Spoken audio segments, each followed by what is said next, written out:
It's okay. No one heard that big ass sneeze. Thank God.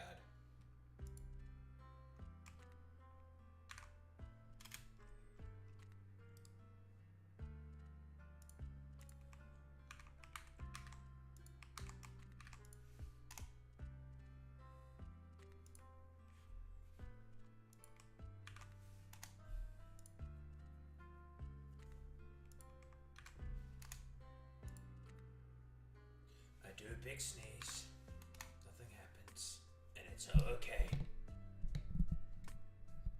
No consequences.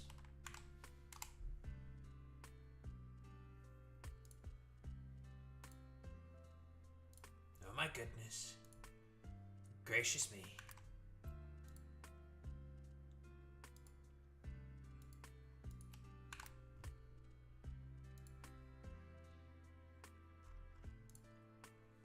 Boo. Oh my god, it's a different angle. Holy shit, because he's at home. Everything's so different. It's so wacky. Also had to repair, well, not repair, fix some the random issues with Opera GX and shit. Ah, God, I love fixing things. I love fixing stuff.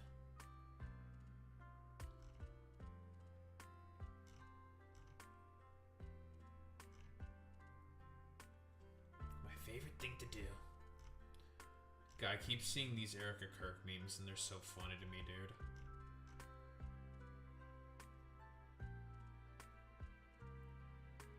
Very, very funny to me. Well, some people just choose to grieve differently. Erica Kirk. Huge pyrotechnic show.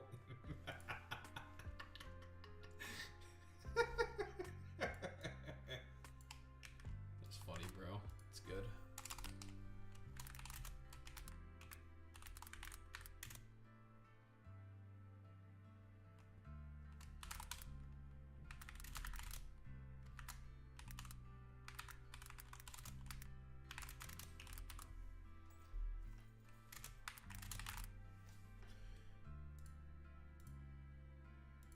So my parents have not completely gone on vacation yet and everything.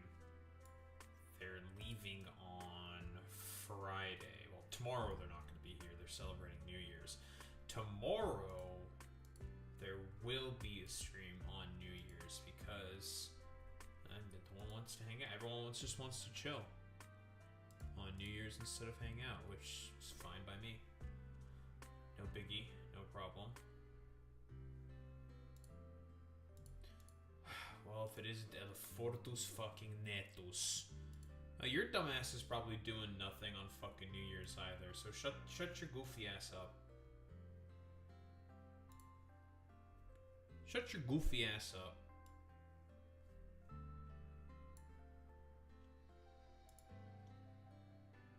What? You heard me, El Dutis. You're doing? Nah, that's cap. That's cap, bro. That's cap. I don't believe you.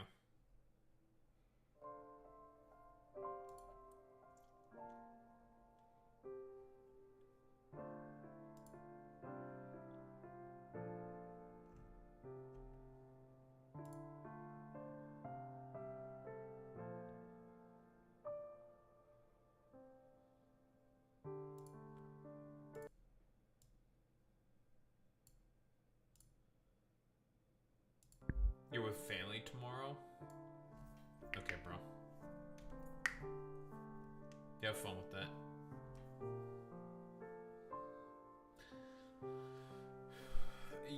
Listen, your dumbass is not Walter White, okay?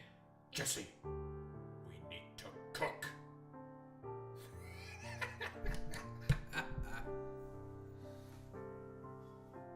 Oh, man.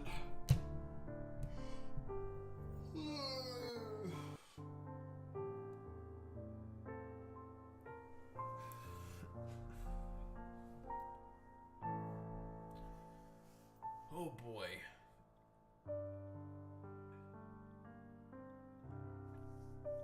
A vacation? What the? Okay, el tutis, footies, McPooties. Are you trying to lie to me right now? You trying to talk a bunch of shit? Because you're employed? Huh? Is that what you're doing? You talking shit? I mean, fuck you. Bastard. Yeah, well, you know what? Not everyone has the privilege of getting lucky at the stupid gambling machine that is the job market, okay? Most people do not have that luxury of just forehead get lucky. Dude, just like you just need to just like forehead, bro. Just like get lucky. Just don't mess up. That's true, Tutis. That's pretty true. That's pretty fucking true.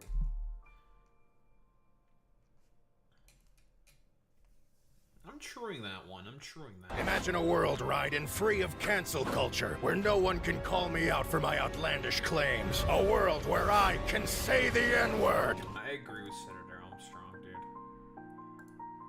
I just need to say the N-word.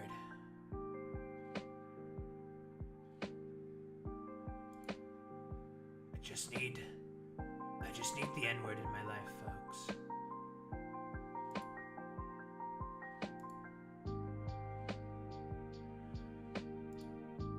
Why did my email just get signed out of? But why?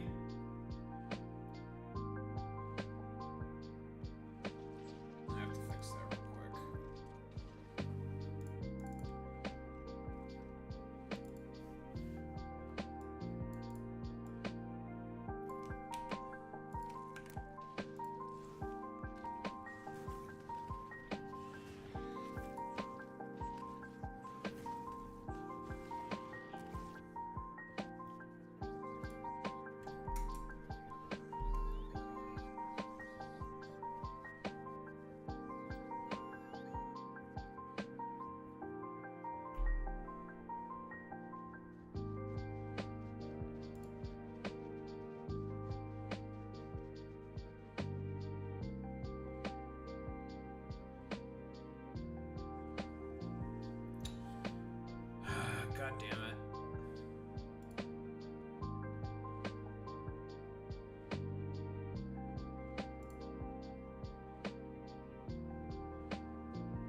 Just let me in.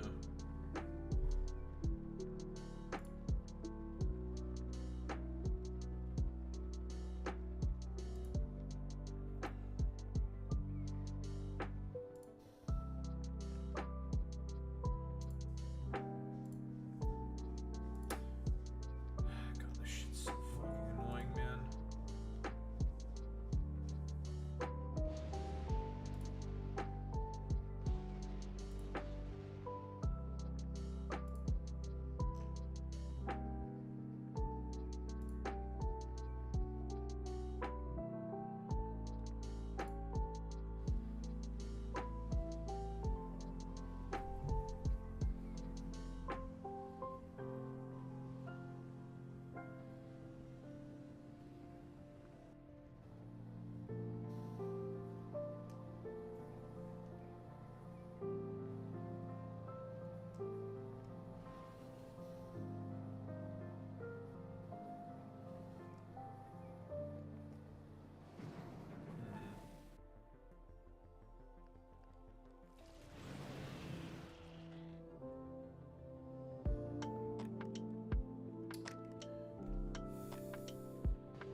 Why is this being so cringe?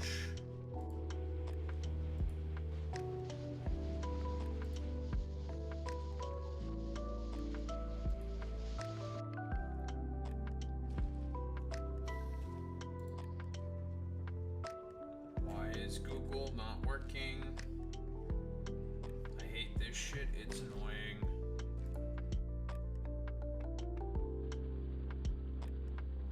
Finally.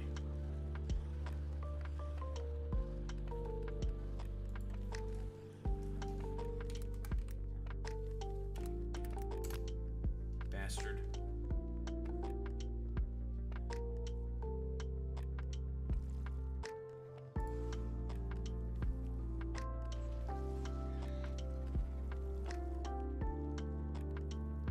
God, that was annoying.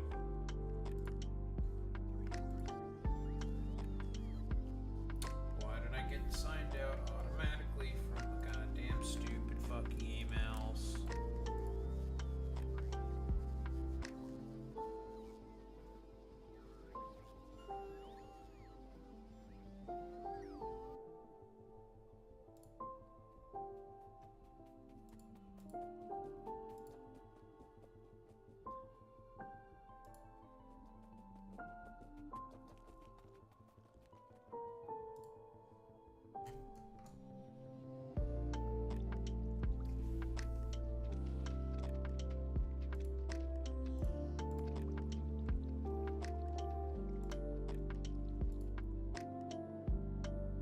Alright, shut up.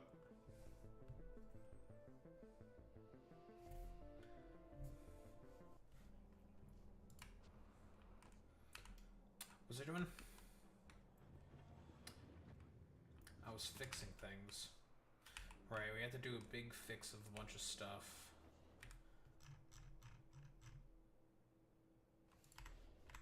I just remembered something else I need to do.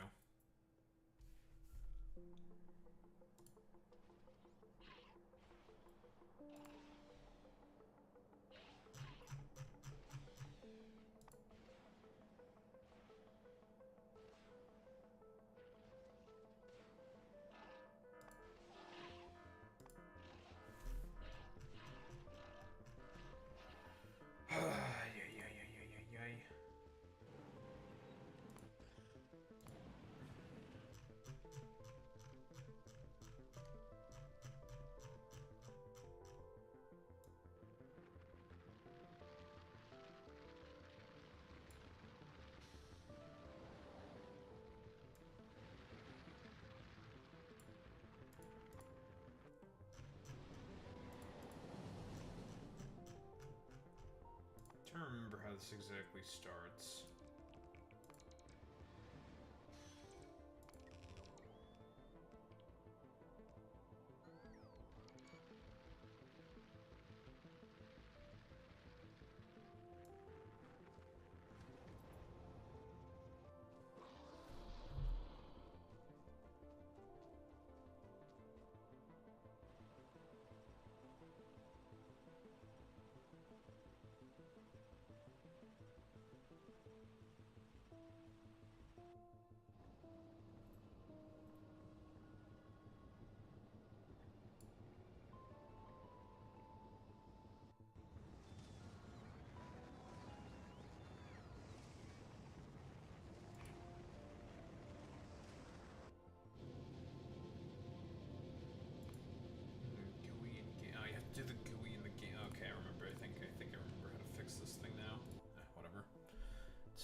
figure that out later.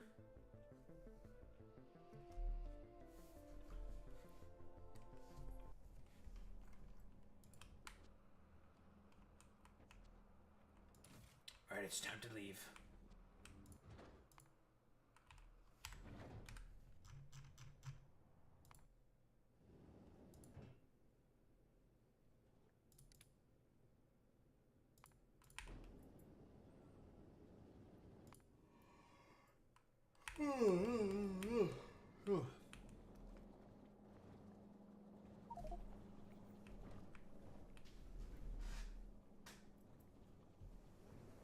I have nowhere to prop my feet now. God damn it.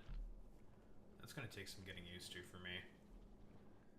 Nowhere to just prop up with my feet and just relax.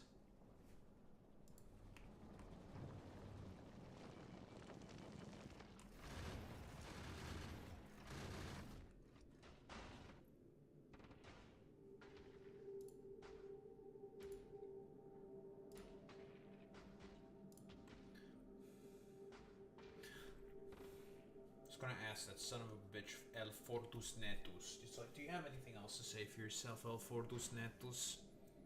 Clearly he doesn't. It's Jover. He's gone. He's dead. And cancel culture killed him.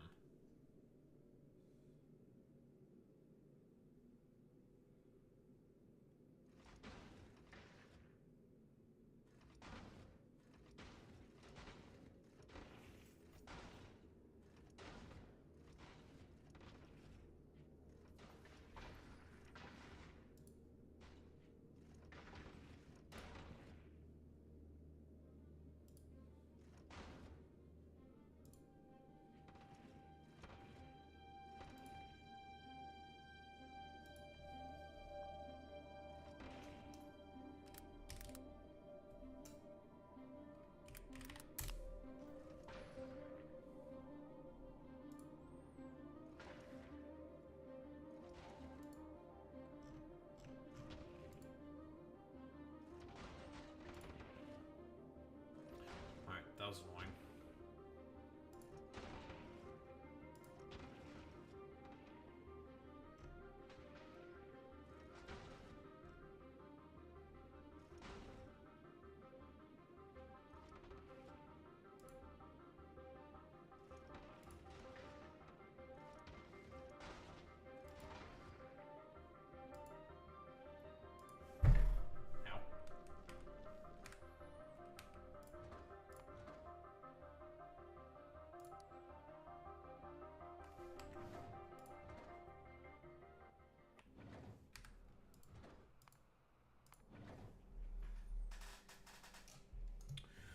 Alright, back to working on what we were originally doing.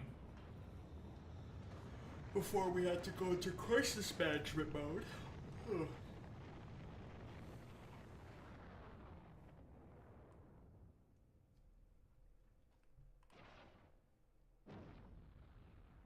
My favorite management mode, crisis management mode.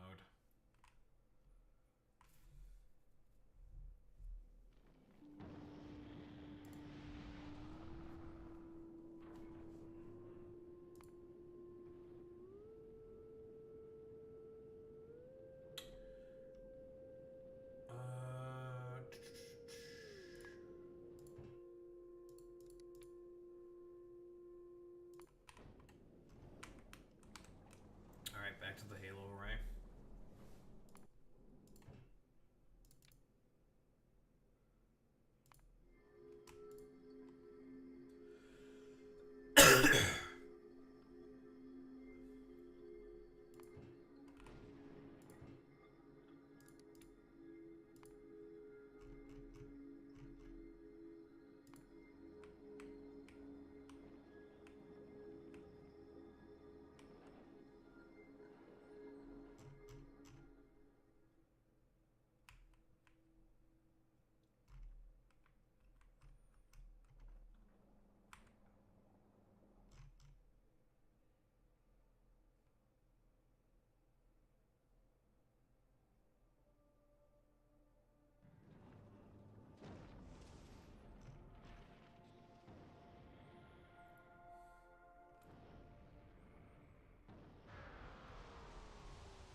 the other ship to drop off more platform is here.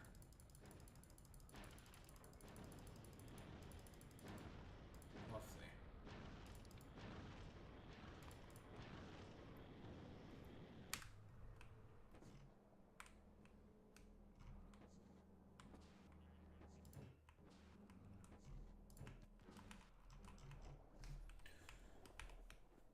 We're nice and full of bone fragments. Cool.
Alright, lovely.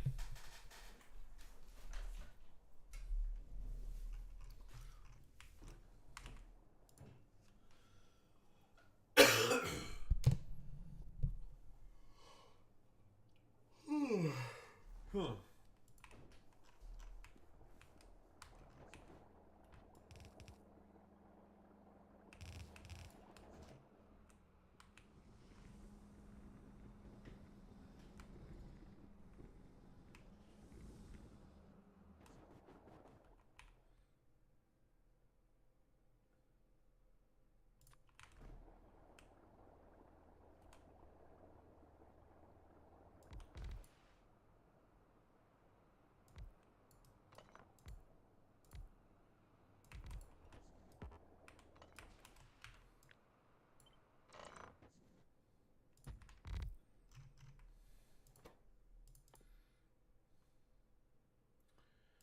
Bone to calcite.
got ourselves a whole lot of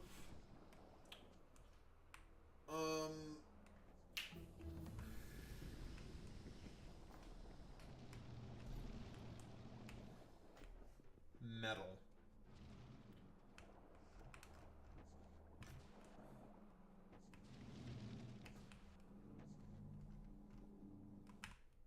And gold plate.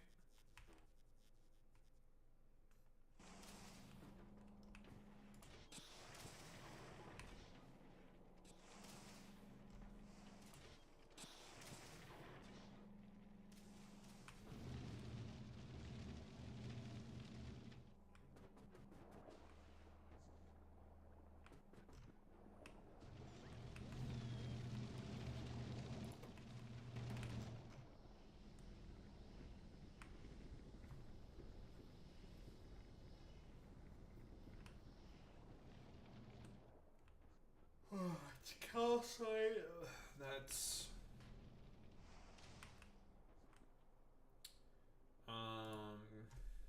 glass panes. Now we need to do some of the other shit we need to do.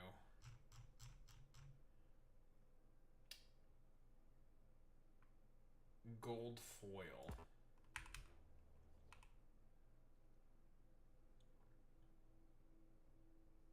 Make a bunch of gold foil now, huh?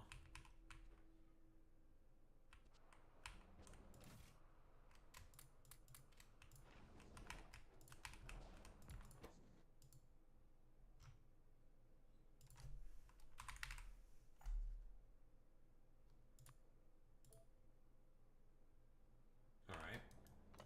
Simple enough.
Maybe I should adjust the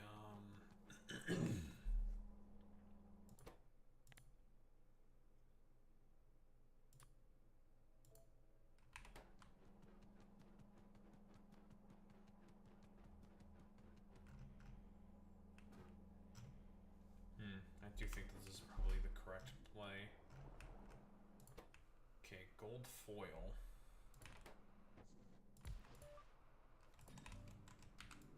Just make. Jesus Christ. That's a lot of gold foil.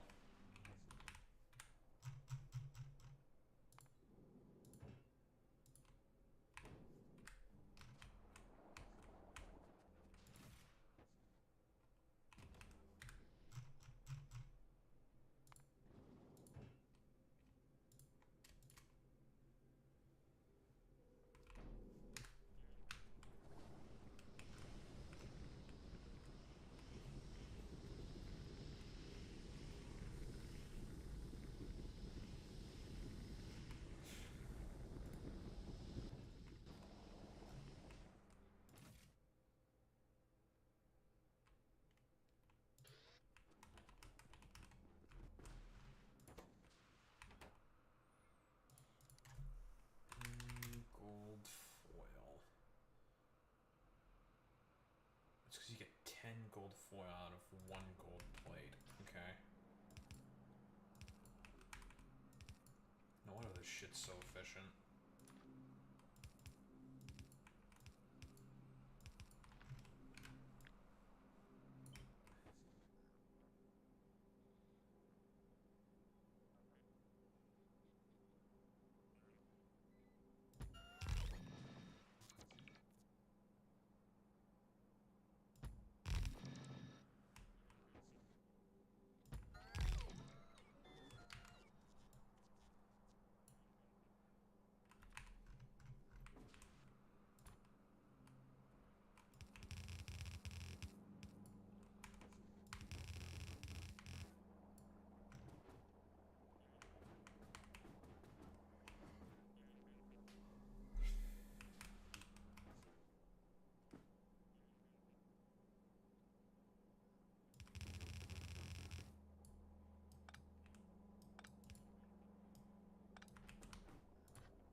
What?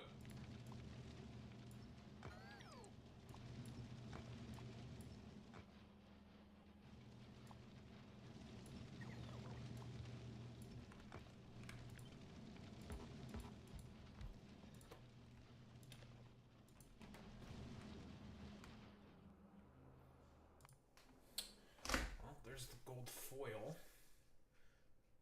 Now we need plastic. Then we can make insulated multi-layer bullshit.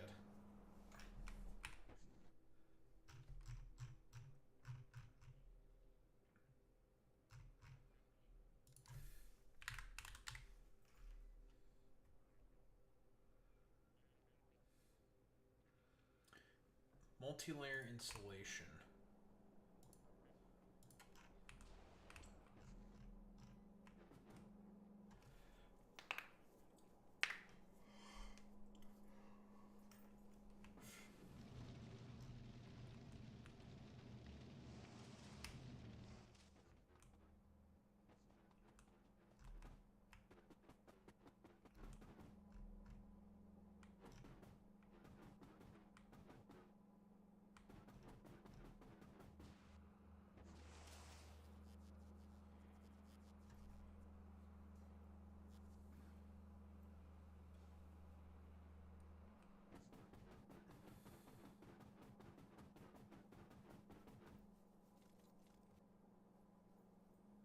It'll take a while for this to be fucking cleaned up.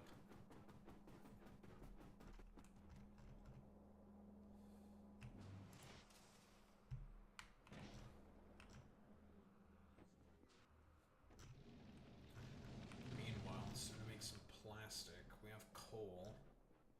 We have petroleum.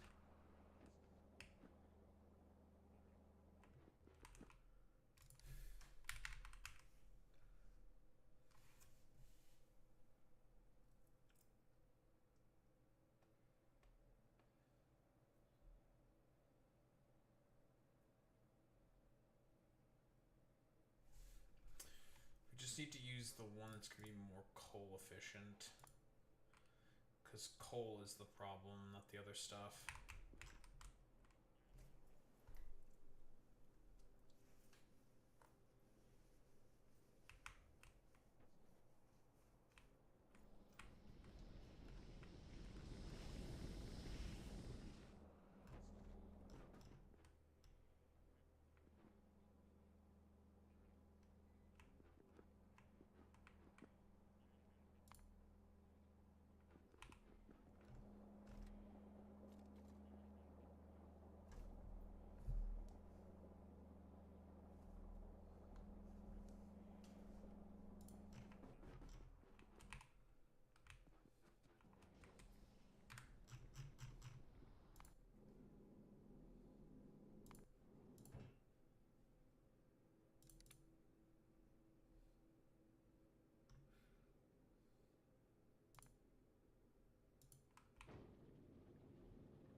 Press.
Okay, that's that done.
Some spoilage, just kickstart the shit here on Fulgora. I love doing a little bit of crisis management.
I was thinking to myself, could I use flare stacks to just burn stuff? That would really make my life a lot easier, but I don't think I can.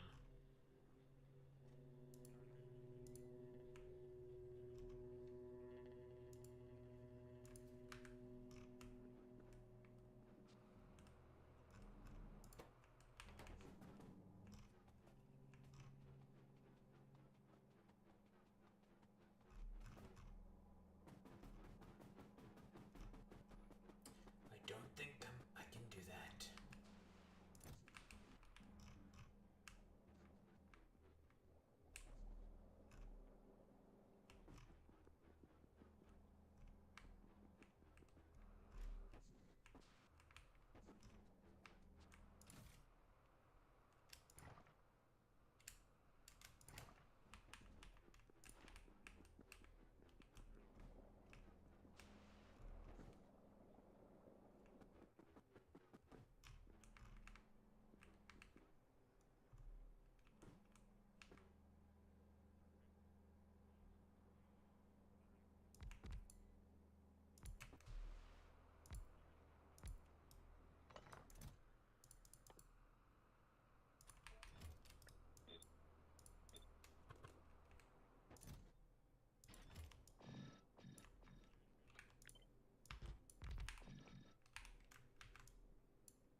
nowhere near enough coal for that.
There we go, all fixed.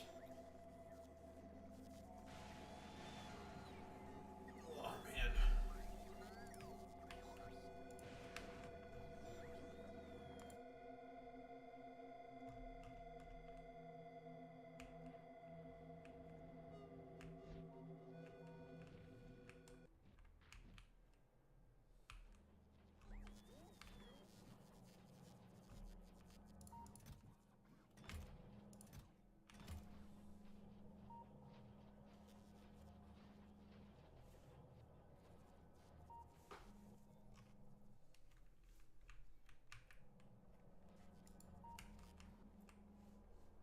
That's true, the puto was here.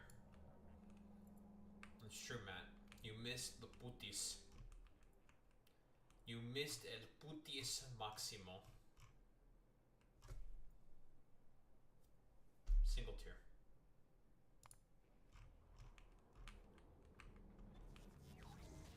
He may reappear, he may not. I have no control over this.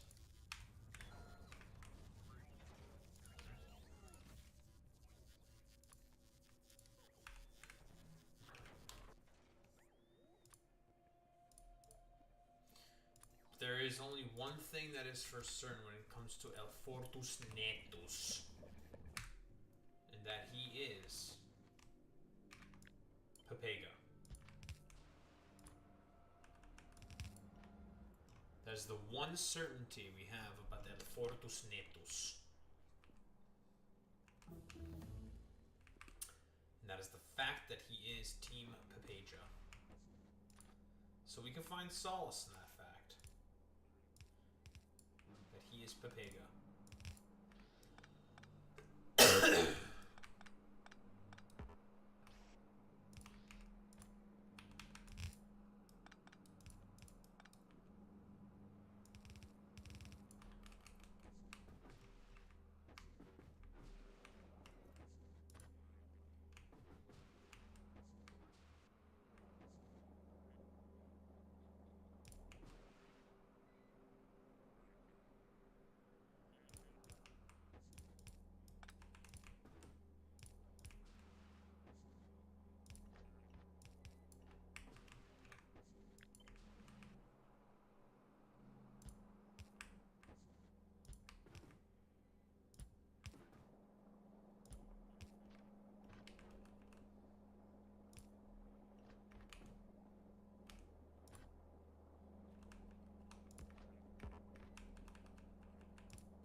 insulation. It should give us everything for science.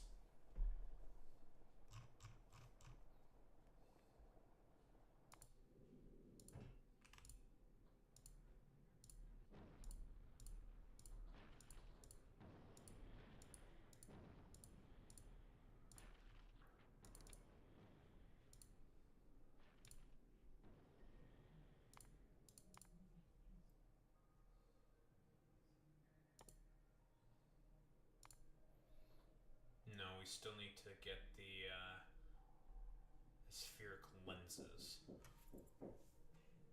Knocked it one up.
Silica glass plate and whatnot. Okay, why don't we just make the spheric lenses here?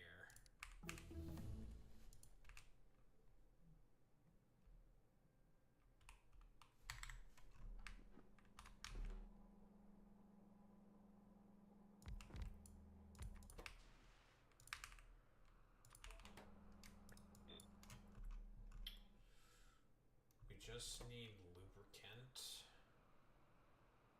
Right, we also need a way to get rid of all the glass billets.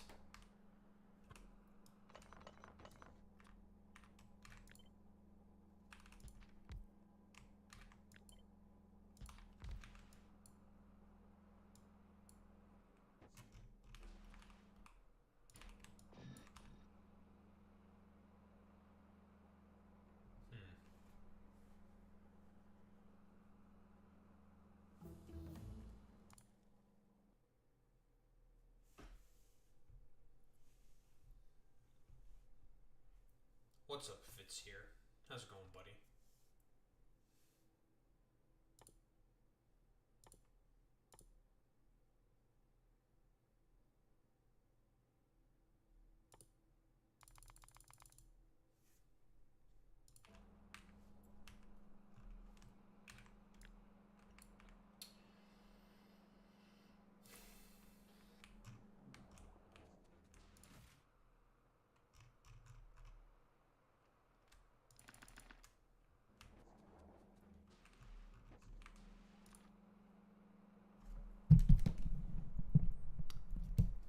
It's because I don't have the microphone close to me.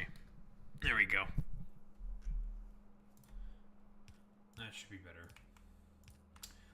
What's up, Fitz here? How's it going, buddy?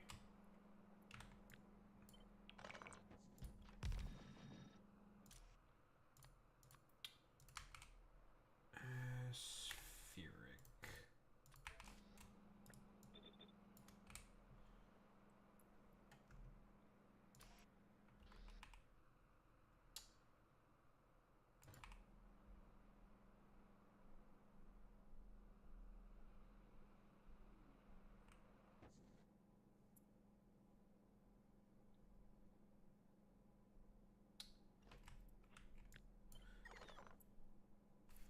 You still can't hear me.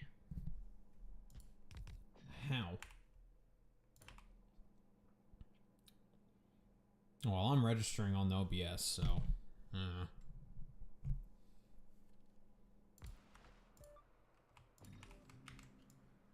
At some point, one must wonder if it's on their side or if it's on my side. I have no idea, folks. Who knows? Perhaps just getting rid of the decibel lowering is the main way forward. I have no idea.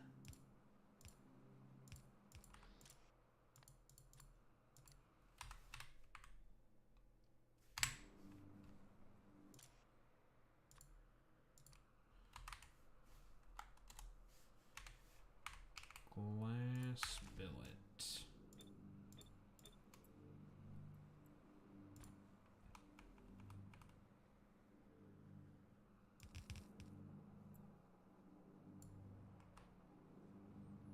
I did only when you almost ate the mic. I don't know what it is with the audio settings. It's all just weird. I have to like finagle with it.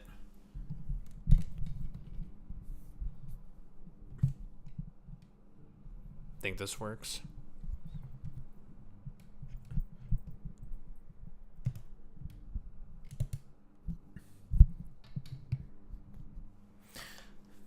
Everything's like off angle because I'm back at home. So everything's just weird. It's annoying. I hate it.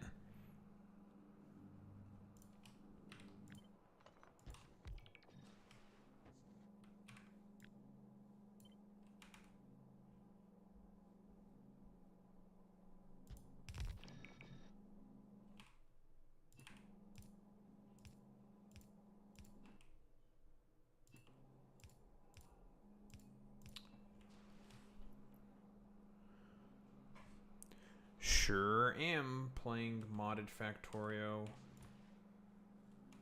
I'm playing with a lot of planet mods.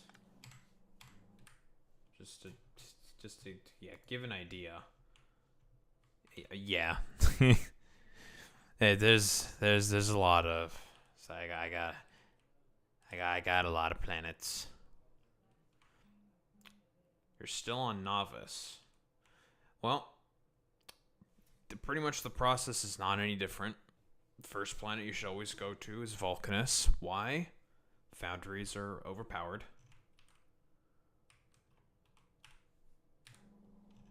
And you should probably then head to Fulgora because of electromagnetic plants being really, really good.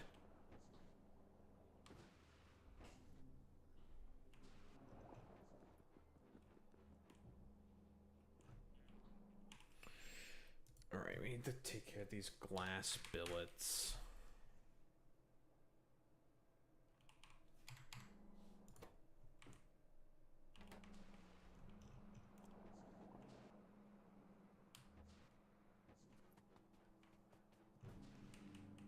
Yeah, there's, you know, I've installed a lot of planets.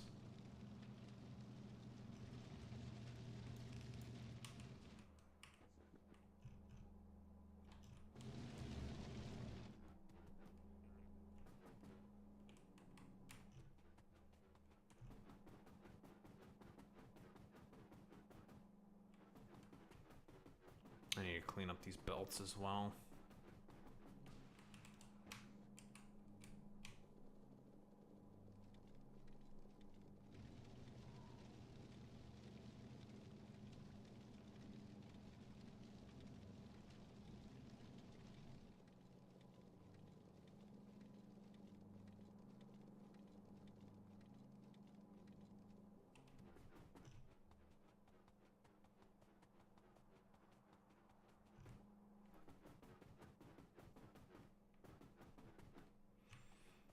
I mean, if this is your first time playing with the game, it's totally fine to just basically just do a vanilla run of normal Factorio with just the initial 5 planets, because that's plenty of complexity in of itself.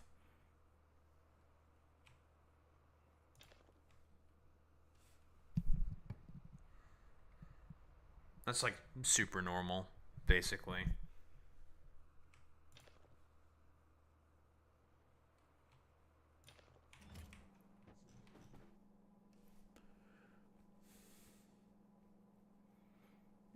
Try not to cut down your trees too much. And limit pollution as much as possible. I mean, it depends on your settings, of course, as well. And they often say that a good offense is a very good defense. So sometimes you just gotta go out there and just kill biters. Just go kill them.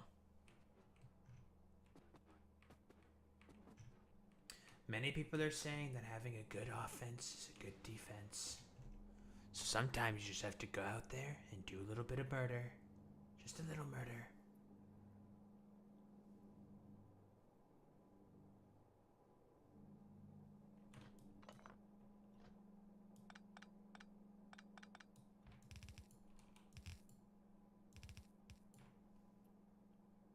Space Age is new to me. The biter mechanics haven't really changed from Space Age to now. They're still basically the same.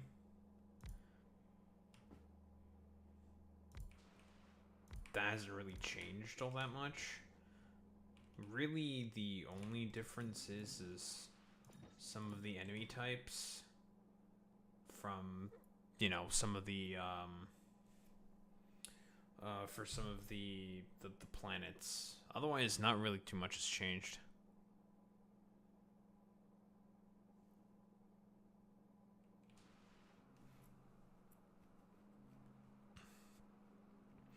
Well, it's one of those situations where you just kind of have to suck it up, Buttercup, until you get artillery. Right? It's just like, there's not really much you can do with it. You just have to be like, well, I have to have a big ass wall until I can have artillery from Vulcanus, and then to just shell them as they try to expand. Like, I don't know, if I go to my novice map,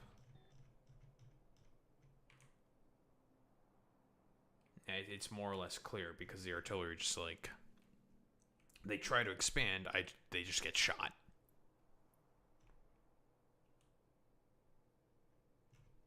So I'm like pretty much just free to pollute as much as I want. Like, what are the biters gonna do? Expand? Okay. I'm just gonna shoot you.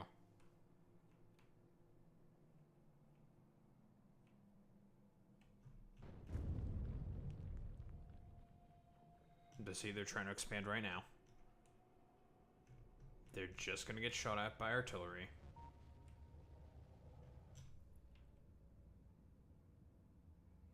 Yeah, which is why you go to Vulcanus first. Like, you just... Like, basically, all you gotta do is just to get on a ship, make a ship as quickly as possible, get to Vulcanus, and then you'll be fine. Because Vulcanus is broken. Busted planet.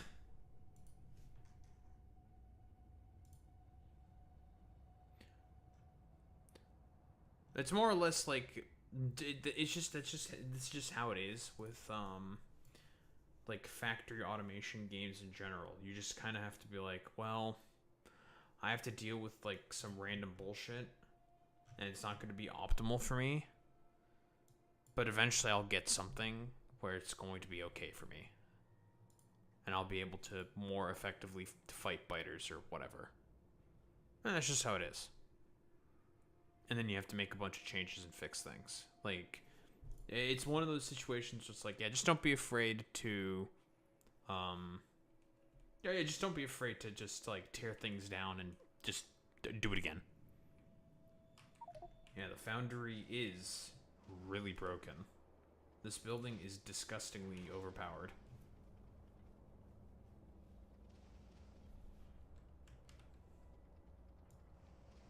What is it?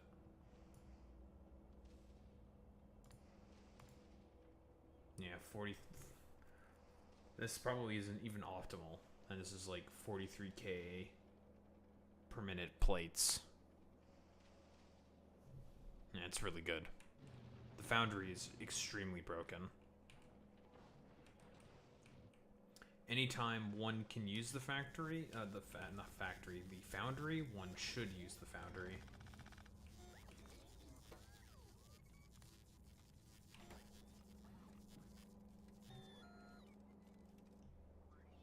At any point in time that you can use this building, you should use this building.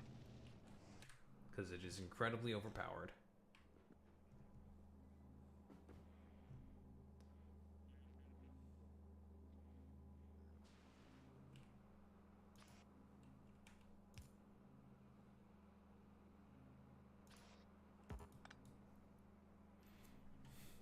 When you make a world to do increase the yield the ores give, you should try to play in the default setting, playing like the devs intended.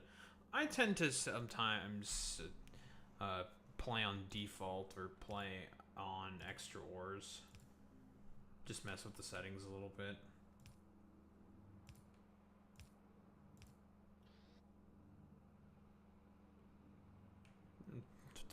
Whatever people want to do.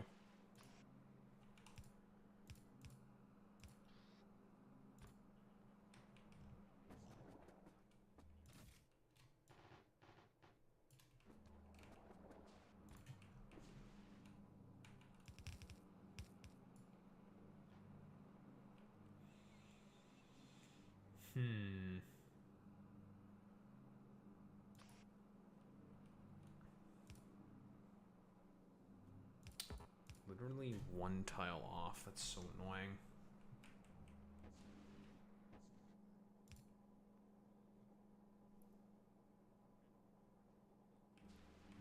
Beacons are really, really good. If there's any point in time you can use beacons, you should use them. I mean, they're pretty simple. Like, you have this little yellow area, little yellow box, and that's what essentially gets buffed up by the beacon if it's in the little yellow box. You know, not too crazy. You just gotta make sure you have a good amount of power. That's it. Yeah, these are a modded belt. They move 75 items per second. And I called them semen belts because they're white.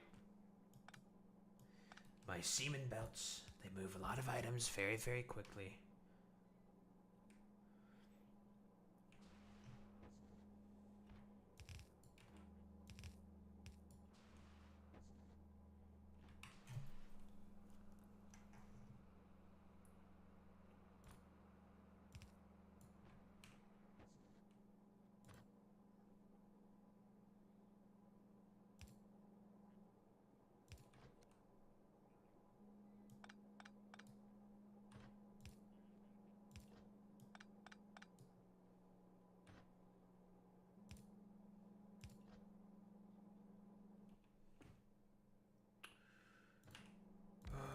Beacon. Stick it there.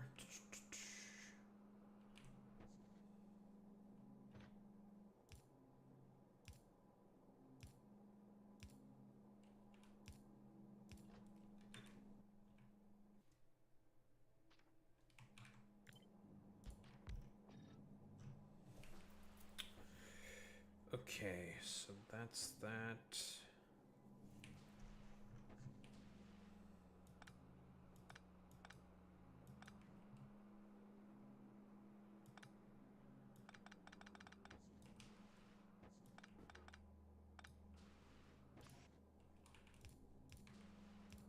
Probably should try to do this only with one input.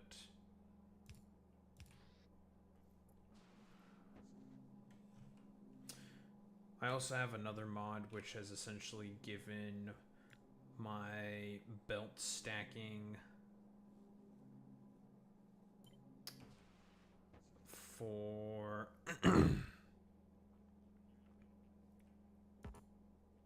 which essentially gives belts I can stack 5 items per belt instead of 4. So essentially further increasing throughput. Essentially these belts can move about 750 items per second, which is very good.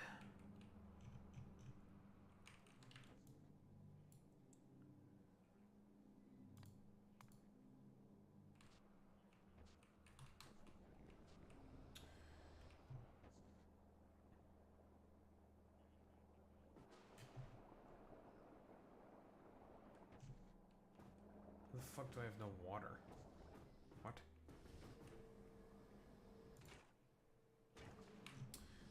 Because we have all these damn ores.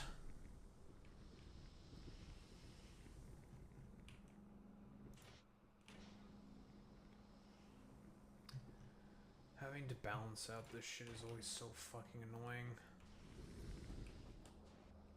Don't you get overwhelmed with all these recipes? Nah.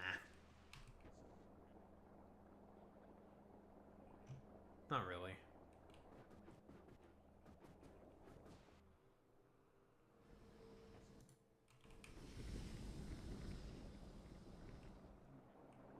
That's annoying.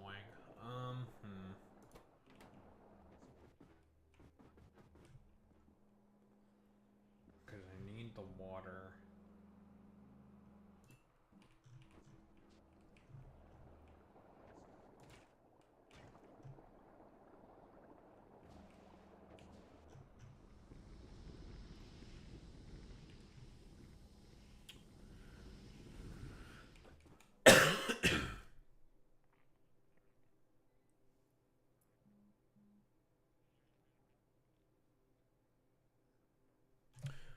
Oh yeah, you should basically make malls everywhere.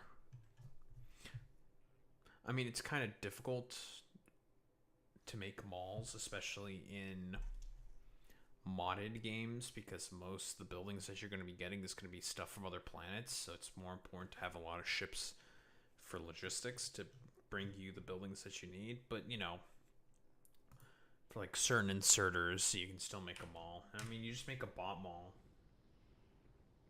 Just use a bunch of bots.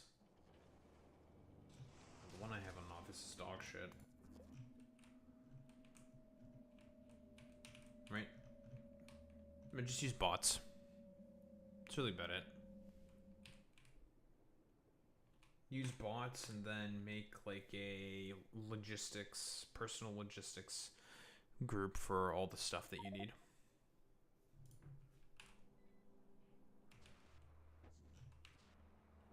Pretty simple. Not too crazy.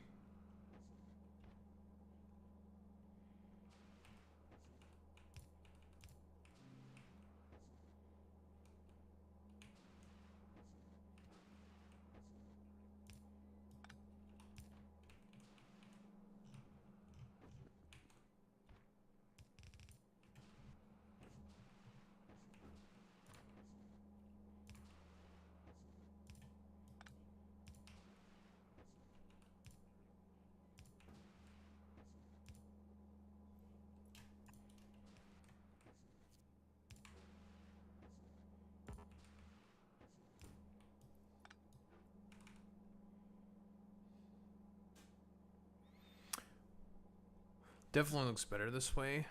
The ups goes to shit though, right? What do you mean by the up? Like upgrades? Or what do you mean?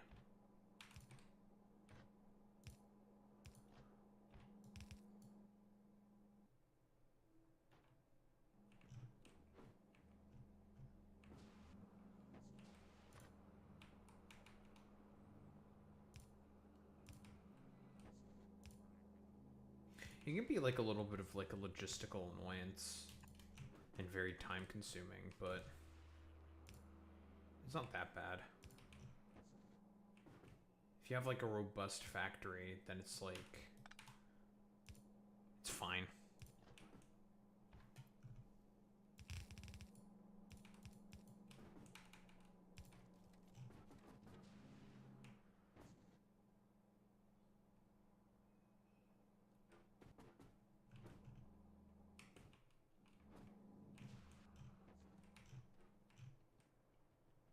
I still need to clear out this belt.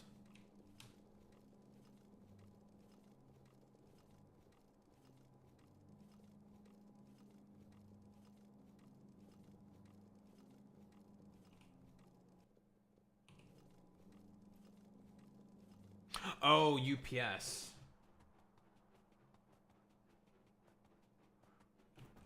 You don't need to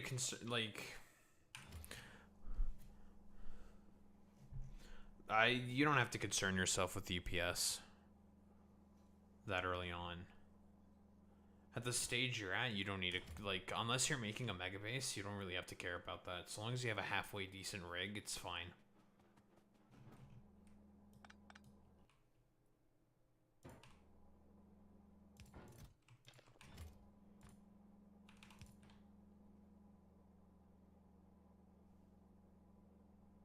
Nah, it's not the big problem. I've not had game lag because of all the shit that's going on all the different planets. It's been fine.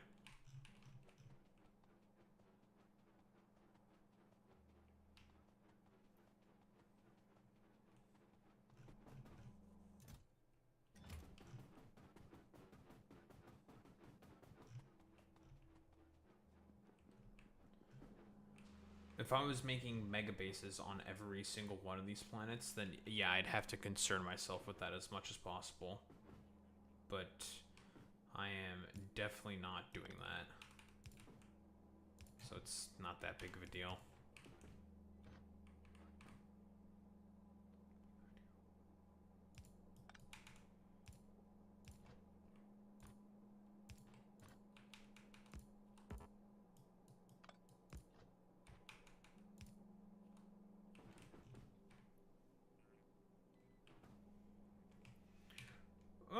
I like my PC is pretty good. Beast? I wouldn't say it's a beast. I have a good PC. I have a 3070. What processor do I have? Because that's the main thing that's typically the bigger problem. I think it's a 5070. Let me check. Where's my hardware monitor?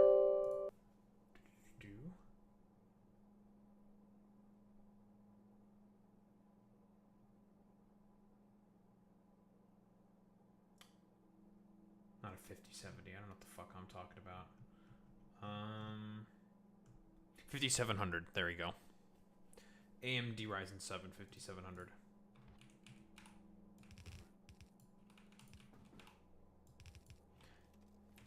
If it's able to run, like, say, Dolphin emulator with no problems at 60 frames, that means you have a good CPU.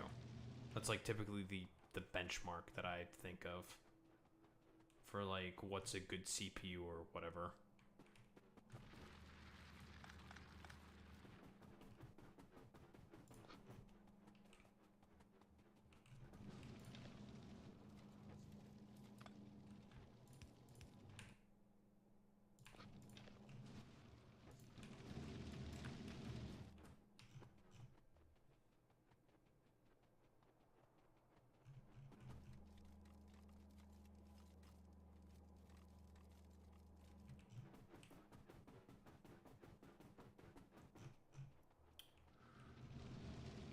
I think this all works.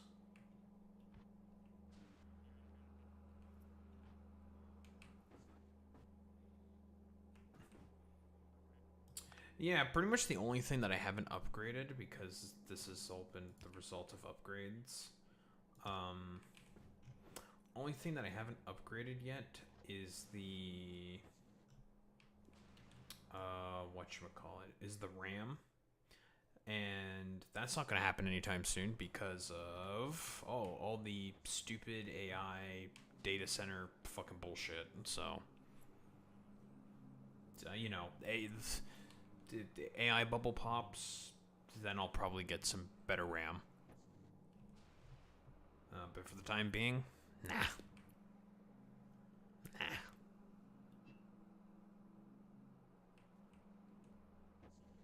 What I have is more than enough, though.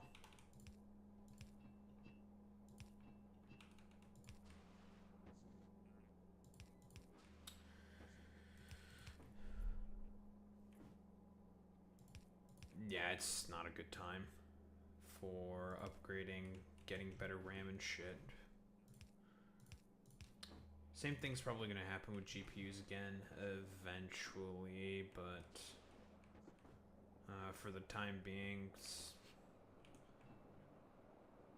I mean, if you have a 30 series, because I would not recommend getting any of the 50 series. I think getting a 50 series is basically pointless because of, oh man, we use AI in order to generate slightly better pixels, and you can like barely tell the difference.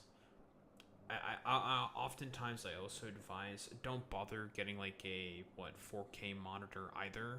I don't think there's much of a point in getting a 4K monitor because it's just like you can't even see.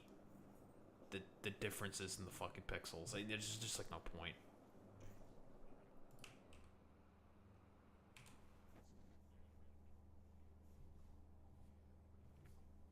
Not even AI fault, to be honest.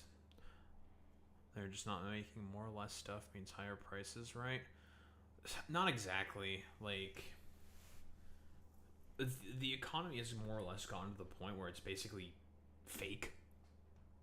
A lot of it is really fake because of everything being financialized in the way that I've talked about this stuff quite a lot before.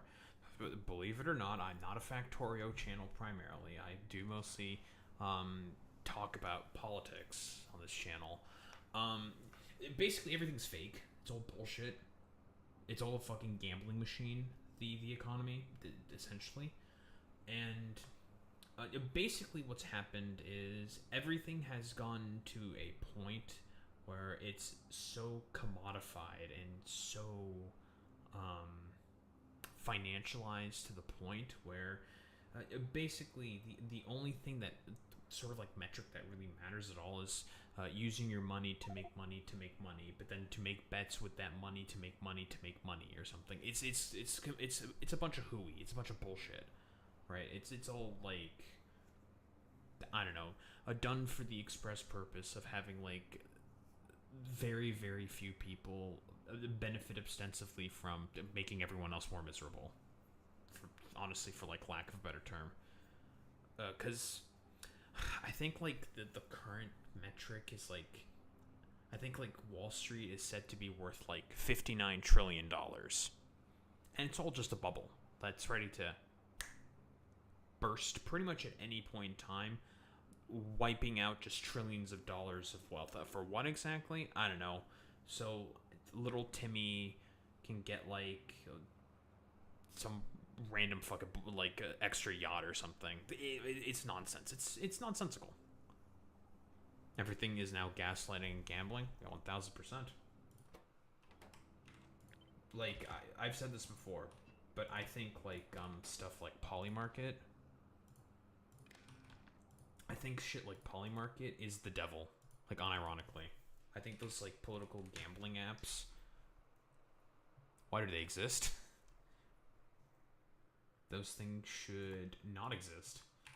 Being able to basically gamble on basically anything, don't think that's a really good thing. There was a video that I recommend that everyone I think should watch. And a very, very easy entry point talking about this stuff is CoffeeZilla's video talking about how everything is basically gambling. I think CoffeeZilla does a really, really good job at explaining how Polymarket and how everything is based, how the entirety of the world economy right now it's all just gambling, especially in the United States of America, and a lot of the sort of deregulatory measures that these companies are attempting to take that make, well, everything else become more gambling. Everything is gambling. Oh boy, we love gambling. Funny that no one talks about the U.S. national debt literally printing money. Oh, you saw his video. It's a good video. It's a solid video. Very, very easy to get into explainer. Well, because here's the thing with like the U.S. just forehead printing money. The reason they can get away with that and they can do that is because it's the global reserve currency. Its status as the world hegemon basically makes it such that they can kind of just do anything.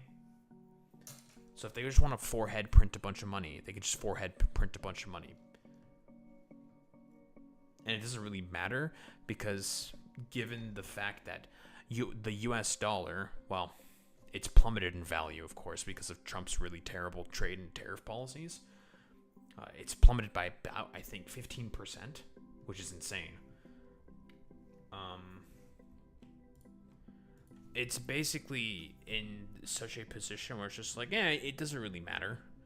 The U.S. can just essentially print money, and because of like I know a lot of financial brouhaha, it can essentially just justify all of its fucking spending. How? Because it's pretty much acknowledged around the world, because this is very often how the economy works. It's just a bunch of dudes saying like, yeah, that probably works. This is probably okay. Yeah, this probably works. Whatever. We'll just believe it because we can.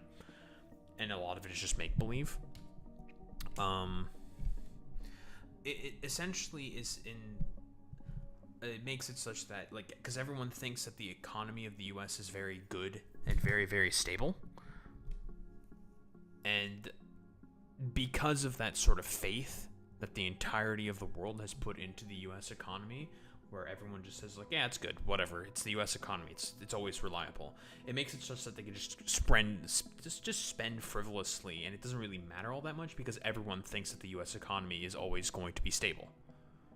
Such as the byproduct of being the global financial capital of the world and the global reserve currency, right? Everyone just inherently believes that your economy is good.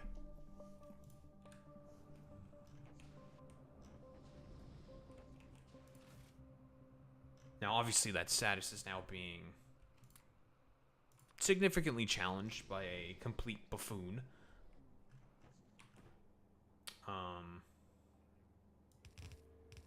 Who, well, burnt through his trust fund and barely understands how the economy works, but...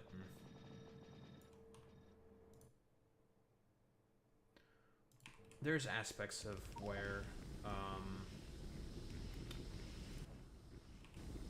it might be good for the U.S. to lose its sort of like global hegemonic sort of status. But at the same time, there can also be quite adverse consequences. It just depends.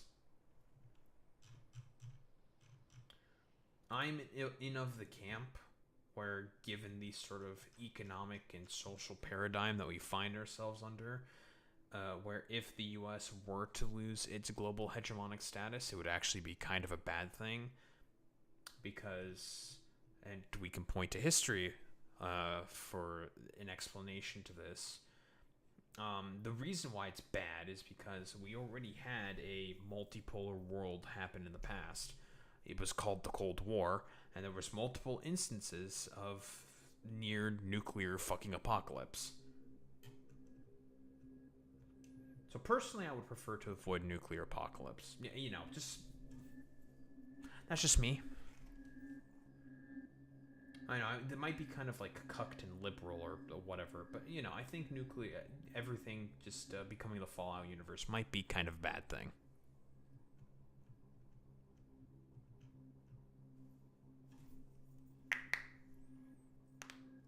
I think that partially got the problem the U.S. made for itself by having most manufacturing overseas. Definitely does contribute a bit to the problem, but that's a byproduct of the financialization of the entirety of the economy, right? Now, sending manufacturing overseas is a byproduct of that. Because I don't necessarily have a problem with a globalized economy, right? A globalized economy having people, you know, more incentivized to want to build relationships and work together is, generally speaking, a good thing. It's a solid stabilizing force for the general health of the planet, I would say, at the very least. The problem is who were the main guys who were essentially allowed to write the rules for what you can do with sort of global financial sort of assets and resources? Well, it's been written by a bunch of incredibly rich, powerful oligarchs. That's the main problem. Starvation, well, here's the thing, Fitz. Starvation isn't really a problem. There's, like... I'm trying to remember what the statistic would be. In terms of production of food, that's not a problem, right? That's not a problem at all whatsoever. In terms of the wealth, in order to be able to properly distribute that food to the people who need for food, for starvation, for example, that's not a problem. The problem is a distribution issue. Because of that small subset of people, billionaires, corporations, rich people, essentially having all the powers, you know, the levers to power, making it such that that's not going to get distributed. There's not going to be any political will to do that because, again, not a lot of money that is possible to be made in addressing, say, global starvation.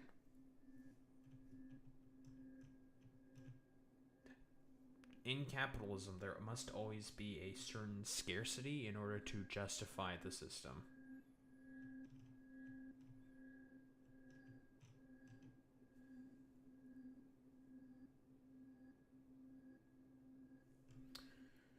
What was I looking for? I needed recyclers. I don't have recyclers.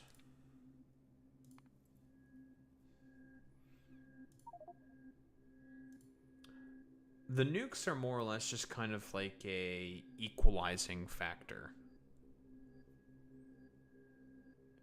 Where it's just like, if you get too out of line, we're just going to nuke the fuck out of you.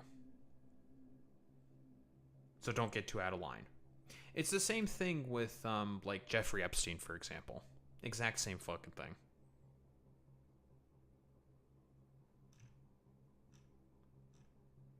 Jeffrey Epstein's purpose is basically, like, have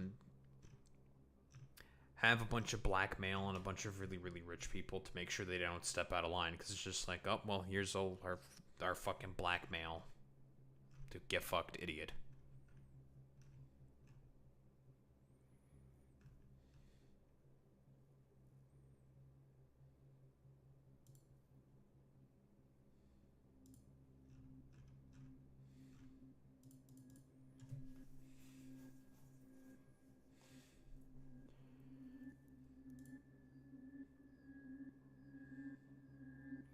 Elon Musk also getting a $20 billion subsidy.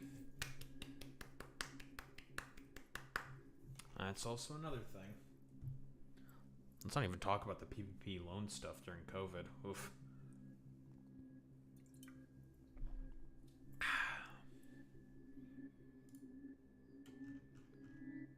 Again, that's like just a general problem.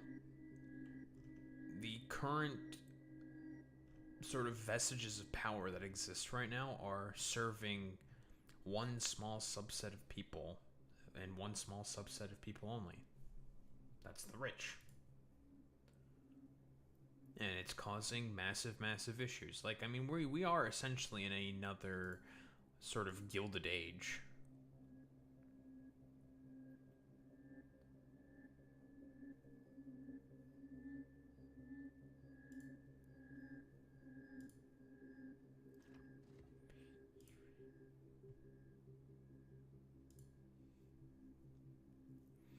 Okay, then, what do you think of the future, then? You think society will change to corporate-aligned feudalism or something? Probably.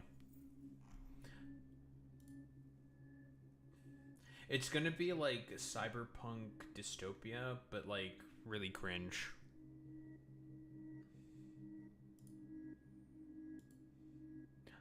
Either cyberpunk dystopia or, like, some kind of, like, idiocracy shit.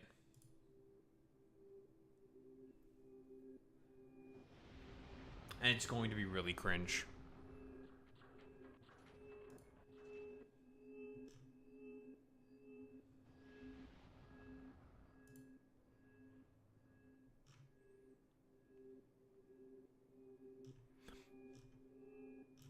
Either that, or it might be like some Ready Player One type shit. I mean, Peter Thiel himself has said that essentially he wants to get rid of, I think it was like 80% of humanity. Something like that. Not have 80% of humanity be able to participate within society. Something like that.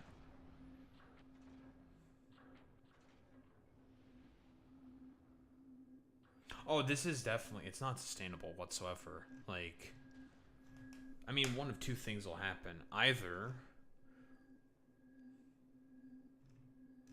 yeah, it was basically like that brand slop movie that had basically like every IP under the sun in it or something. like there was like Overwatch characters and like the Iron Giant and all this shit. It was basically like a movie where the whole premise is that all the rich people, like the Earth has essentially collapsed, global warming has destroyed the planet, and the only thing that exists for people to engage in is like this sort of like escapist AR video game where you can essentially customize your character into basically anything. The movie itself is like, it's not great, but the sort of like idea behind it is like, it's like the premise sort of makes sense. The movie's dog shit though. But essentially like the idea is like everyone has this like VR headset and they all just exist in a separate reality. Meanwhile, the Earth has basically collapsed and everyone's living in like shanty towns.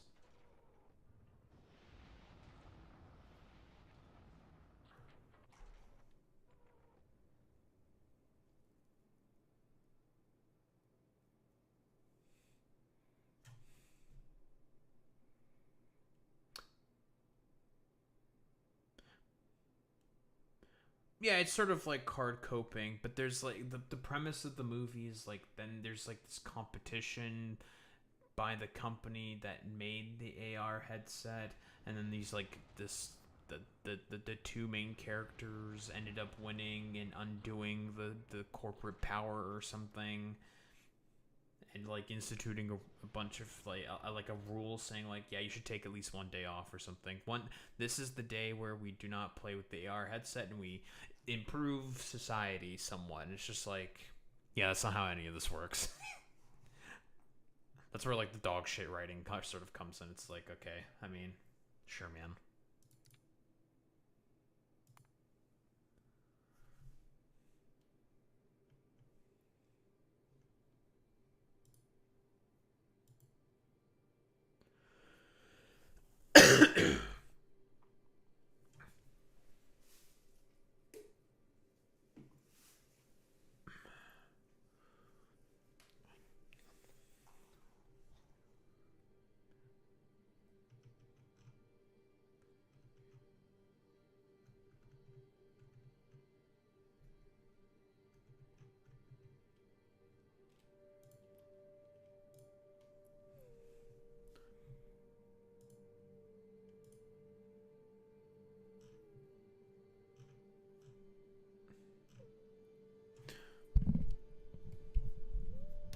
There we go.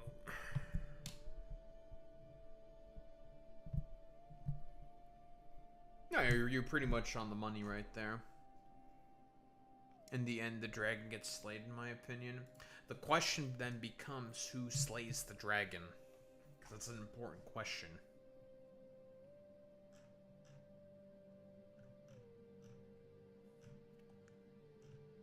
And will the dragon get slayed? Maybe. If the hypothetical dragon in this instance does get slayed, who's to say that it doesn't take on a different form?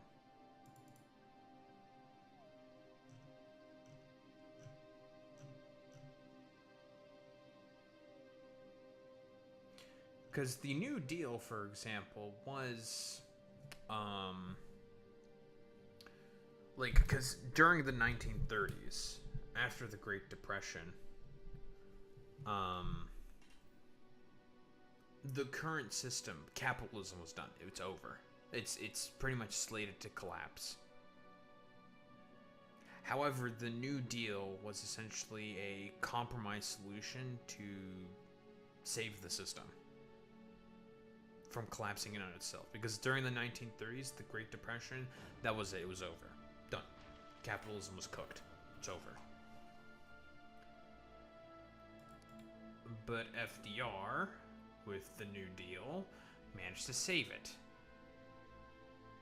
Now we are essentially living in the sort of century of work that was essentially put in to chip away at and basically effectively neuter the New Deal. We are now living in that sort of byproduct. you know, yada yada, destruction of unions, yada yada, Nixon, yada yada, Ronald Reagan, blah blah blah blah blah. And that's essentially the current environment that we find ourselves under. You know, post New Deal destruction.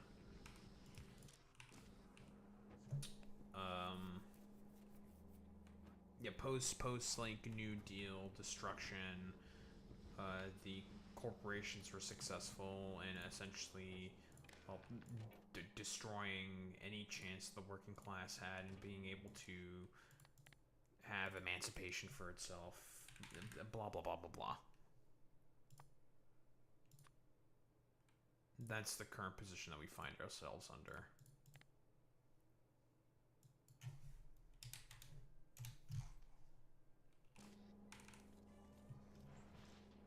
I need some water.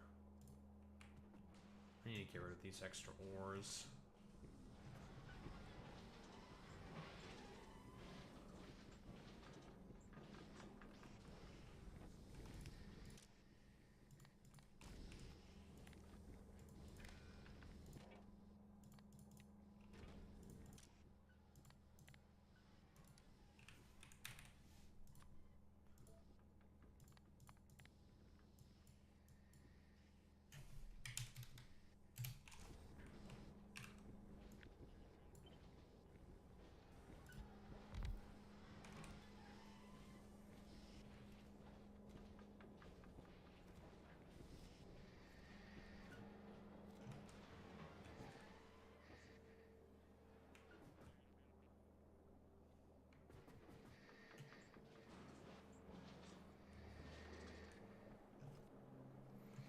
Much as I don't like the communist mindset, I hate people treat capitalism as this awesome system that needs to be protected at all costs. It's a start, right? Personally, I do believe that, you know, the socialism or Marxism, what have you, doesn't have to be like necessarily like communism, right? Produces more equitable outcomes for way more people. And that's ultimately what I care the most about. What sort of like take and form it takes, it doesn't necessarily really matter. Like, ultimately, would I prefer for there to be what the sort of abolition of the private means of production, and have the proletariat be able to have way more say and control in terms of being able to talk about how much needs to be produced, when it needs to be produced, blah blah blah blah, and have more of a say in that sort of negotiation or sort of take there. Yeah, that's what I would ultimately prefer. But you know, something that can, in the meantime, which addresses like the sort of problems right now, is also okay. What I think is most likely, like the most likely outcome right now,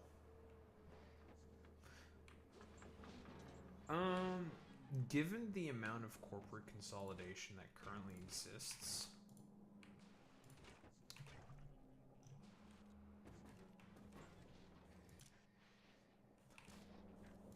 I'm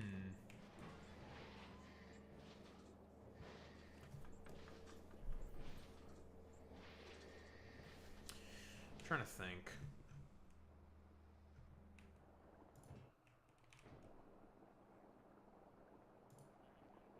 I mean, given the amount of corporate consolidation that exists for the time being, if the theoretical sort of, head of the Hydra gets chopped off at this moment, what would exactly happen? Who would be the main people that sort of takes the reins of power?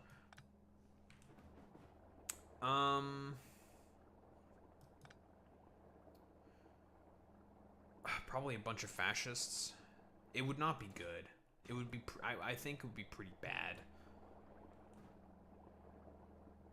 Because there's no effective sort of like left-leaning counterforce especially in the West right now, that can effectively put up an organized resistance to take care of that. Now it's being established.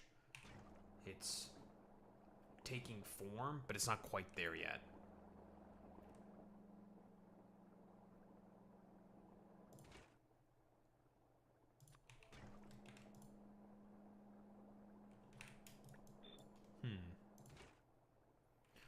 Lubricant from crude oil.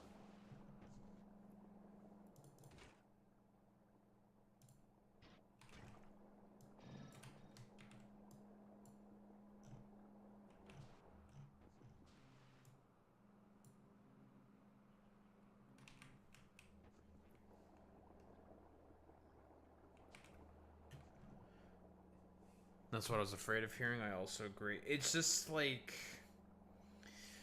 It's just...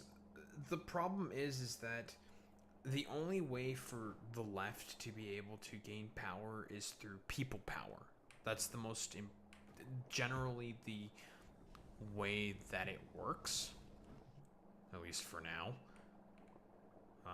I shouldn't say for now. That's how it should generally work. That's incorrect for me to say. The problem is, like, the left is just... It's gaining prominence. Like, DSA and all these other sort of organizations do very good work.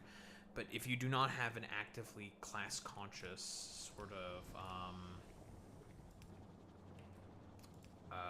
proletariat, then it's all a wash. Like, this shit's just... It's not gonna work. And the American sort of population right now, not, like, very, very undereducated. And I mean, that's on purpose, right? I've talked about this consistently, but the sort of contemporary philosophy that I like to engage in is something that I like to call the death of subjectivity. Essentially the idea that people are wholeheartedly incapable of being able to fit in another person's shoes. And there's a lot of complicated reasonings and factors for as to why this is the case, but a lot of it is because of just the sort of general, like, heavily, overly commodified sort of environment that we find ourselves under at this current juncture. And it's made it such that people are just wholeheartedly incapable of being able to engage with one another on, like, a sort of human level.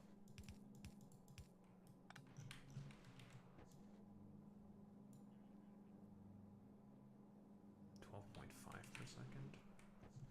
That's not bad.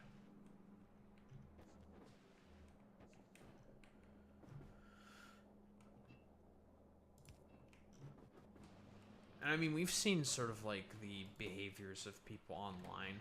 Like, there's just so many, like, whack-ass weirdos to seemingly make things worse for people for, like, literally no reason.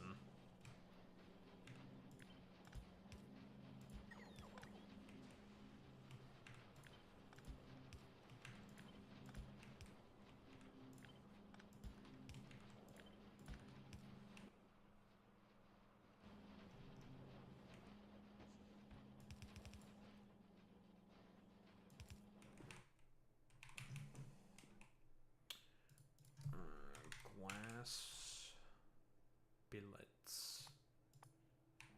What am I supposed to do with these exactly?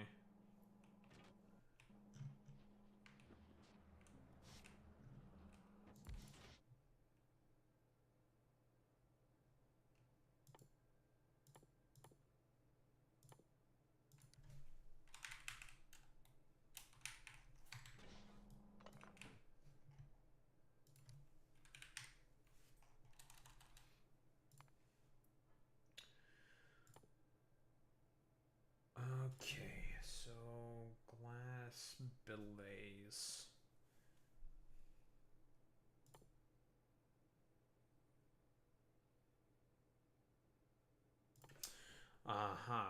This is what I do with this.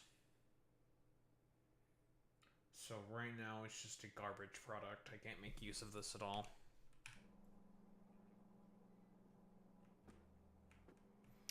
I think not only that, but people have seem to be groomed into not thinking for themselves overall.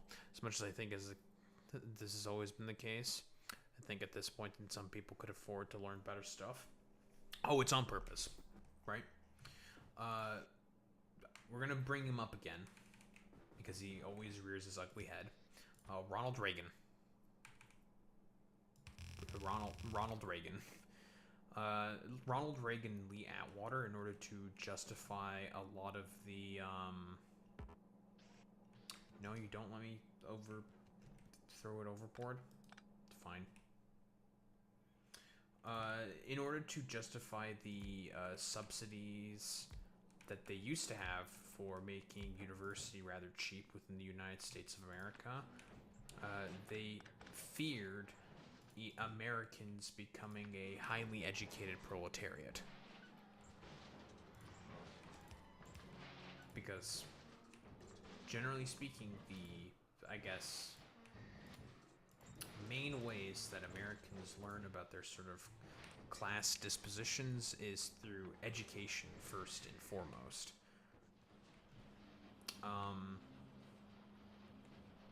Lee Atwater, and I think this is a voice recording that you can still hear to this day, then advisor to Ronald Reagan, basically says, like, we are at risk because of us allowing free education within the country. We are at risk of creating an educated proletariat in the United States of America, and the consequences of that for us basically means that we may risk a potential socialist revolution in the country.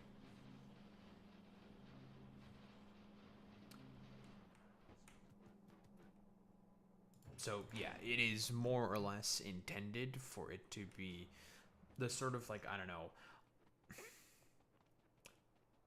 stupefaction. Sure, we'll go with stupefaction of the American electorate it's a policy choice.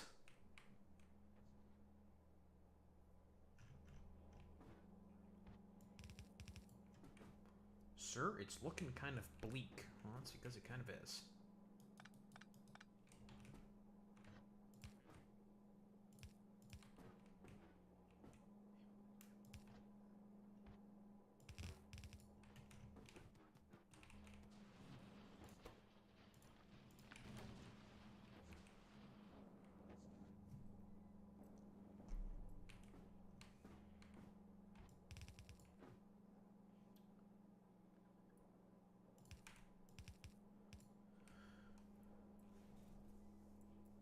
But isn't that kind of idiotic as well? But I mean, if people were more educated, that would also increase productivity and value. I don't really know if it's by design, TBH. Educate them enough so that they can use the machines, but not question as to why they are sort of in the predisposition that they find themselves under, right? It's a delicate balancing act, right? Because think of it this way. The Republican Party, what do they do consistently, right? Go after education all the fucking time. Why?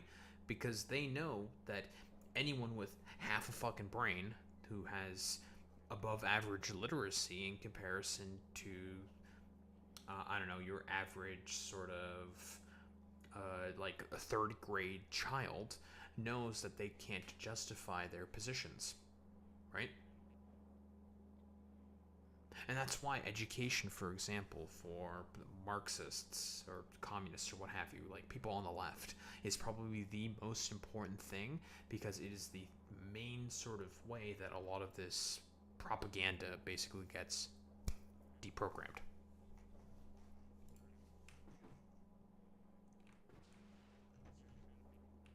And that's why Republicans consistently go after education as pretty much one of the first things in any of their administrations. Consistently. Because they know that an educated populace is a non-conservative populace.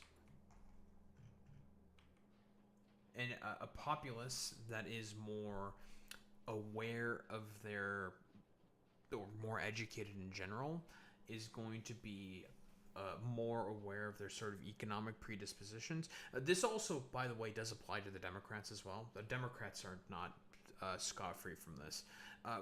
With the Democratic Party specifically, their sort of job in all of this is to make sure that people are sort of like put in a position where it's just like, where it's still the main people in power are the rich and the corporations, that they are the more important people that have their whims sort of listened to, but make it such that it is not completely sort of deteriorated to the position where people are going to rebel. So they're just going to do a lot of tweaking around the edges to make it seem like it is not as terrible as it could be. So they'll continue to do funding for a lot of these like general sort of failed institutions that exist within the United States of America, and still have like operate under like a lot of institutional sort of biases, but despite the fact that a lot of them have pretty much collapsed and failed.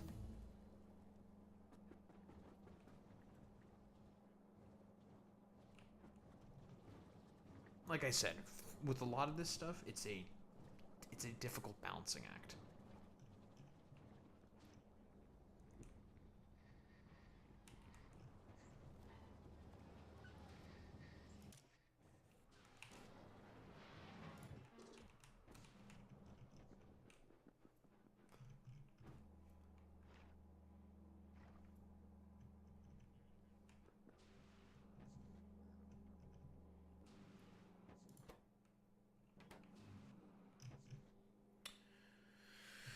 Okay, so we have the water, we have the aspheric lenses, and then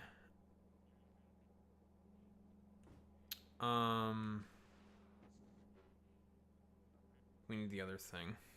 So the right is destructive and the left is unrepresented. Yeah, I mean the sort of like people who you would call the left, that being like, I wouldn't really include like the current form of the Democratic Party in this whatsoever, because by all sort of objective measurements, they're no different than a conservative party. In like, for like the relative scale for Europe, they're a conservative party. They're not really liberal. Neoliberalism is not liberal. It's like a conservative sort of like bastardization of what liberalism is meant to be. I mean, the people who implemented it was both, of course, Ronald Reagan and Margaret Thatcher, both conservatives.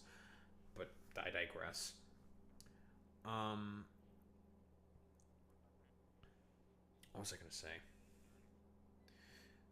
There, like, because of like the sort of existence of all the Cold War, Red Scare propaganda that existed within the United States of America and Great Britain for all the decades that, well, it was basically played out, it has made it such that there's just not really any representation for any sort of like left flank of the party, because it was genuinely like scary for people to be able to operate as openly on the left within the United States of America or Great Britain or throughout the world, right? And the Soviet Union was not helping with any of that sort of problems. Complete bastardization as to what like further left-leaning sort of representation is supposed to look like. Complete bastardization. Same with like the, same with like Marxism, Leninism in general. I do not like Marxism, Leninism.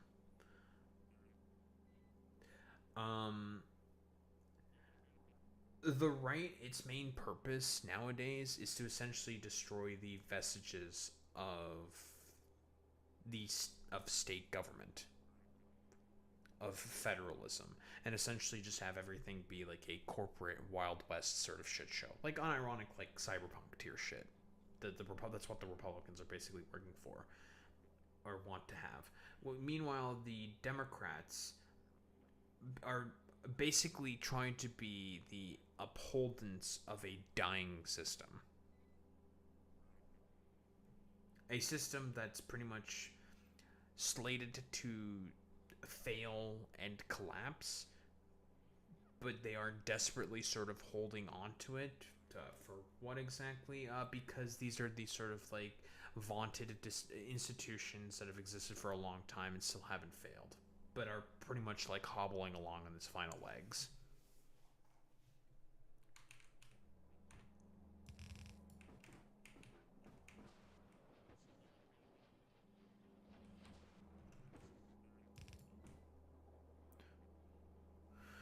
If it were up to me, so if I could do anything to fix the current state, what would I do? Such a simple question with so many different answers.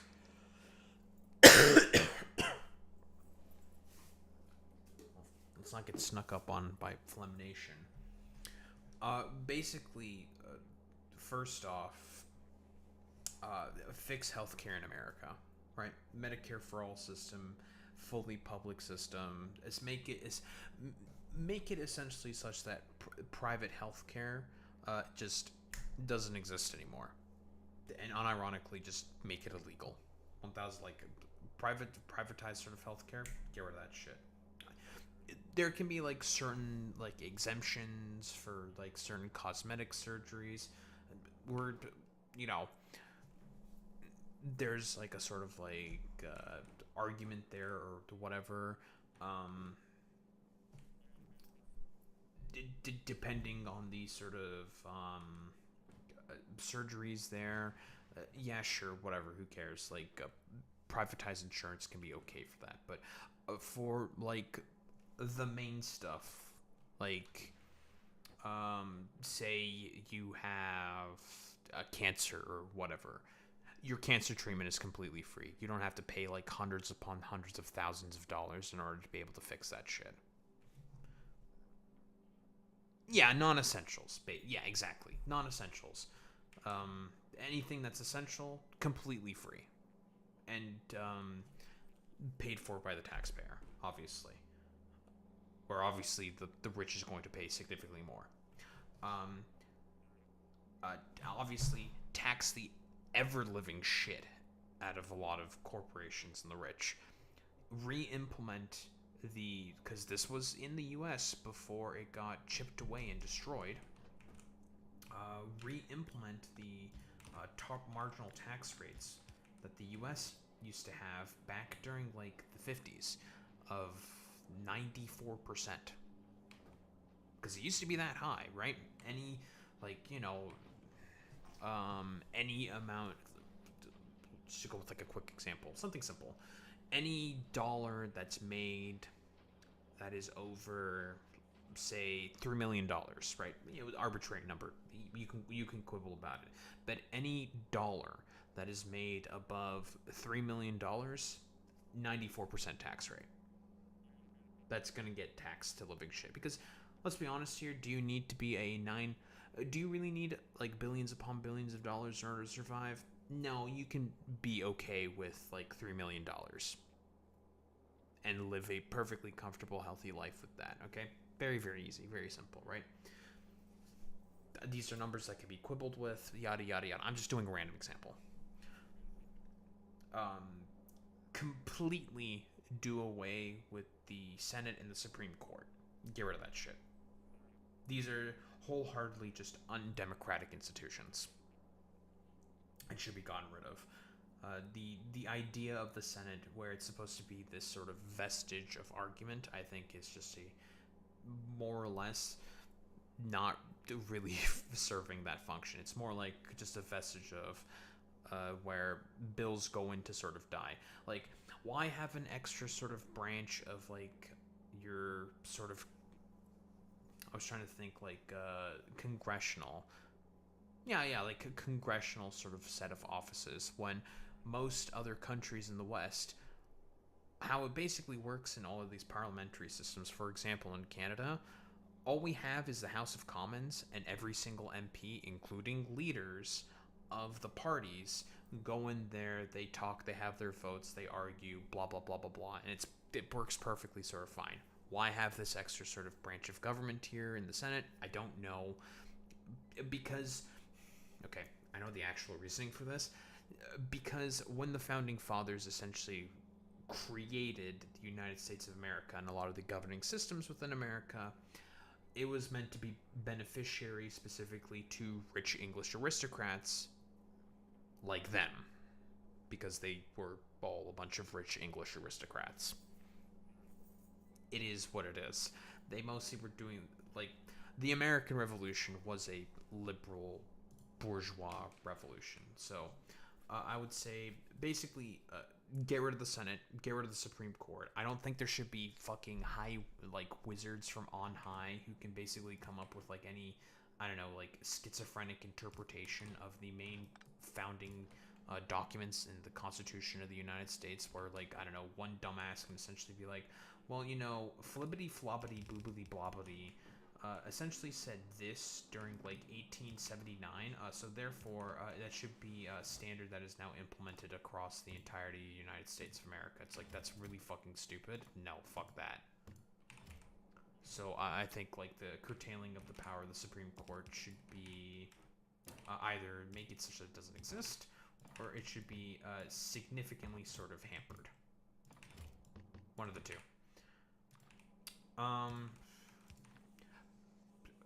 Do way more funding of education, make colleges and universities tuition free across the entirety of the United States of America, like it used to be during the 50s, and essentially I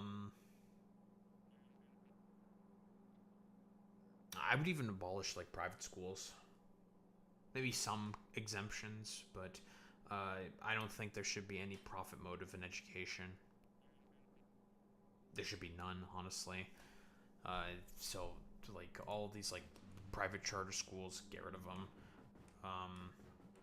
Don't make it such that property taxes are the main things that fund public schools. Don't do that. Just have, like, again, taxing systems for that. There's a lot of stuff.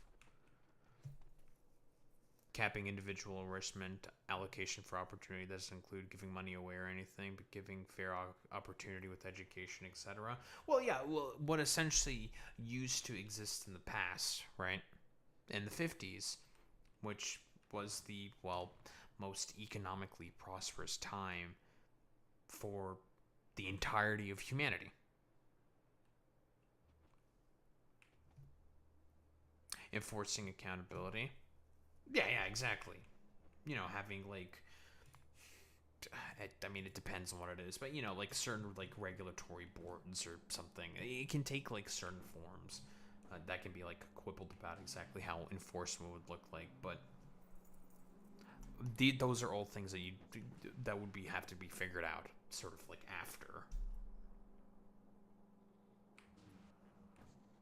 You know, having, like, proper enforcement and regulation, all this stuff. Because that's, I mean, like, part of the reason for even why we're in this situation to begin with is because of, well, lack of regulation and enforcement of a lot of this stuff. Because who currently has the say? Well, no, the corporations and the rich.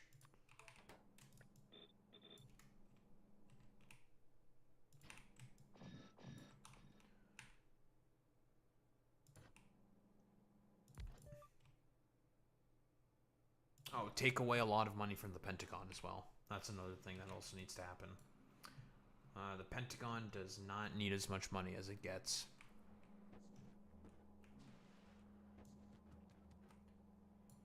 You're telling me an institution that keeps failing, like, tax audits over and over and over again gets, what, $900 billion, $1 trillion fucking dollars in order to, I don't know,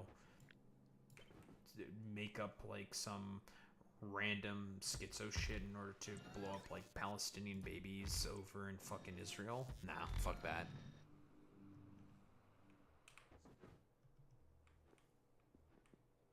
Oh, this stuff in order to be able to have this to happen, you have to basically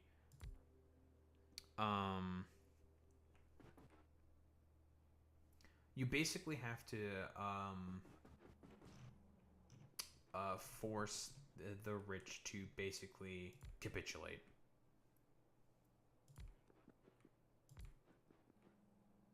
Because they like this, it would probably have to get violent.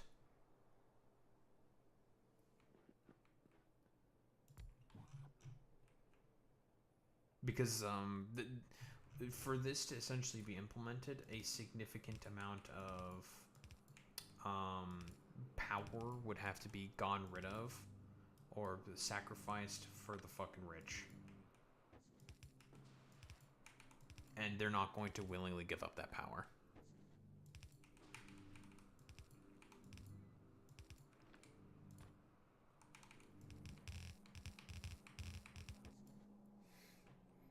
From the river to the sea, Israel shall be free. Okay, buddy. You keep preaching the song of Israel, despite the fact that everyone fucking hates that dumbass fucking colonial outpost. Okay, bro.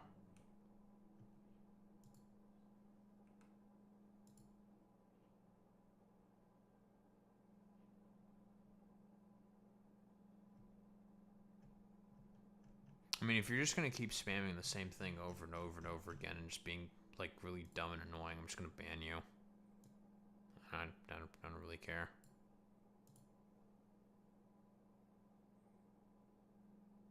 Okay, then I'll just ban you from the Discord as well.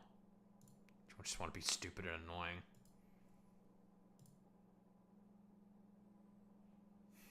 Shut up.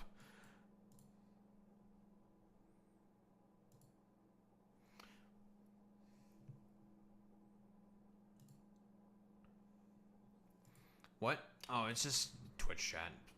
Fucking goofy ass Zionists just being goofy. Just spamming, oh, from the river to the sea, Israel will be free. Sure, man. Totally. Israel.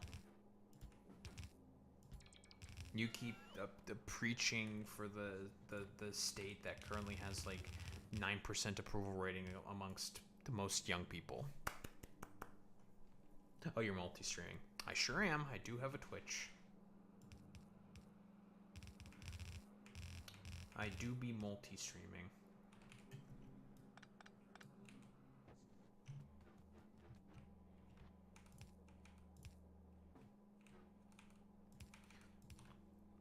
That dude probably came in to be like really dumb and annoying because of the current title that I have.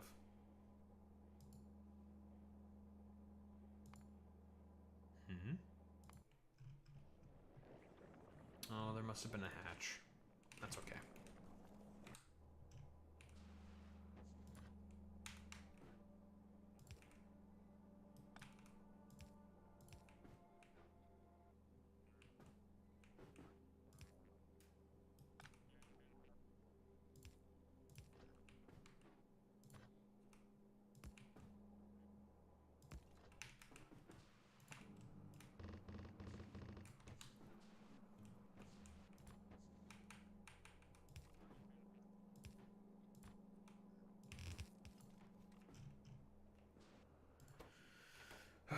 Okay, so that's gonna be that. I just need the foil then, and then we can make... that'll be everything to make science. It'll then just be a matter of making rockets and then leaving. And then getting a bunch of research done.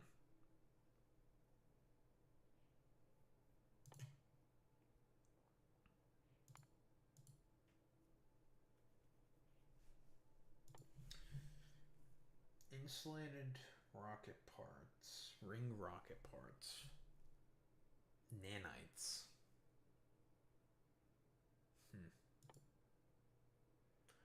Gold wire electronics.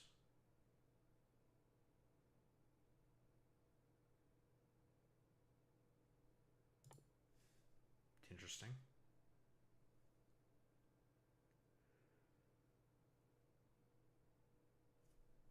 God.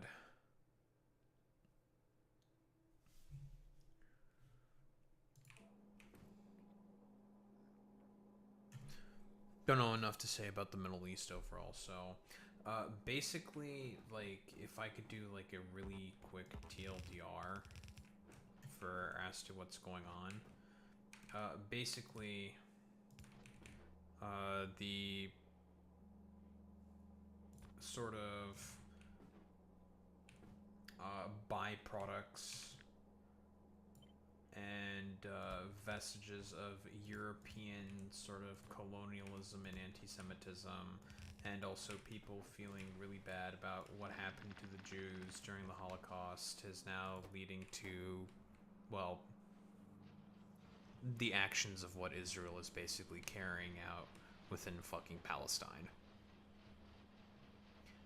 That's a very, very simplified version of what I'm saying here. Obviously, it's way more fucking complicated than that, but, you know. As a very, very, very, very short TLDR, basically, blame the British and the French. blame the British and the French. If we want to make it as, like, non-complicated as possible. Blame the British and the French.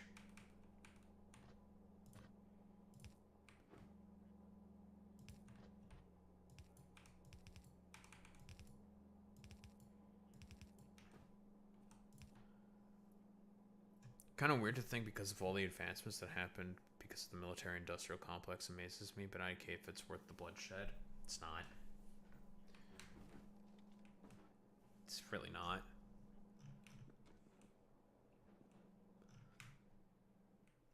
Like, you are correct. Like, for example, why does the GPS system exist? Military-industrial complex. Why do, like, microwaves exist? It's, like, a random example. Military-industrial complex. Like, unironically. And NASA. If there's one thing that should probably get more funding, it's NASA. I don't think space travel and space exploration should be privatized, but, you know, whatever. Yeah, from what I understand, it's just thousands of years of hate glued with emotional blackmail. I wouldn't say thousands of years.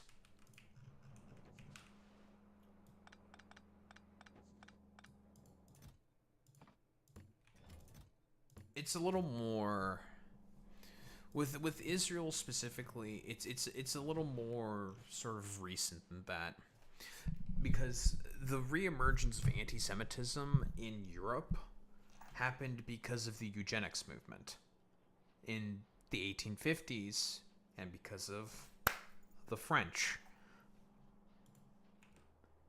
Because it used to be seen as kind of gauche to be overtly anti-Semitic amongst, like, aristocrats. And then the scramble for Africa happened, and the subsequent sort of, I was going to say movement. I guess technically speaking, yeah, it's a movement. But in the sort of, like, subsequent sort of eugenicist movement happened. It's what made anti-Semitism kind of come back within the mainstream of broader, I guess, like, European intelligentsia.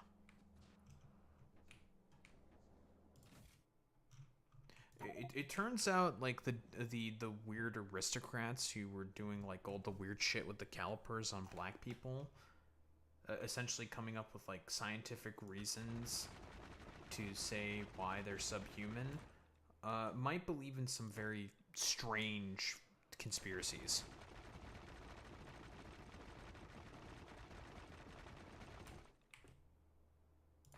And then, you know, Hitler, the Nazis, and it all goes from there. Yada, yada, yada. But the issue goes from inside and beyond Israel, don't you think? Are we talking about the current stuff that's happening in Israel? Or are we talking about, like, overall? Because, yeah, there's a lot of history of anti-Semitism within the world mostly because of religious reasons. From, like, all of the Latinized sort of Christian kingdoms.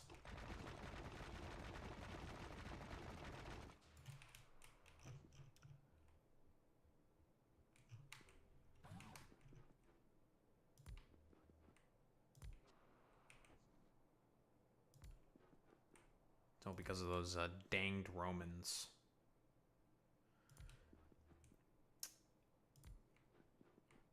What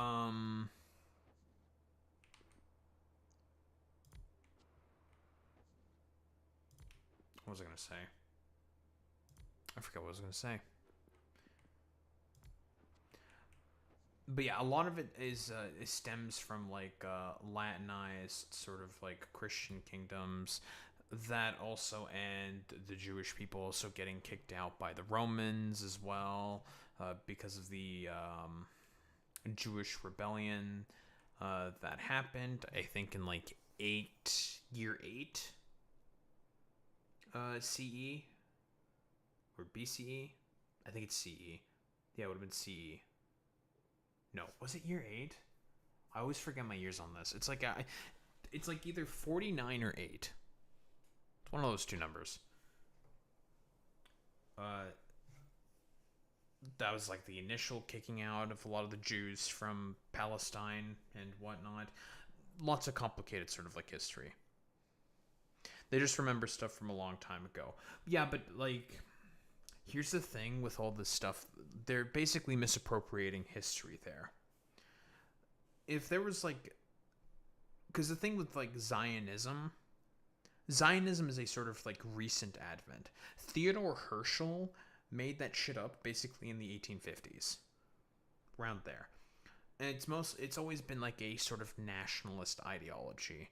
There was no Zionism when like the Torah was originally conceived of like over 3,000 years ago.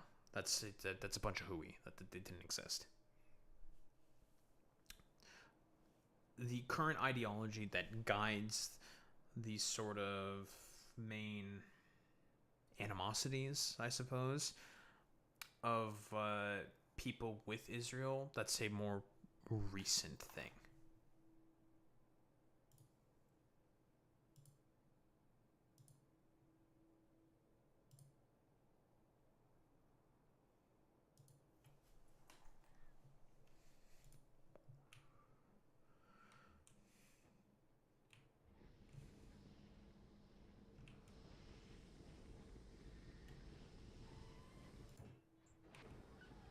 Alright, we're producing water and everything.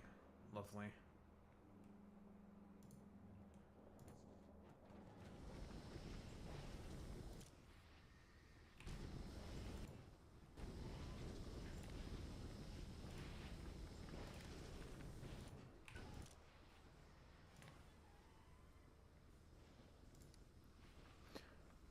Maybe the biggest problem is that conflicts happen so often they don't have time to heal, kind of forced to hate each other. Well, I mean, that's like also because of a lot of the sort of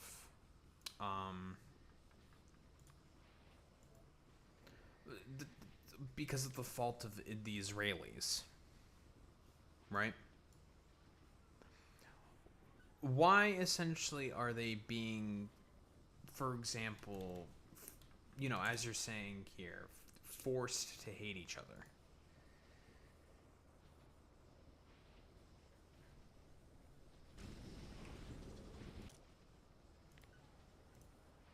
Should probably say less than 8,500.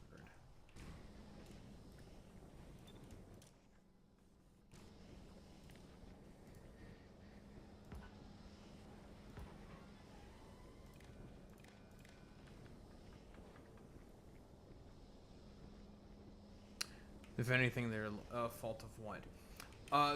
Because of a lot of the... Because here's the thing.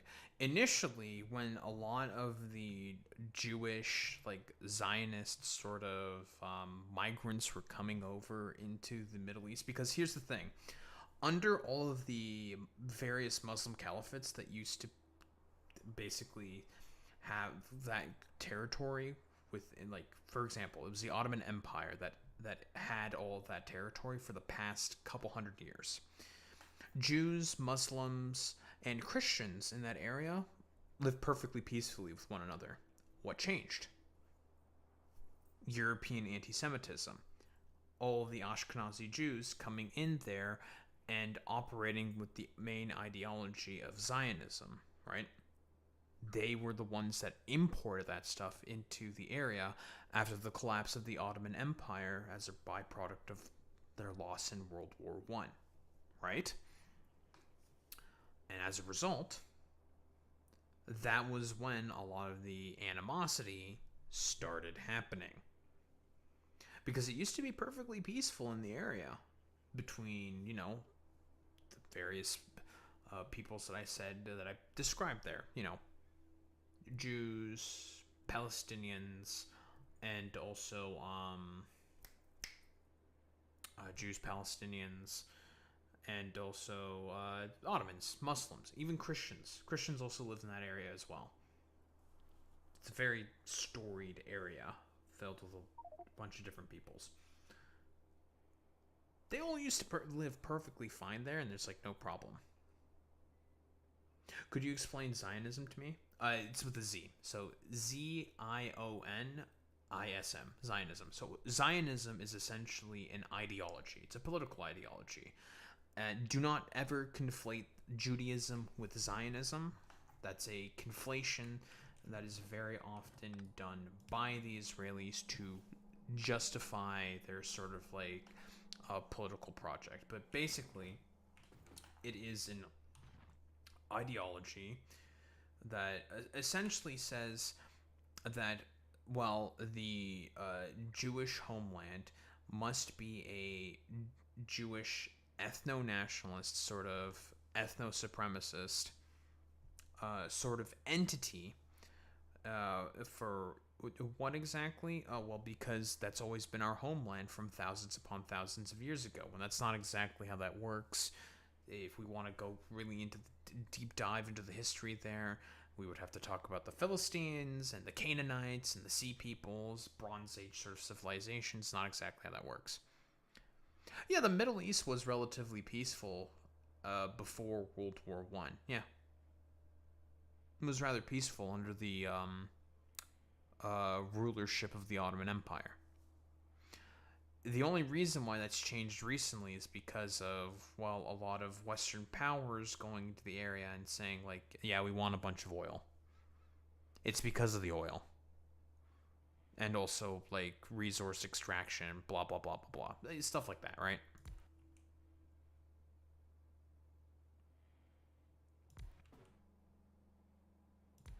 Colonialism, a lot of the instability is caused by the advent of Zionism, blah blah blah blah blah. Because the tensions within the Middle East, that's a pretty recent thing. Like 70 years recent.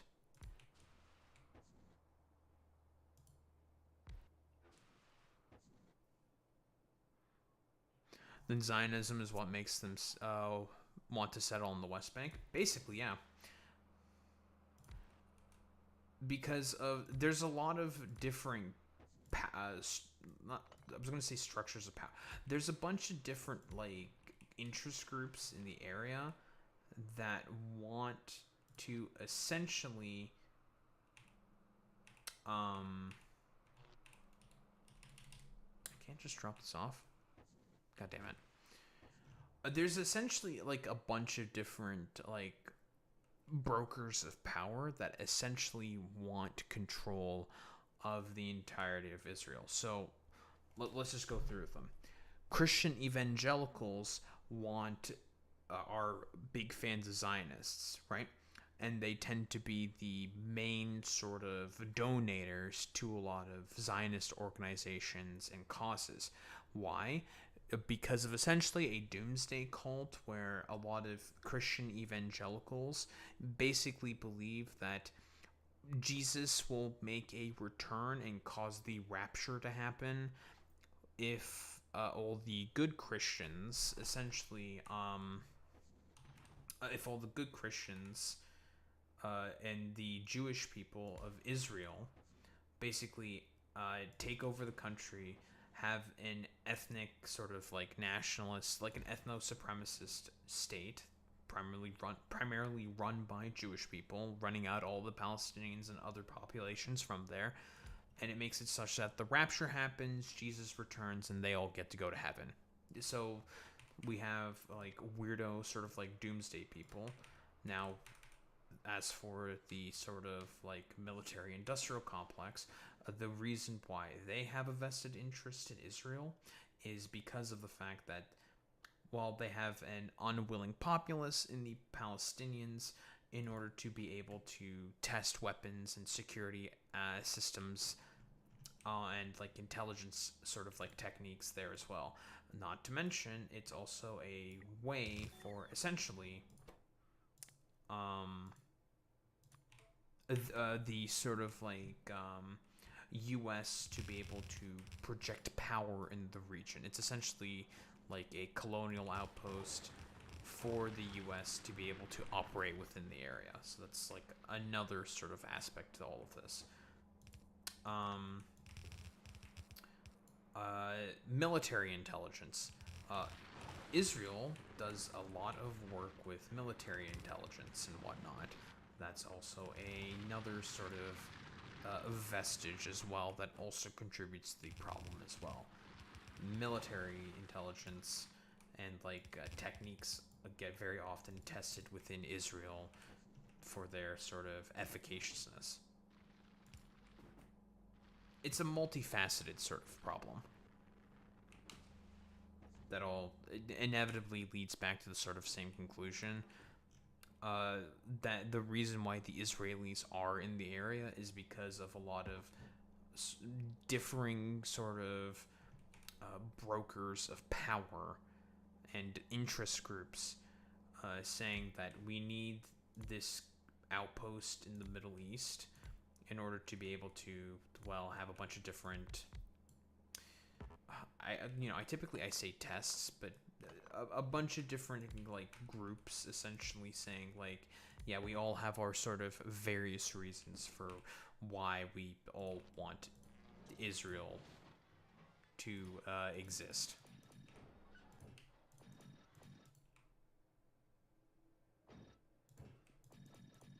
But those are like basically, I think, the three sort of general interest groups. Of course, there's also Zionists themselves. But their sort of like predisposition in all of this is basically, we just want to basically kill off all the brown people. It's a little like hyperbolic to say that, but yeah, basically the position of Zionists is, yeah, we just want to kill off all the brown people because we're, well, racist ethno-nationalists.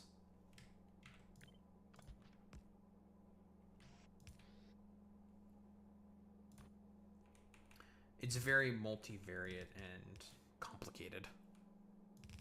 Lots of people at play.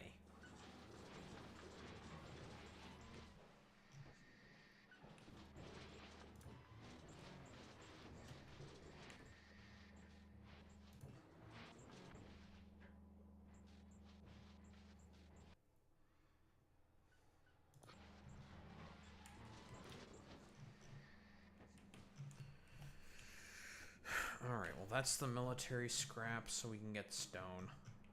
It's pretty much the only reason why we want that stuff.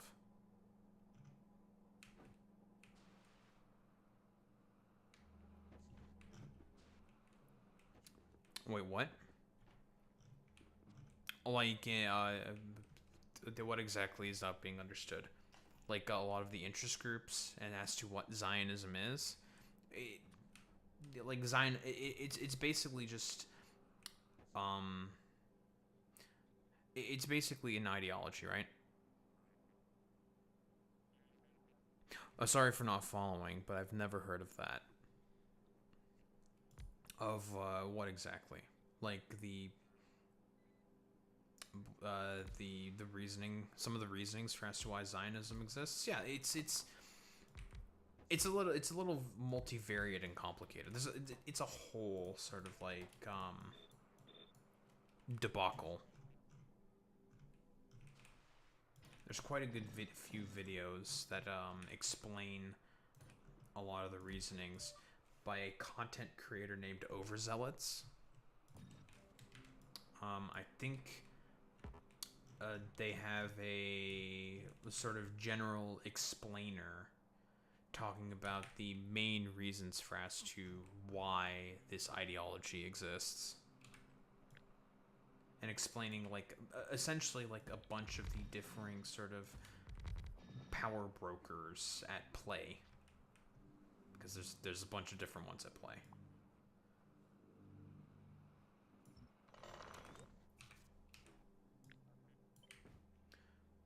But yeah, like if we want to do like a simple, like very very simple synopsis, Christians have an interest in seeing Israel exists because of their like really weird doomsday sort of cult prophecy thing coming to fruition. The military-industrial complex has an interest in the area because it's an outpost for them to be able to project power within the Middle East, and also it's an area where they can test weapons and new systems on a unwilling sort of populace. Intelligence agencies have interests in the area as well, partially for a lot of the same reasons for also why the military-industrial complex have interests in those areas, but also because very often the Israelis tend to be at the forefront of testing new intelligence techniques. Very, very often. That's like one of the main exports there.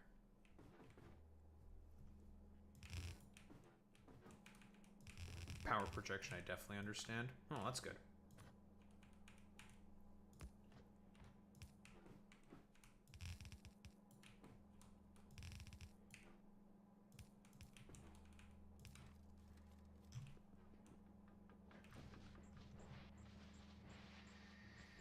What's going on here?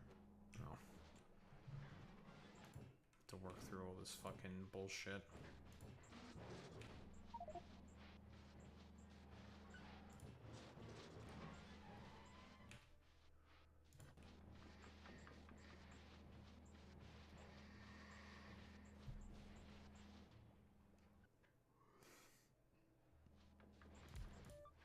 I want these to move faster, please. Eat through the stone bricks faster.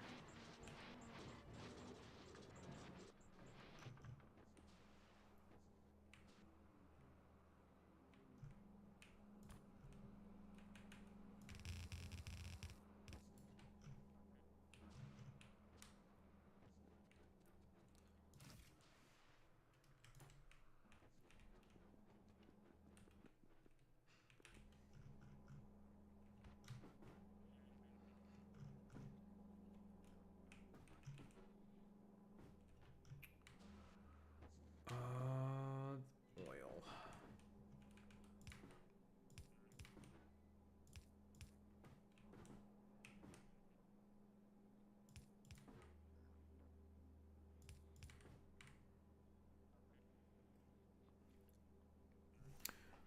Is it heartless of me to say just don't get involved in whatever happens? Kinda is, I guess, but really it's just too much. At some point you should just give them the room to decide. Well, I can understand that perspective that you're coming from there, Fitz, which makes a lot of sense, right? Because I'm going to operate under the assumption this is your first time that you're hearing about any of this stuff, like these sort of anti-Zionist sort of positions and a lot of the history for as to why the Middle East is the way that it is. And yeah, there's a lot of history. It's very complicated and can be incredibly, incredibly overwhelming. I don't disagree with that.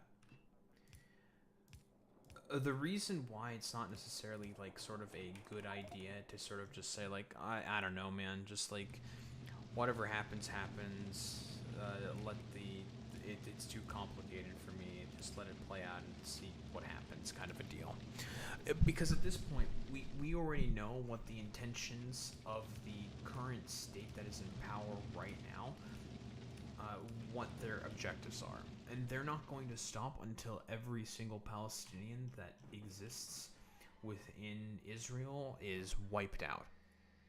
Until they're all just dead. Right? They've made their intentions very, very, very, very, very, very, very, very, very clear. Right? And everyone, broadly speaking, in the West, doesn't really want that to happen. When the Holocaust happened, and the moniker of Never Again was essentially created as a byproduct of the Holocaust, it really does mean never again. Because essentially, like, another modern day sort of Holocaust is happening right now as we currently speak, with the actions that the Israeli state is currently taking against Palestinians. And people are just not particularly happy about the fact that their tax dollars are essentially being used as a sort of, I was going to say wedge, but as a sort of justification for basically killing off a bunch of children. Not first time, I just think all the vehicles of media are just too biased for me to form an opinion about it. You're not wrong there. Mainstream media is quite biased for the perspective of the Israelis. You're not wrong there. But generally speaking, and I mean there's a lot of propaganda out there, which is not working anymore, which makes the Israelis quite particularly upset, but I digress. Essentially, like, the main takeaway is, and the main sort of like position that's the most popular is saying fuck Israel. Israel just wants to kill a bunch of babies, and they just want to make the lives of not only Jewish people across the world worse, but also the lives of people in the Middle East also significantly worse, which is just a fact, right? Yeah, it's not only Israelis, right? Like, they just want a bunch of people to suffer for, like, literally no reason, right? And that's sort of, like, the main takeaway that most people have had in this sort of, I was going to say debacle. It's not really like a debacle. In this sort of arena, right? It's just a whole bunch of unnecessary suffering being caused for no reason, being done at the behest of American tax dollars. More and more weapons are being given to an entity which doesn't really like America all that much. Like, for all this like talk and bluster about how Israel is the most valuable ally for the United States in the Middle East, that's just not true. Like, very, very often the Israelis will only act in their own interests and constantly just fuck with America like all the fucking time. But unfortunately, because of those interests that I mentioned earlier, military-industrial complex and the intelligence agencies, it makes it such that while we can't really go against Israel because we just have way, way too many interests basically tied up in that tiny fucking state. It's very, very complicated. But the tie, because it used to be basically that Israel was sort of seen as a third rail, a very safe issue that was never going to cause any like controversy, like politically speaking. But that's just not the case anymore. It's not the case anymore. And you know, being Israel is sort of seen as like a no-go, right? Like if you're a part of the Democratic Party nowadays and you're pro-Israel, the likelihood that you're going to win your election is very, very low, which I think is a good thing. considering the fact that Israel basically exists to just make people's lives worse for like literally no reason at this point. So, the fuck them. The fuck them, unironically.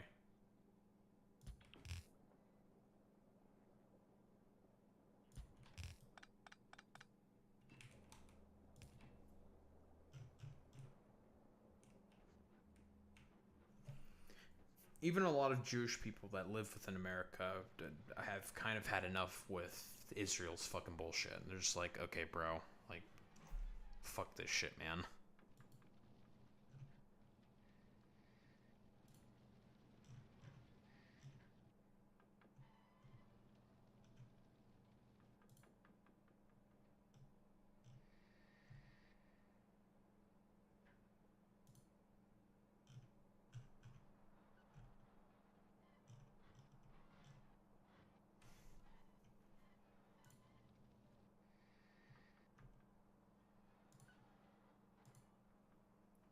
I think the problem is that people in other countries are applying what happens there into their own political grievances. Not really. Honestly, sometime, Occam's razor, right?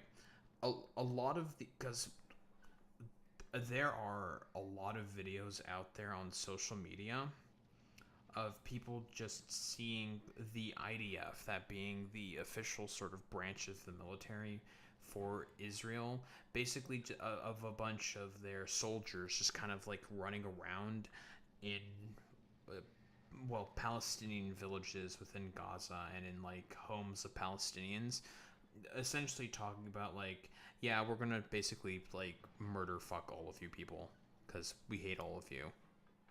Like, unironically, this is a thing that's like happening. And it's just like, oh, okay, great. So you guys are just like monsters. Like you guys are just fucking psychotic freaks. And they've made the intentions like really, really clear. Like, some of the stuff that happens in there. Israel has full control of the land, sea, and air.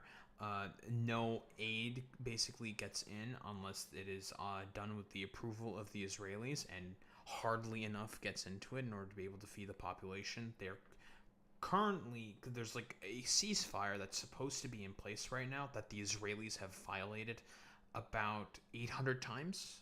I think the count is 800 to 850 times. They continue to just bomb refugee camps like up to 3 to 4 times. Like, they do what's called triple taps, where they'll just like circle back around and just bomb again, to make sure that they get the rescue crews to try to basically save people. So yeah, they also go after aid workers. They go after journalists who try to document everything that's going on in there. This is why people are fucking pissed with this, because the state of Israel itself is acting in a manner that is just completely unacceptable. Just wholeheartedly unacceptable. And that's the problem that people are having with it. Because it's just like, dog, like, you guys are supposed to be like, I don't know, quote unquote, the one democracy in the Middle East, and yet all you guys do is just run around just fucking killing people. Like, it's fucked up. Not to mention, they're also bombing Lebanon right now, despite the fact that they supposedly got a ceasefire with Hezbollah. So they're still bombing a bunch of other people as well. They want to bomb Iran again. They also want to just keep attacking all of their neighbors, like the Yemenis. They want to attack, obviously, the Lebanese, attack targets in Syria as well, obviously the Iranians. They're basically like, I don't even know if calling them like an asshole neighbor is like correct.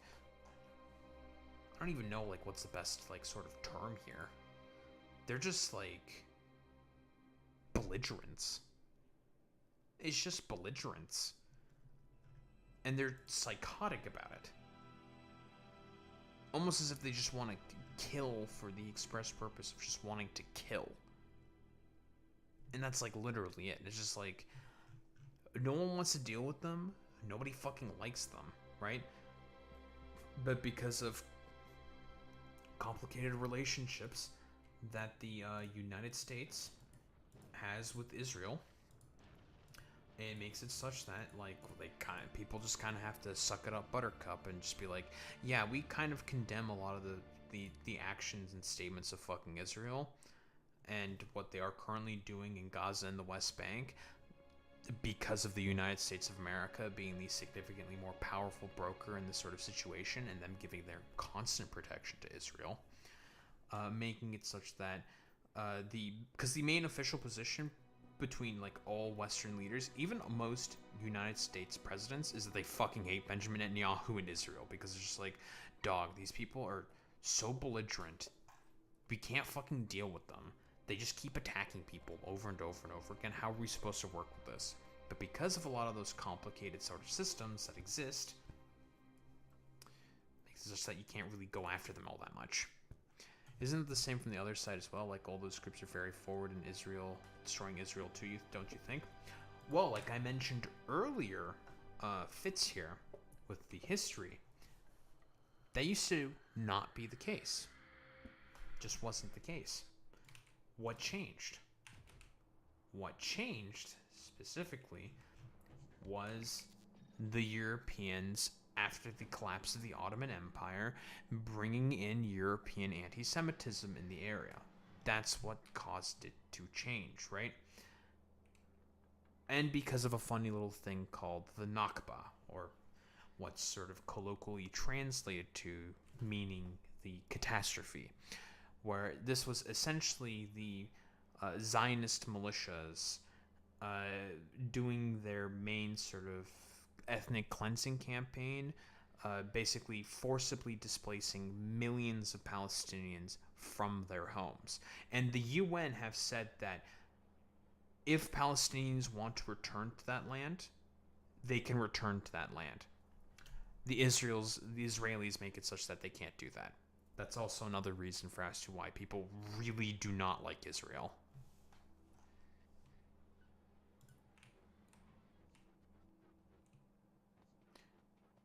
Basically, at like every single possible instance for where the Israelis could make it worse, they have made it worse. I'm trying to think. Let me see.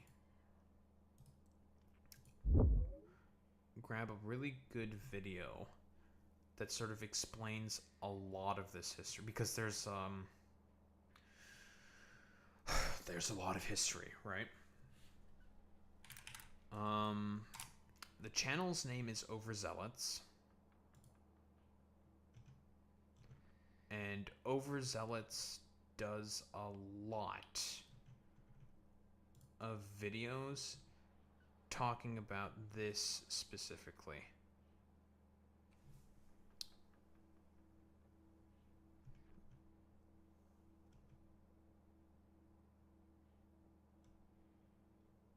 I'm trying to think of where exactly it is the best sort of video to start as like a main sort of overall historical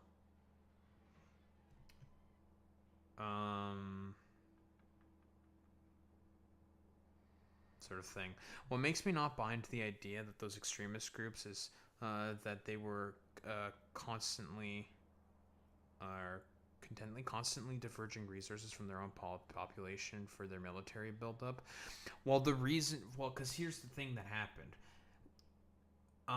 The reason for as to why that is the case is because of a lot of the Western influences in the area basically fucking with people.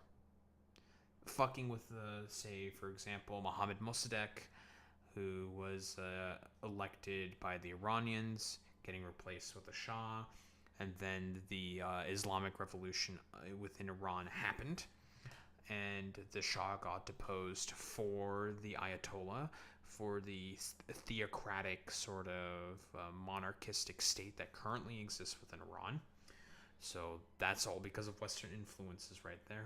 And Israel as well. Israel also contributed to that situation as well. the other sort of various coups that have been also done by what, so I think there was also one in Egypt.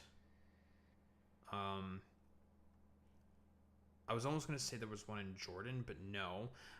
But because of the Nakba that was carried out by the Israelis, it caused a bunch of wars, which of course the United States aided the Israelis in to try to help them initially beat them back, right? Because again, of the sort of utility there of Israel basically being a colonial outpost for the sort of like broader general West, so that they can have influence throughout the Middle East for oil resources and a bunch of other reasons, obviously, right? So that's another thing that's also happening in there as well. And they've tried negotiating, right? Hamas has tried negotiating. The Arab states have tried negotiating. None of it has worked. So if you try all these things to try to resolve the problem peacefully, you make it such that violence becomes inevitable. That it's just like, because like, there's this really good point raised by Norman Finkelstein, right? Talking about the Houthis, why they basically treat Zionists and Jewish people as the same thing, which is they're not, for various reasons. Zionism is a political ideology, whereas Judaism is a religious and a cultural affiliation. The reason why the Houthis, for example, treat all Jews and Zionists as the same is because the only Jews that they have known are Zionists. It's a self-perpetuation device. And this is for, well, at the behest of Zionists. Though they want this to be the case because of the fact that, and this is one of their sort of main propagandistic lines, they basically want as many Jews moving into Israel as possible so they can continue with the ethnic cleansing and the sort of establishment of the Jewish ethno-state within Palestine, within Israel, right? It's all like, I am talking about a lot of like sort of disparate, separate things, but it is a sort of thing where it's all heavily interconnected with one another. It just is very, very interconnected with one another.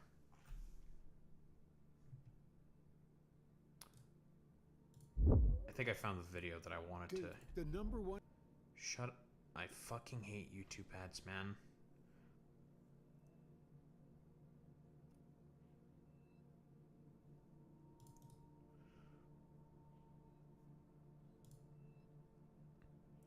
So this goes into a lot of the historical talking points for Zionism.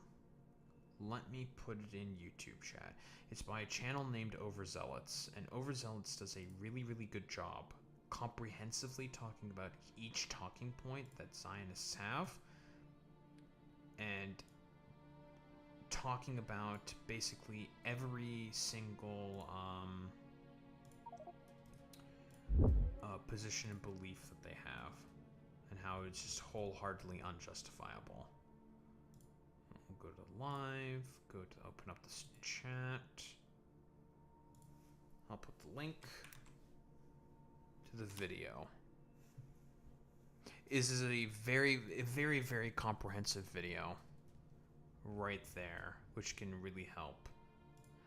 There's also the more modern talking points as well. I believe this is his version of This program is brought to you by... Thank you, Overzealots. Thank you, Ground News. Very cool. Of the more modern talking points that Zionists also use in order to justify the ethnic cleansing. So there's a second link right there. I would suggest the first link first if we want to get the sort of historic talking points, and then the second link for the more contemporary talking points. At least I think that's how the order went. I might have done it in the exact opposite way. Right. That's my limit on that front. I just don't have enough knowledge to say something about it. Personally, I just think money going there, the way it is stupid. Right? Yeah. Like, and that's why I'm like explaining in a very TLDR version a lot of the history. You should take a look at they're a bit long, but one of them is about an hour and a half. One's about an hour and 40 minutes. Because it's a lot. A lot has been jam-packed in about 80 years. But those two videos are very, very comprehensive, talking about a lot of the history and the talking points and the justifications that these people use in order to essentially help perpetuate their campaign within the Middle East. Well, within Israel specifically.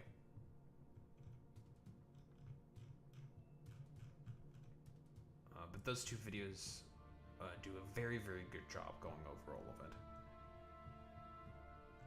Where are the recyclers?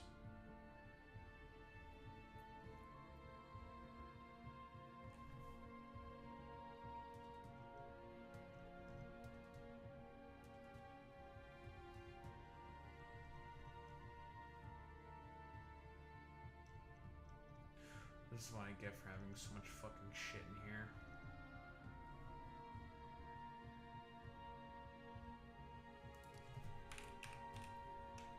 There they are.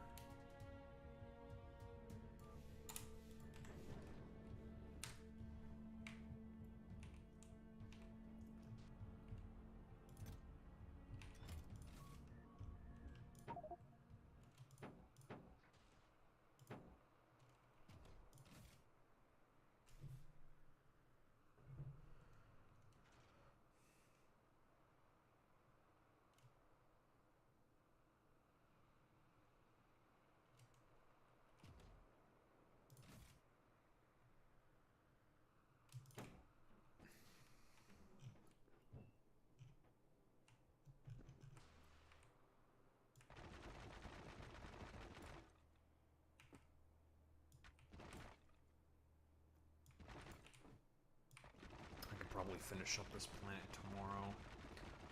All that's really left for me to do here is just basically get everything necessary in order to build rockets, because we now make everything needed in order to be able to make the science pack. So we can make the science packs. And then we just have to make rockets in order to send it all up into the sky. Because we got brick, we're going to use the brick to make concrete, and then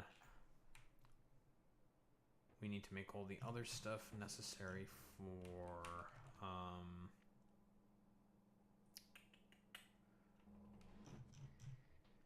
getting the hell out of here.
Alright, that'll finally allow for more silica sand to be able to be put on the belt. Lovely.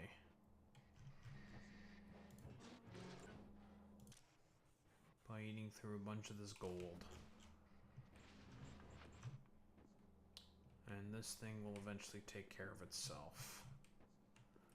Lovely, lovely, lovely. I'll just throw together some quick concrete production because we need concrete to make rocket silos.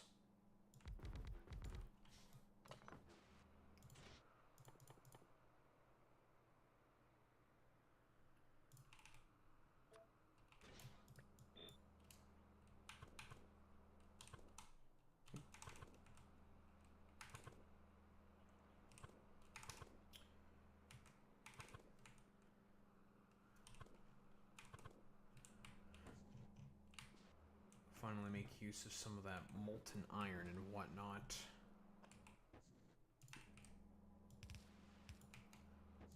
Never forget in your basic Factorio tutorial, I might as well do this real quick. H is one of your best friends. Being able to flip buildings to match up fluid inputs is very, very useful.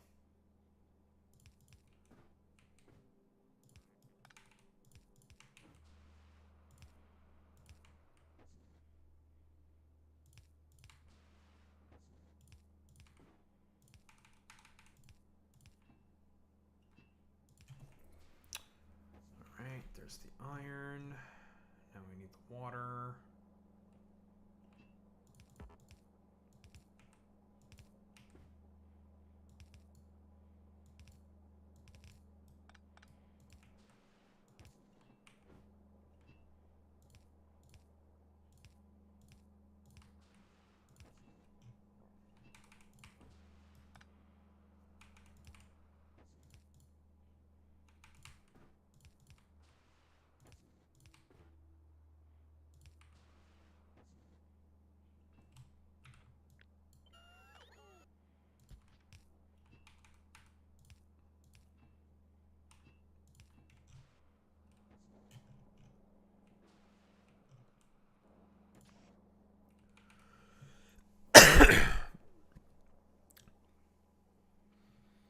What you're making looks like that scene in The Hitchhiker's Guide to the Galaxy where they built a new Earth. I feel like very often if you go to like a new planet in Factorio, it's like pretty much exactly what you're doing.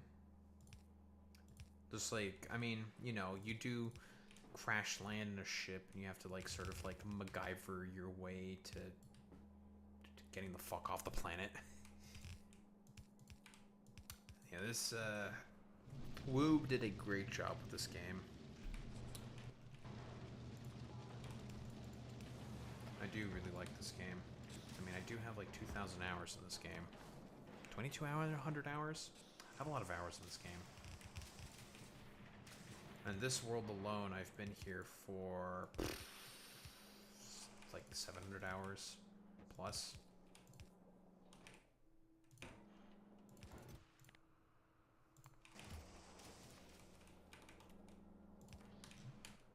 Nice. Now we can take...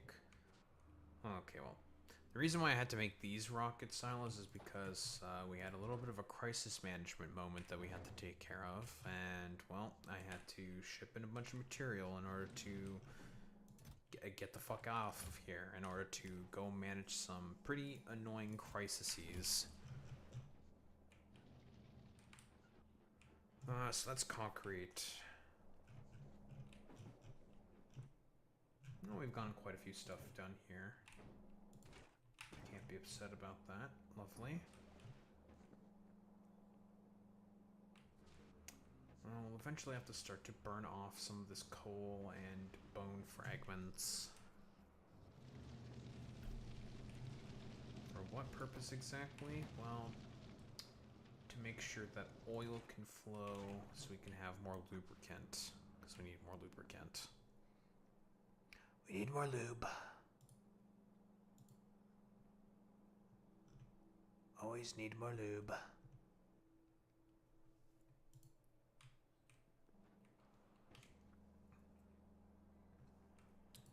It's getting a little late right now. Oh, I guess I will not be getting into the topic that I was going to get into today then. It's unfortunate.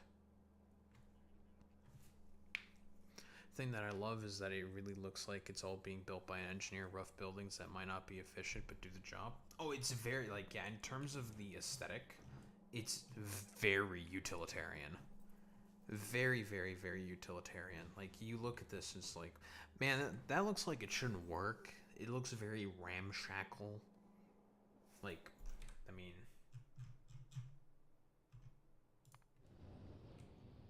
the thrusters, man. Like,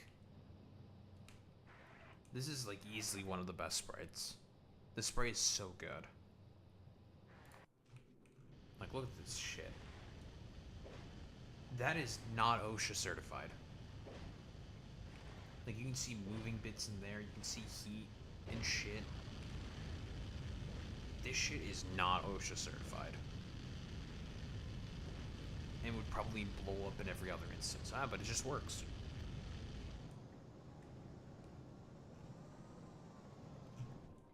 It's very good. They really did knock this shit out of the park.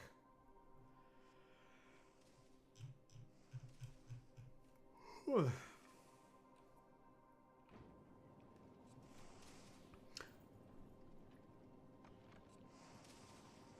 the fuck? What the fuck is Mr. Bungle? I don't know. What the fuck is a Mr. Bungle?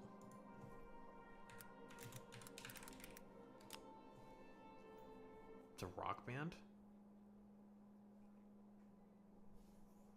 The fuck is this?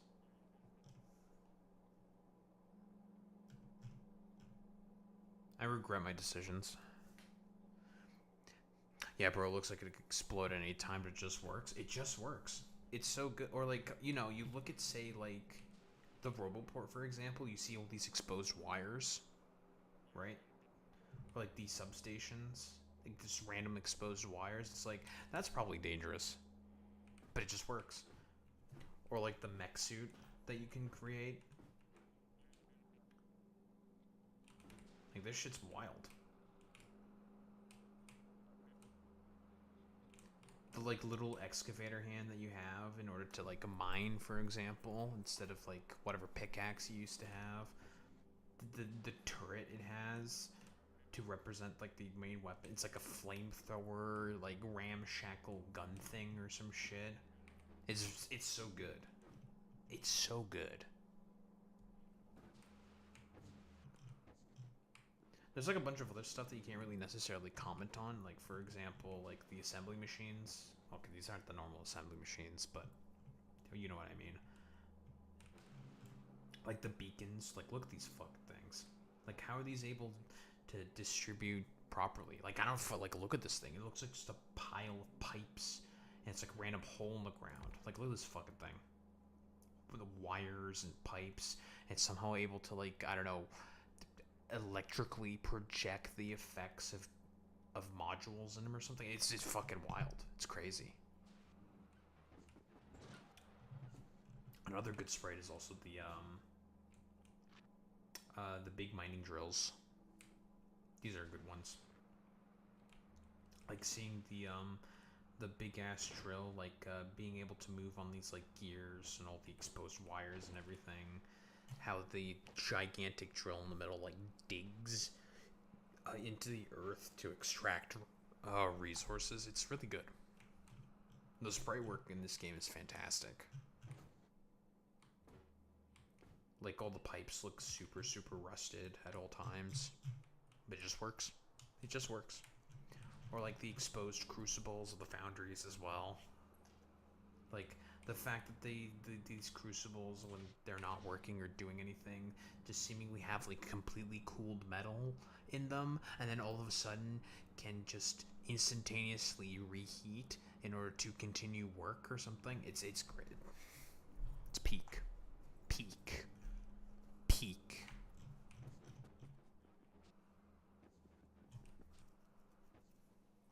It's very, very good.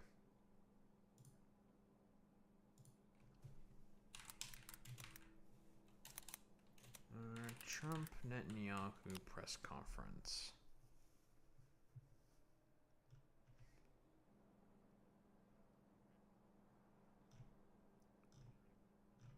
27 minutes. What's the, where's the initial thing?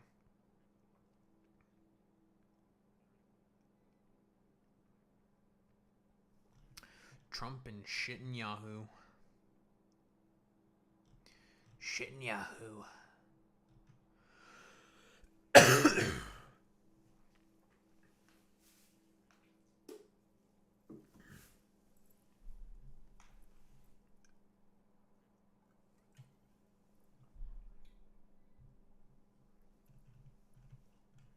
I didn't want to be this late, but might as well get her done.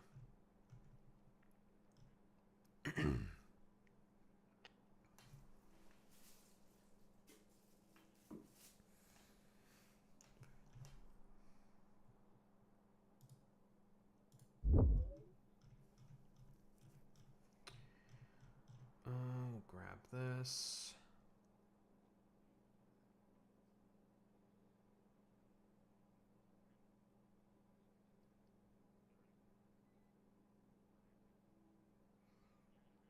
And we'll grab this. Exactly the same as the Zelensky meeting.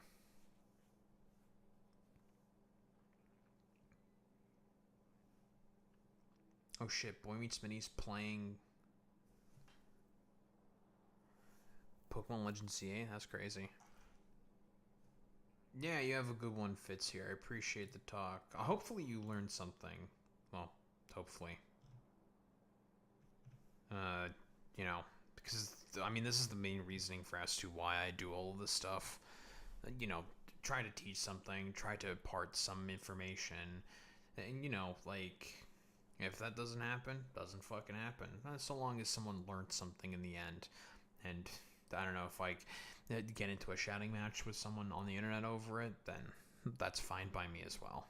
Kind of a deal. Whole point of the channel, I guess.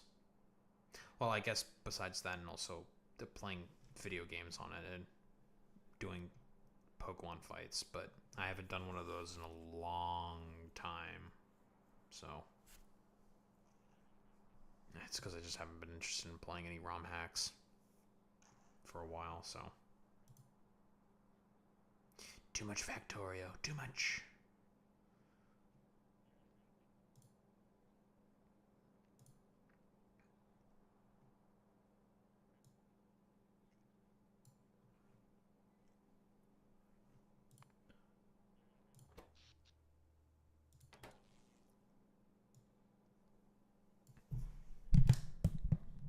I need to figure out, what's the best way to do this?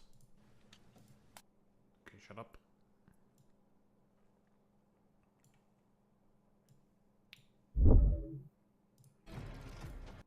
Shut up. Wow.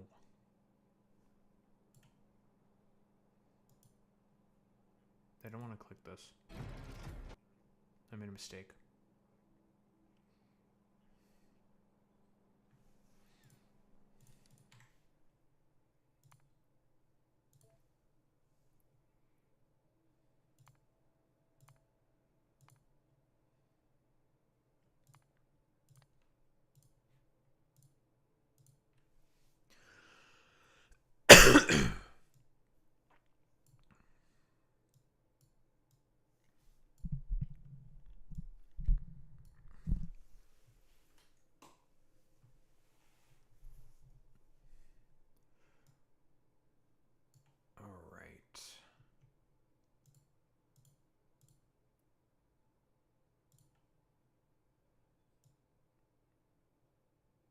Do this while playing some Factor Oreos.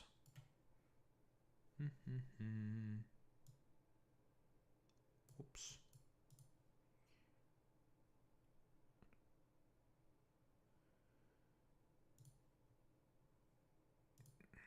Theater mode, theater mode.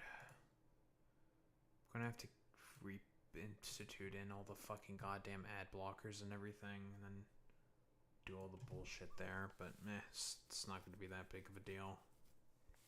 Not that big of a deal. Not that big of a deal.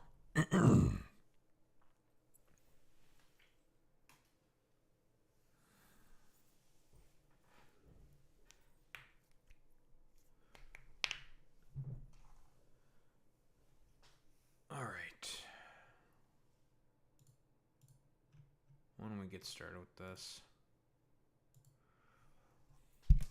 Well, I guess just how there was a meeting between Trump and Netanyahu, or not Netanyahu, Zelensky, on Christmas Eve.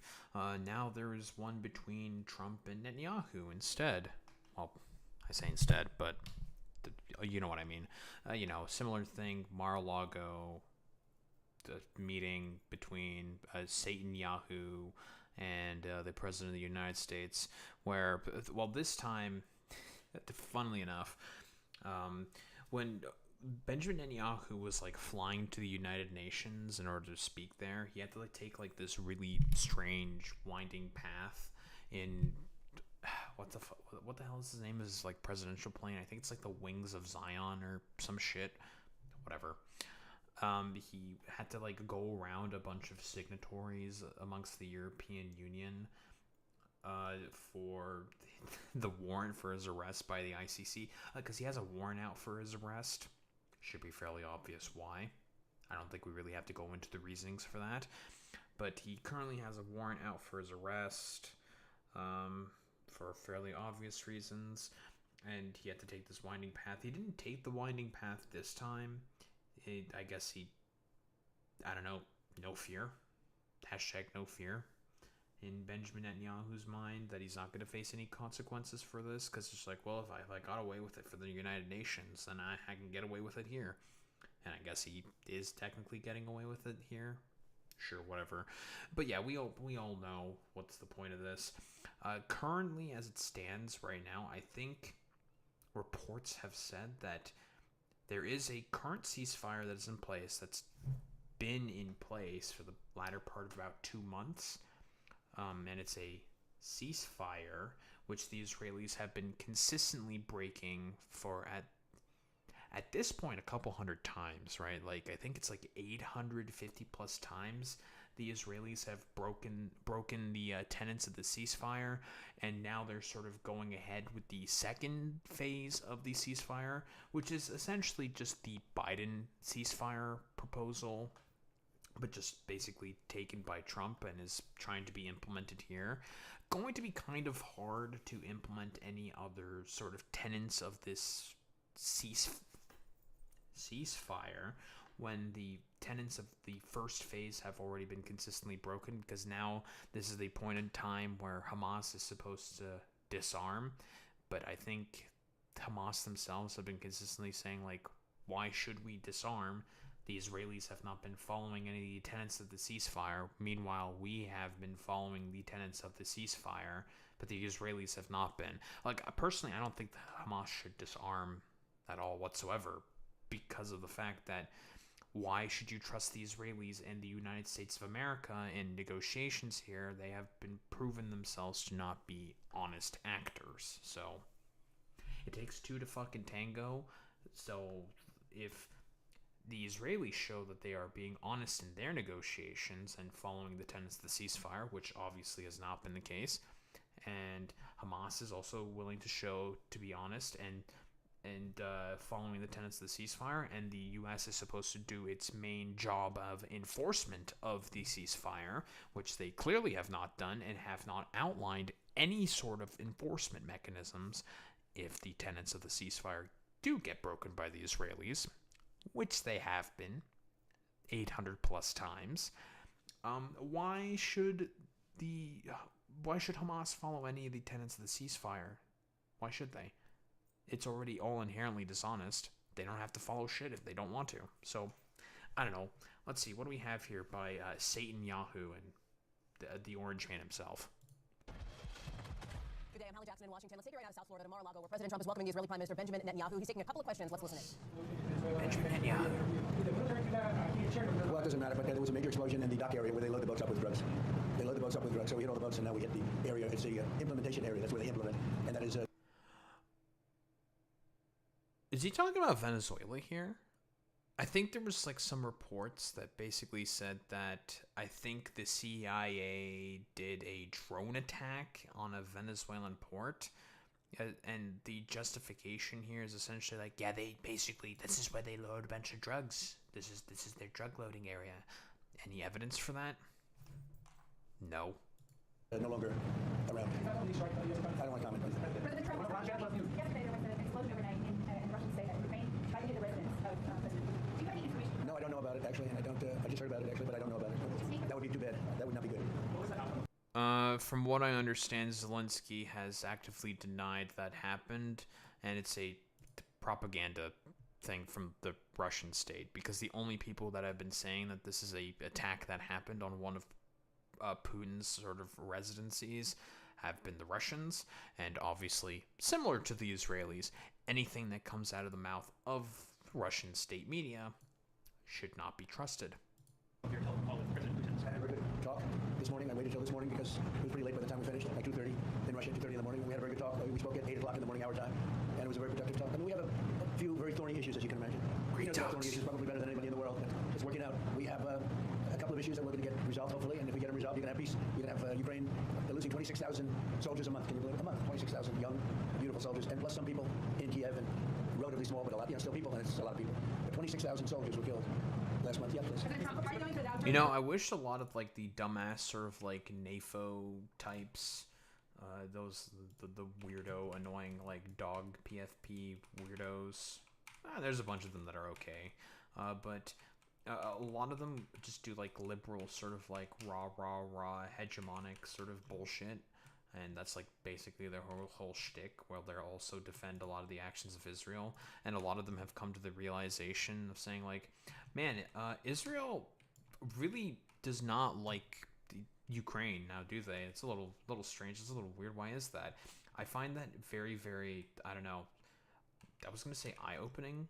Not eye-opening, but I'm very, very glad that these sort of, I don't know, vestiges of liberal sort of like hegemonic values and whatnot is essentially being destroyed in the eyes of those people because of the fact that, well, Israel just wants to basically, I don't know, live like their perfect sort of socialist, not socialist, but like Darwinian sort of like utopian sort of project of, well, the only thing that matters is the might makes right. Do you expect Turkish forces to be stationed in Gaza? So I have a great relationship with President Erdogan, and we'll be talking about it. And if it's good, I think that's good. And a lot will be having to do with Bibi. We're going to be talking about that. Turkey's been great, and he's been, excellent as far as I'm concerned. I don't know what to me, he's been very good. Can you tell me a little bit about your relationship with Prime Minister Netanyahu and how important it is for you to see him be pardoned by the Israeli president? Look, he's a wartime prime minister. He's done a phenomenal job. He's taken Israel through a very dangerous period of trauma. Israel with other people might not exist right now, if you want to know the truth. That's a pretty big statement, but it's true. I feel that you had the wrong prime minister, Israel right now would not exist, because they were met with a force the likes of which very few countries. Yeah, I'm sure. So I believe right now at this current juncture, basically Benjamin Netanyahu is dealing with corruption charges, and Trump is essentially trying to do everything possible in order to get a pardon from Israeli sort of courts for him specifically to get a pardon for his fucking actions. Should Benjamin Netanyahu get a pardon for the fact that he is incredibly fucking corrupt? Obviously fucking not. He is very, very, very corrupt. Very, very corrupt fucking shithead Benjamin Netanyahu is. So does he deserve a pardon for any of his fucking actions? Absolutely the fuck not. But, Trump is essentially trying to get that pardon now, and is essentially trying to make the Israeli state capitulate, much also to the chagrin of a lot of people within the state of Israel as well. They also want a lot of judicial sort of power to be curtailed, and a lot of judicial power has been curtailed, which is not been very, very popular amongst the Israeli populace, believe it or not. Although, honestly, from what I understand, like, Likud has been benefiting politically now recently. I guess mostly because of all the bombings that keep happening or something. I don't know. Like, Israel's, like, such a fucking mess of a country. Like, Satan country. Like, unironically, dude. Like, it's so fucking bad there. And it's one of those situations where it's just like, yeah, dude, we just want the vestiges of the of the judiciary system to be completely destroyed. So I don't know, Benjamin Netanyahu can continue justifying his fucking ethnic cleansing campaign of the Palestinians, which is genuinely insane. Like it's so bad that I think, like, you know, for all the talks of all these people complaining about Sharia law, for example, the fact that essentially, like, Jewish Sharia law, unironically, like, Jewish Sharia law has been implemented within Israeli fucking courts, like, I think they're called, like, pay courts or some shit. I don't remember exactly what their name is. But, like, some of these, like, unironic Sharia law courts, religious courts, have been implemented within Israel. For what purpose exactly? And to basically just screw over a bunch of people. Could have handled, and we worked together, and we were extremely victorious, to put it mildly. Now I hear that Iran is trying to build up again, and if they are, we're going to have to knock them down. We'll knock them down, we'll knock the hell out of them, but hopefully that's... Well, of course, they were going to build again. Like, nothing's been really done in order to tamper the Iran effect. Okay, whatever, dude. Not happening. I heard Iran wants to make a deal. If they want to make a deal, that's much smarter. You know, they could have made a deal the last time before we went through, you know, a big attack on them, and they decided not to make the deal. They wish they made that deal. So I think, again, they should make a deal. Iran should have made they the want to make a deal, but sometimes that doesn't happen. Yeah, please. Mr. Trump, Israel 5.4 use Israel. Would you support the overthrow of the Iranian regime? Who? Iranian regime. I'm not going to talk about overthrow of a regime. It's, they've got a lot of problems that are in there. Tremendous inflation. Their economy is bust. Their economy is no good. And I know that people aren't so happy, but don't forget, every time they have a riot or somebody... Yeah, basically the Iranian economy at this current juncture, there's like a bunch of protests within the country happening at this moment. Might take a look at some of those. Basically, as a result of the bombing campaign that happened in tandem with the Israelis and the Trump administration, the United States of America, that is.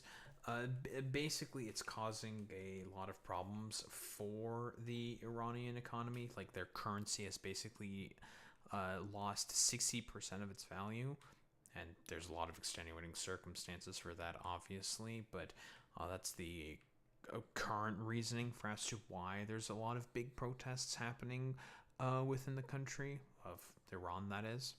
Forms a group, little or big, they start shooting people. You know, they kill people. And the people tend to... I've watched this for years. There's tremendous discontent. They form 100,000, 200,000 people. All of a sudden, people start getting shot.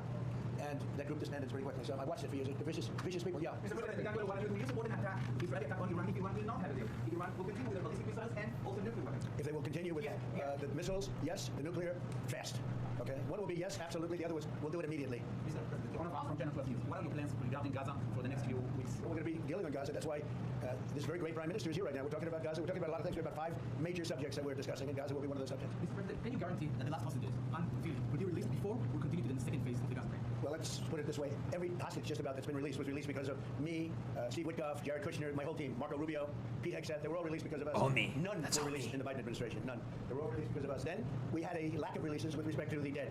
And all of a sudden they started coming back because they said... Well, I mean, that's because, like, the Biden administration was not really interested in beginning any of the negotiations. Like, again, I'm going to reiterate this, mostly because of the dude that's right next to you, basically doing everything possible to make the negotiations as difficult as possible for the Biden administration. Because, again, the current ceasefire proposal that Trump is implementing right now is the Biden ceasefire proposal. He didn't come up with that shit. Benjamin Netanyahu didn't have a problem with it. It's just that he specifically hated the Biden administration because he hates Democrats and prefers Republicans to be in power. For what purpose exactly? Because he knows that he can get something out of the Republicans more so in comparison to the Democratic administration, right? Because at the very least, there will be some accountability done by a Democratic administration. Some, kind of, I suppose, in comparison to that of the, well, Biden administration, which, Biden administration, in comparison to that of a Republican administration, which will just let, well, Benjamin Netanyahu over here just do basically whatever he wants. I said, nope. You said we have one wonderful young man whose parents are right now inside. And he's what beautiful parents, a beautiful brother, sister, and like beautiful family, and they're waiting for their son. It's the only one left. And we're doing everything we can to get his body back. And the parents just said, hopefully he's alive. And I said, I'd love you to think that way.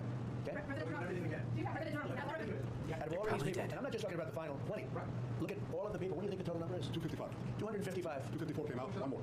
Think of that. And we got them all. President Trump, does the reconstruction of Gaza, President Trump, does the reconstruction of Gaza will begin even before Hamas is disarmed? I think it's going to begin pretty soon, yeah. He's looking forward to it, so am I. Look, what a mess. What a mess it is. And it's been a mess for centuries, really. It's been a mess for a long time. It seems to be born for that, but we're going to straighten it out. This has not been a mess for centuries. This is a recent advent because of, again, people like Benjamin Netanyahu and the state of Israel essentially promoting that instability for the express purpose of them being able to continue with the ethnic cleansing campaign that they are doing of the Palestinians, right? That's the whole intentionality behind it. No, we're already starting certain things. We're doing things for sanitary conditions and others. But Gaza's a tough place. You know the expression, it's a tough neighborhood. It's truly a tough neighborhood. Yeah, Tough cookie, folks. Yeah, please go ahead. I'm asking about the relationship between you and the Prime Minister. What about it? There's no relationship. Who's the relationship between you? I don't think it can be better. We just won a big war together. You know, if we didn't beat Iran, you wouldn't have had peace in the Middle East because nobody would have been able. The Arab countries who have been fantastic would not have been able to make a deal. If we didn't wipe out their nuclear, we wiped it out. If we didn't wipe out with our beautiful B-2 bombers, if we didn't, and we sent a lot of Tomahawks in there also, by the way, from a submarine. And what about the pardon? The President of Israel and the Prime Minister? Pardon? Oh, I think you will. How do you not? He's a wartime prime minister who's a hero. How do you not give a pardon? You know, I think it's a very hard thing not to do it. I spoke to the president, and Yeah, so again, we talked about this earlier, but Trump is basically hardcore pushing for Benjamin Netanyahu to get pardoned by the Israeli fucking Supreme Court, trying to put his thumb on the scale specifically in terms of that dispute, because again, Benjamin Netanyahu is incredibly fucking corrupt, very, very, very much so.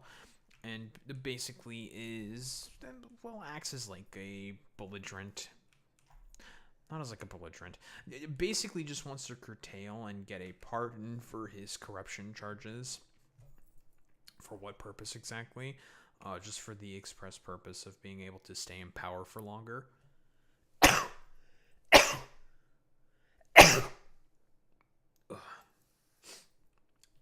Despite the fact that he's been basically found guilty of being extremely fucking corrupt, he's still going to try to stay in power because, again, we're dealing with a corrupt fucking fascistic, Holocaust fucking revisionist here. it's on. I mean, he tells me it's on its way. Can't do better than that, right? Please. Can I follow up on that as well? Was the facility taken over by the U.S. military or was it another entity like the CIA? Well, I don't want to say that. I know exactly who it was, but I don't want to say who it was. But you know, it was a long shore. Have you or anyone in your division talked to Maduro recent days? Well, I spoke to him. Recently? Pretty recently. Reasonably, but nothing much comes of it. Yeah. So, can you explain You have to understand what he's done. They've sent billions of dollars of drugs in. But maybe just as bad, they've sent hundreds of thousands of people in from jails, from prisons, from mental institutions and insane asylums. The drug lords, the drug dealers. I don't think we really need to just go over how this is just a fucking lie, right? Like, this is just a fabrication by the Trump administration here in order to justify an invasion of Venezuela. Were all sent into our country. But think of it, what he's done.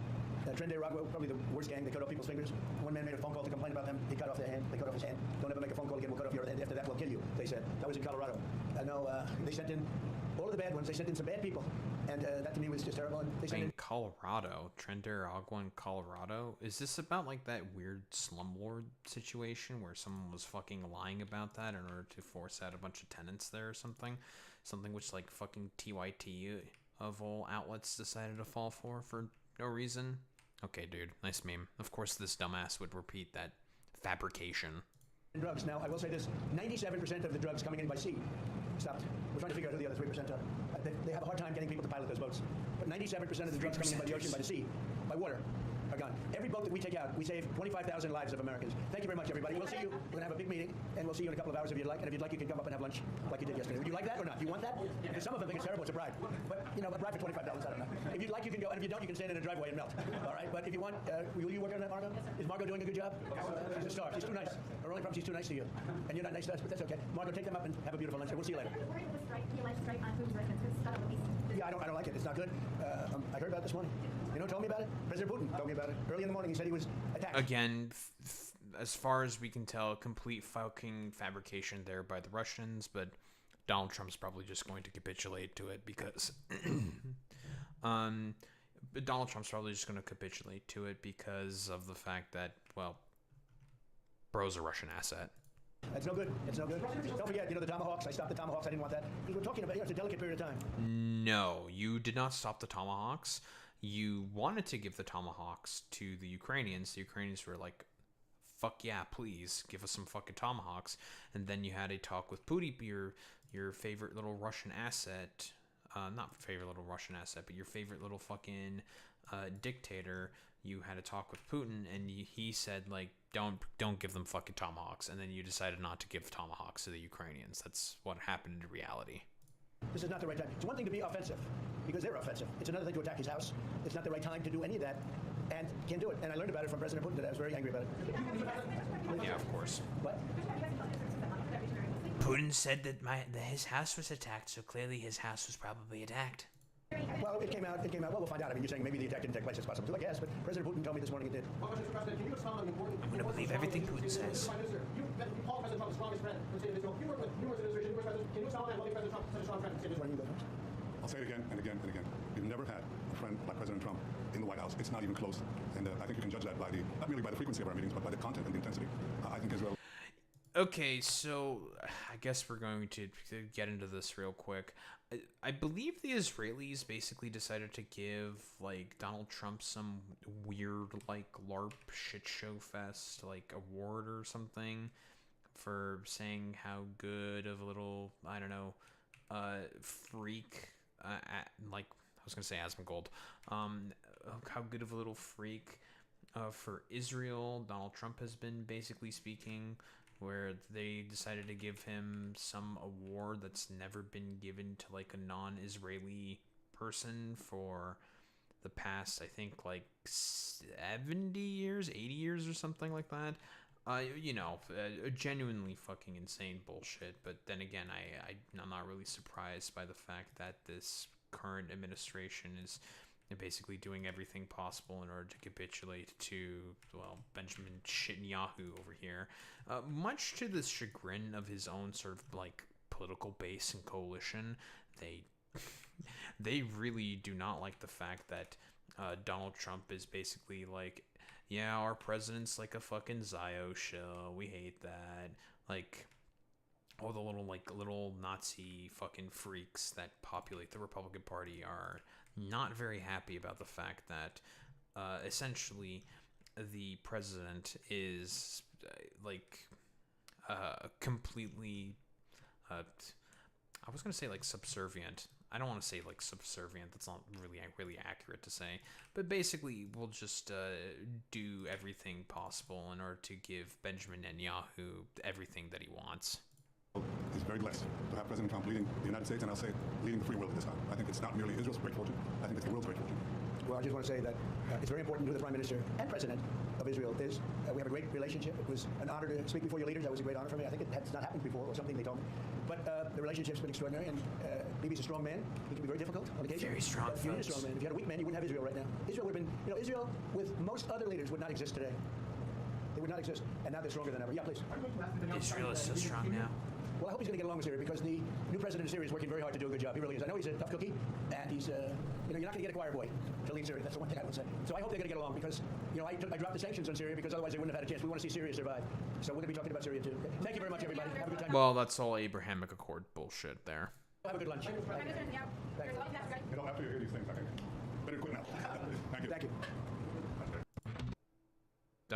Thank you, YouTube ads. I believe they decided to go into color commentary there from, like, whatever bumblefuck, like, I was gonna say content creators, pundits. I don't really care about, like, the little punditry here. So obviously, since this is a press conference being done by Trump, there was a follow-up press conference between the two leaders here. Leaders, quote unquote, with, of course, Benjamin Netanyahu, and also Donald Trump going in and just, I don't know, yapping about, like, with the press about more questions. Just curious to see what do these mans have to say for themselves. People can come in. Come on over, fellas. We had a big meeting with a lot of people, a lot of talent from Israel and from the U.S., and I think we came to a lot of conclusion and conclusions. And there's very little difference in what we're looking at and where we want to be, where we want to go. And so I just want to thank you for spending time. I know you're going to be over for a couple days, and maybe we'll be surprising us on New Year's Eve. That'll be fine. And it's wonderful seeing you and Sarah and your whole group. Very talented group. We've done very good work together, and it'll continue. So thank you very much, baby. Thank you. Thank you very much. love Israel. I have to say that. In addition to what I said, that we've never had a friend, even close, a friend, as President Trump in the White House. I think he's been extraordinary in his friendship and his support for Israel, his principled positions, his willingness to just cut through and get to the essence of things. And I don't say that as a compliment. I just mean it. People have heard me say that behind your back, Mr. President, many times. But I want to say something else. I think we have a partnership, if I can quote you, second to none. I think it's allowed us to do enormous things. You know, people said there was a different conception at one time, which means that America can advance its interest in the Middle East if it opens a lot of daylight between it and Israel. And President Trump has done the exact opposite. He's achieved remarkable things in the Middle East because we work together. We talk about our ideas. Sometimes we have different ideas, but we work it out. And most of the time, I mean, we've talked about the sort of consequences of the Abrahamic Accords. I mean, part of the reason for as to why October 7th even happened to begin with was because of the Abrahamic Accords, essentially forcing, at the behest of Benjamin Netanyahu, forcing the Palestinians into a corner such that there is really, really no other option for them besides to violently resist, which, of course, works for Benjamin Netanyahu. He is totally okay with that sort of standard basically being in place because he can use that as a way to essentially, well, force more suffering for the Palestinian people. Because, listen, when it comes to Benjamin Netanyahu, for him, if he can do basically anything possible to cause further suffering for Palestinians, he'll do it in a fucking heartbeat. He is, like, just the modern day Hitler of our fucking time. Like, unironically, he is, like, a miserable fucking wretch, and will just do basically anything possible in order to, well, cause more misery for the Palestinians. If, honestly, like, he could, like, I don't know, stub his toe and it causes the death of, like, 5 more Palestinians, he'll stub his toe consistently, like, all the fucking time. He 1000% would do it.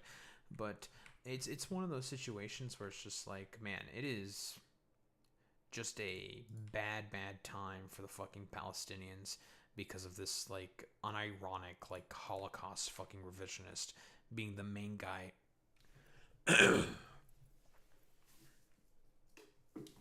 Being the main guy that's basically in power within Israel because, oh boy, he will do literally anything possible to cause more suffering for the fucking Palestinian people. He gladly will do it.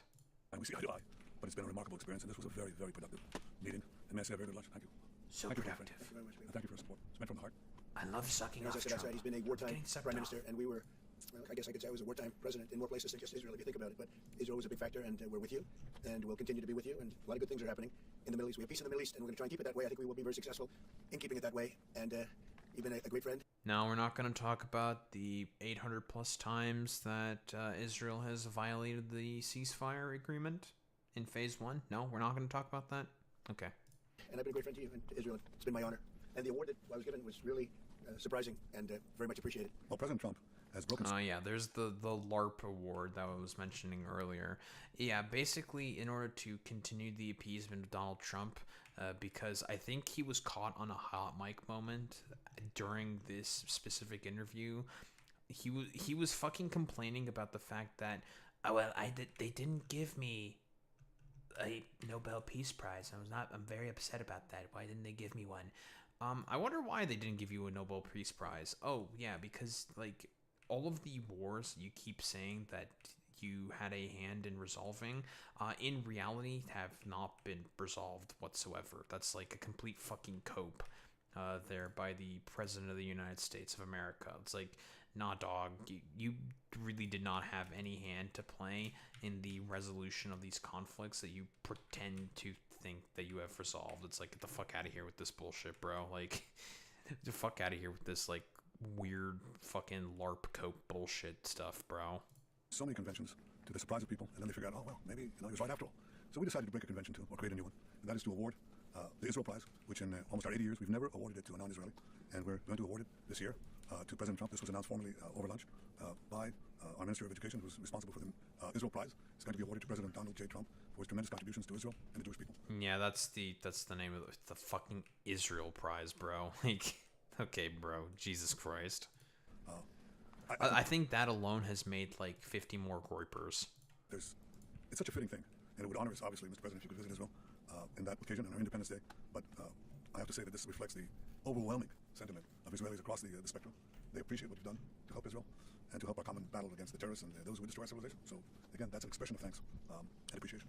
Thank you very much. That really is a great honor.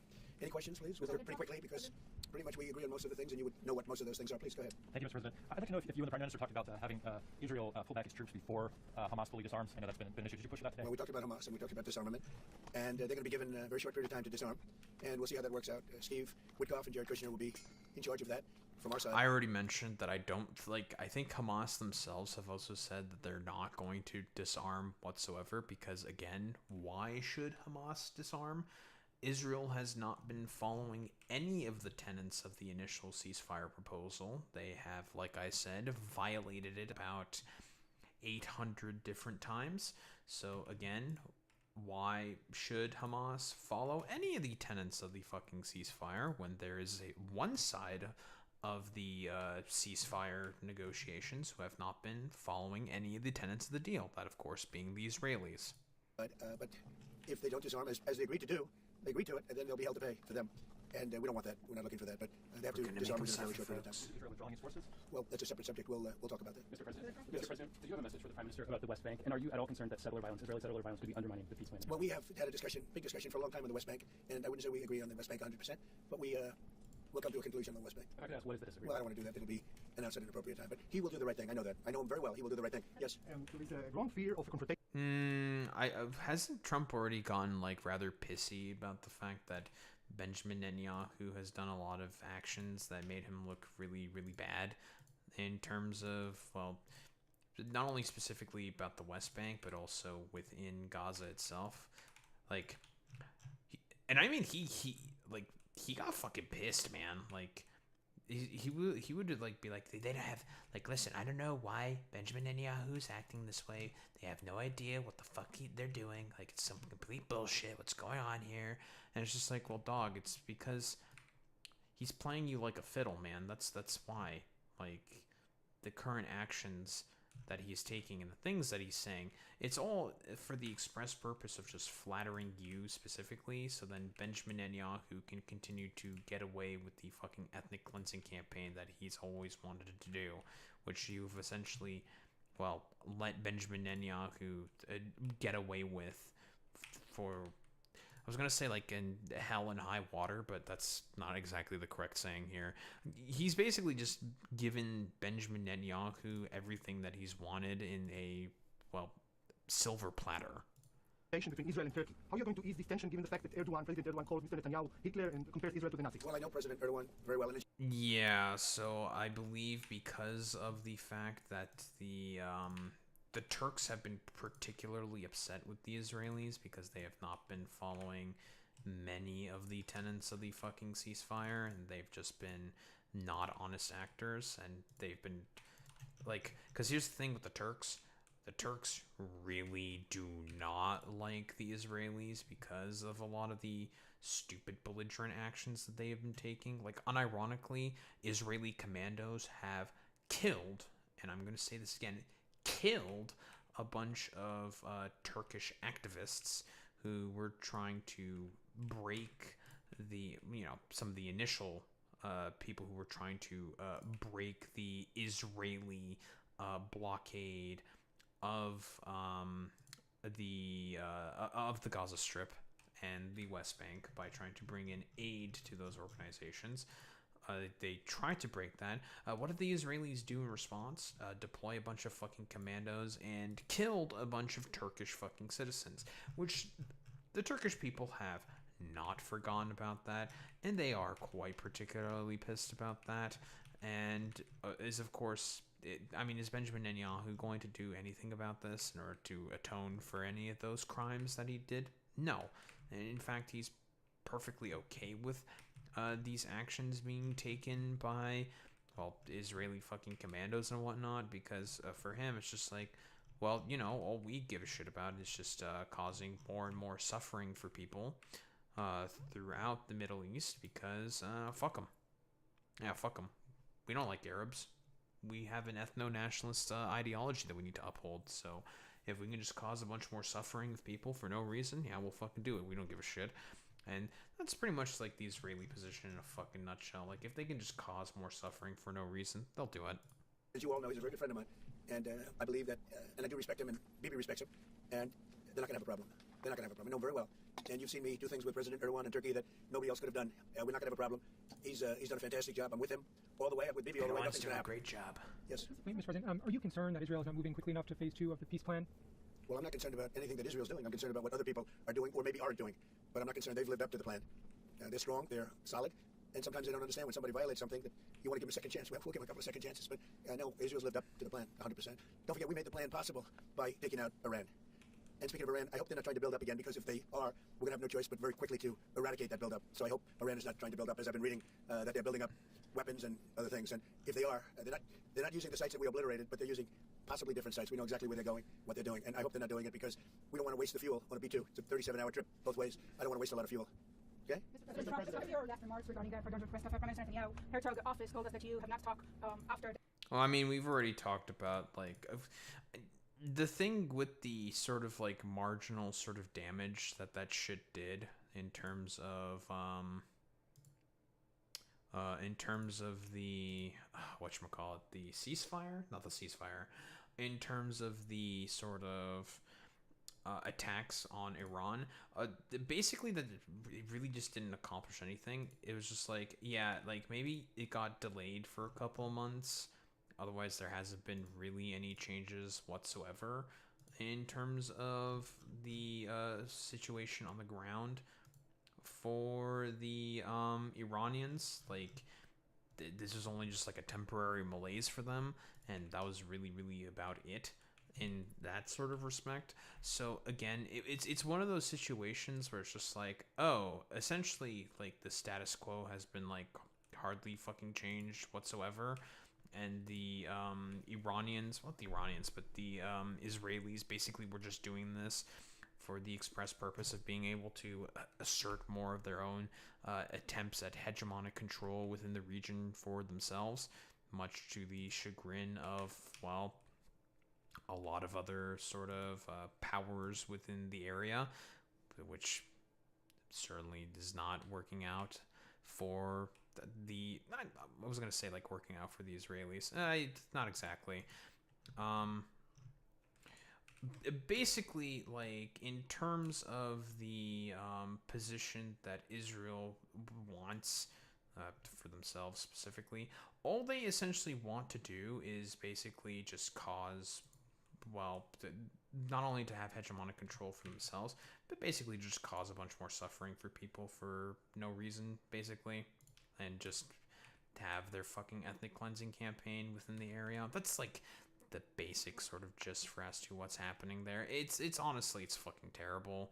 And basically the Turks have been very upset with the actions that the Israelis have been taking in the area, for the fact that they have just not been following any of the tenets of the deal at all whatsoever, and they have just not been happy with that, generally speaking.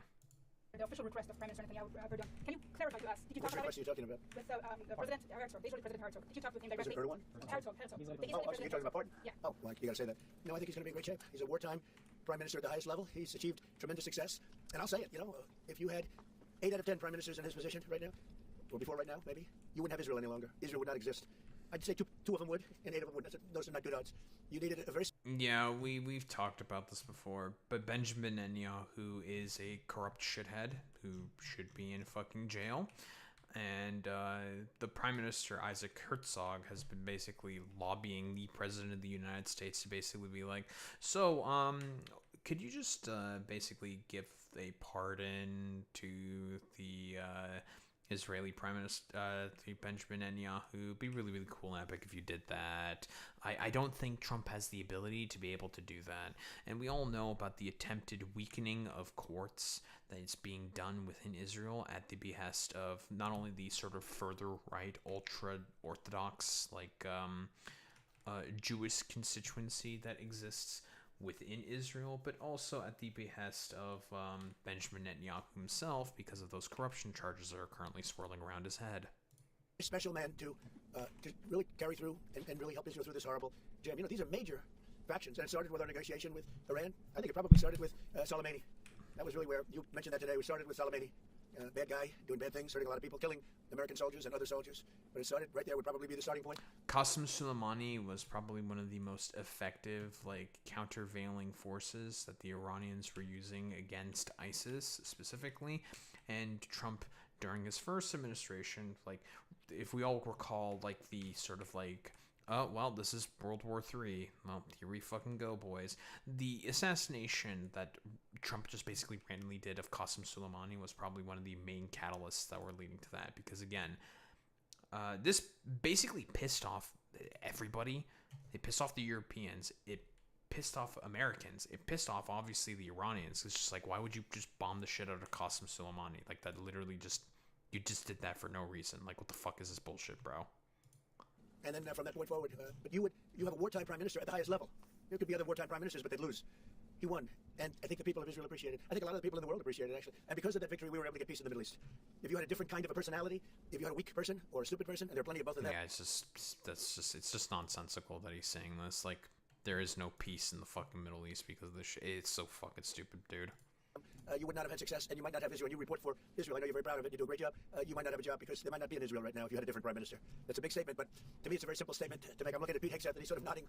If they don't have a strong prime minister, Pete, you might not have Israel today. I think he'll go down in the record books. And, I was a big help. I'll be honest with you, big help. Somebody said in the room, you need a proper combination of everything. And if you didn't have that combination, which they had, you would not have an existing Israel right now. And the people of Israel know it. That's why they like me, and that's why they actually like him. He's got a little bit of love-hate more than I do over there. But you know what? Even the haters have a lot of respect for him. And there's a lot of jealousy about him. A lot of jealousy. Jealousy is a bad word. But I believe you would not have Israel right now, so it's a big deal. Yeah, please. Stupid. Recent poll showed that as half of Gazans would be willing to leave the Gaza Strip if afforded the opportunity to do so. Back in February, you said that all Gazans would be... I heard that number today, half of Gaza would leave. I've always said it. I said if they were given the opportunity to live in a better climate, they would move. They're there because they sort of have to be. I think it would be a great opportunity, but let's see if that opportunity presents itself. But we're unironically just being okay with the fucking ethnic cleansing of the Palestinians within Gaza.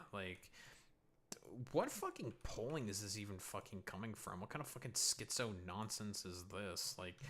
Oh yeah, there's definitely a bunch of polling saying that they just want to basically leave. Yeah, totally, bro. It's okay, bro. Yeah, sure, dude. POV, you said absolutely nothing wrong. Yeah, exactly, Zane. We're helping the people of Gaza a lot. So is Israel, by the way. So we'll see what happens. But I saw that there was a poll. It was actually more than half the people would leave if they were given the opportunity. And I've been saying that for a long time. To me, it was common sense. So it's interesting. Why wouldn't countries accept it? It's common sense to do ethnic cleansing. We don't want the country. Guys, I didn't know that it was common sense now. Zane, did you think it's now common sense to do ethnic cleansing? That's a new one to me, dude. Right now we're helping Gaza. But if they were given the opportunity, I think even higher than that, the group that did the poll is usually, I call them negative pollsters. You have a lot of them. And yet this poll was, I think, very accurate, other than it would be more than half the people if given the opportunity, but they haven't been given that opportunity. It's a negative pollster, but they're doing exactly the thing that I want them to say. So actually, is it really a negative pollster? I don't think so. I'm just so curious. What is this fucking pollster that they're talking about? Let me see if I can find that. Poll half of Gazans want to leave. Sure.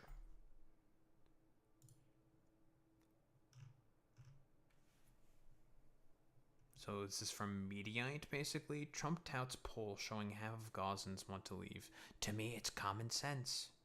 Let's see. During a press conference with Israeli Prime Minister Benjamin Netanyahu Monday, President Donald Trump touted a new poll that showed half of the people living in Gaza would leave if given the chance. I heard that number today. Half of Gaza would leave. I've always said it. The Palestinian Center for Policy and survey research surveyed people from across the Gaza Strip and in the occupied West Bank. Well, that certainly dilutes things a little bit if they're also surveying people in the West Bank for this poll, okay? Between May 1st and 4th, according to Reuters, the poll was conducted some 6 weeks after Israeli forces resumed operations in Gaza. If you were given the opportunity to live in a better climate, they would move. They're there because they sort of have to be. I think it would be a great opportunity, but let's see if that opportunity presents itself. We're helping the people of Gaza a lot. So is Israel, by the way. Yeah, by breaking the tenets of the ceasefire about 800 fucking times and not allowing the necessary amount of like food aid to be able to go into the fucking Gaza Strip. Yeah, sure, guys, you guys are really helping a lot. So we'll see what happens, Trump continued. But I saw it was a poll. More than half of the people would leave given the temperature opportunity. And I've been saying for a long time, to me it's common sense. To me it was common sense, so it's interesting. Reuters reported that the poll showed almost half of Gazans may be willing to apply to Israel to help them leave to other countries. Well, that's not exactly the same as saying that a half of Gazans want to leave the Gaza Strip. They say that that half of Gazans may be willing to ask the Israelis to apply to leave to there. And I know that specifically, and this is something that's been broadly condemned by the entirety of the world, Israel recognized the breakaway state of Somaliland.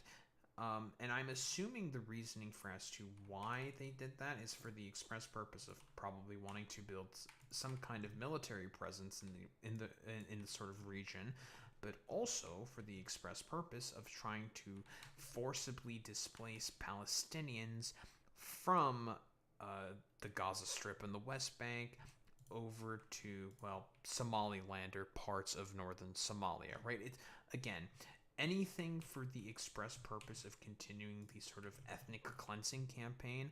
If Israel can fucking do that, they will gladly do that. That's the entirety of the purpose of recognizing Somaliland for Israel. They want to, well, help facilitate the ethnic cleansing. That's the point. Why won't countries accept them? And I guess this is the sort of continued part here. So yeah, this is not exactly like the an accurate sort of portrayal for as to what that poll is asking by the President of the United States. So we'll see what happens. Reach a point of understanding regarding Syria. We do have an understanding regarding Syria.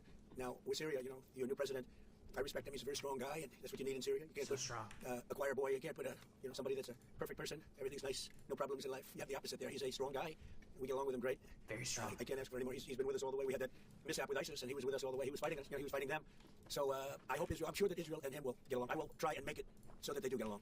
I think they will. Maybe do you have anything to say about that? Every accords. Our interest is to have a peaceful border with Syria. Our interest is to have, and we openly say it, we want to make sure that the border area right next to our border is safe. Well, no. You want to have a peaceful sort of time with Syria so you can continue justifying the sort of like greater Israel project. I mean, the Golan Heights is rightful Syrian territory, but you decided to occupy that territory for yourself, Benjamin Netanyahu, because Donald Trump said you could. Well, at the behest of Miriam Adelson. Honestly, no. If I recall correctly, that stuff with the Golan Heights in Syria, that was just like a little extra cherry on top that that Trump decided to give to Miriam, right? That was like a little extra cherry.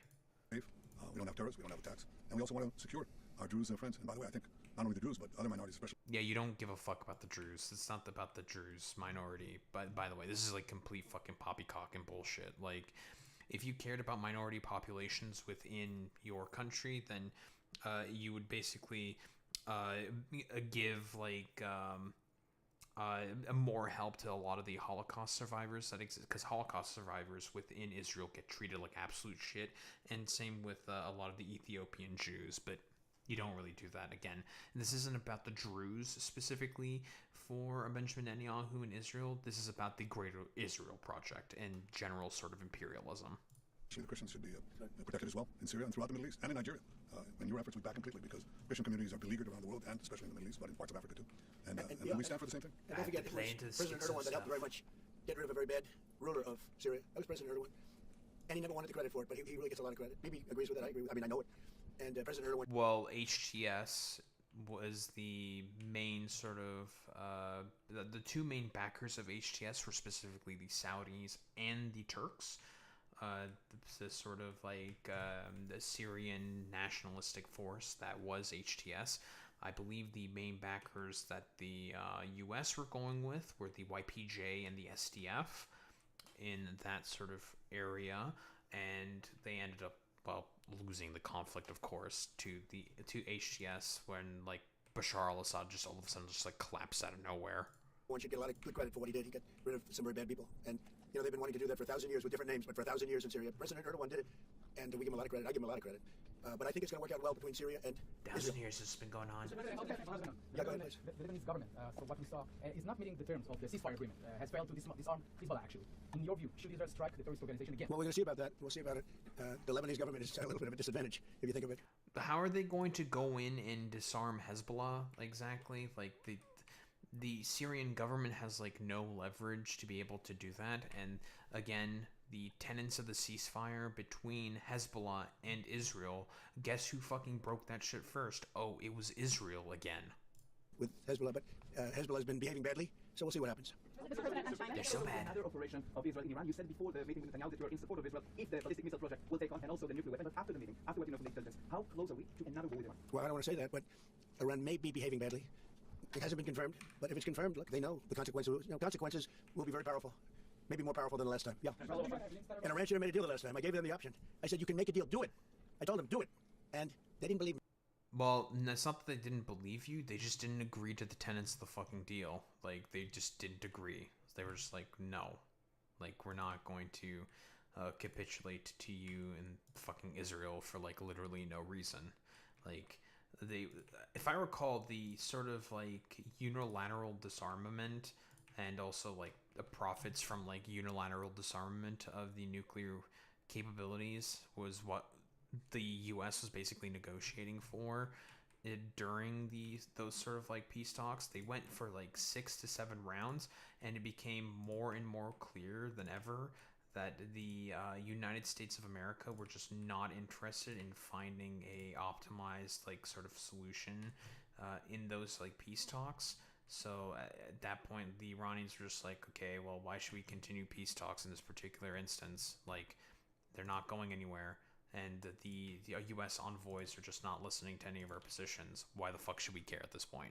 I mean, now they believe Do you have evidence that Iran is behaving badly? And what do you mean by that? This is just what we hear. But usually, where there's smoke, there's fire. Have you heard the expression? Well, what do you mean related to the nuclear Well, no, I'm capabilities? hearing that they're not nuclear yet, but maybe nuclear too. The sites were obliterated, but they're looking at other sites. That's what I've heard. They're looking. So it'll take a long time. They're not going to go back to where they were, but they have other places they can go.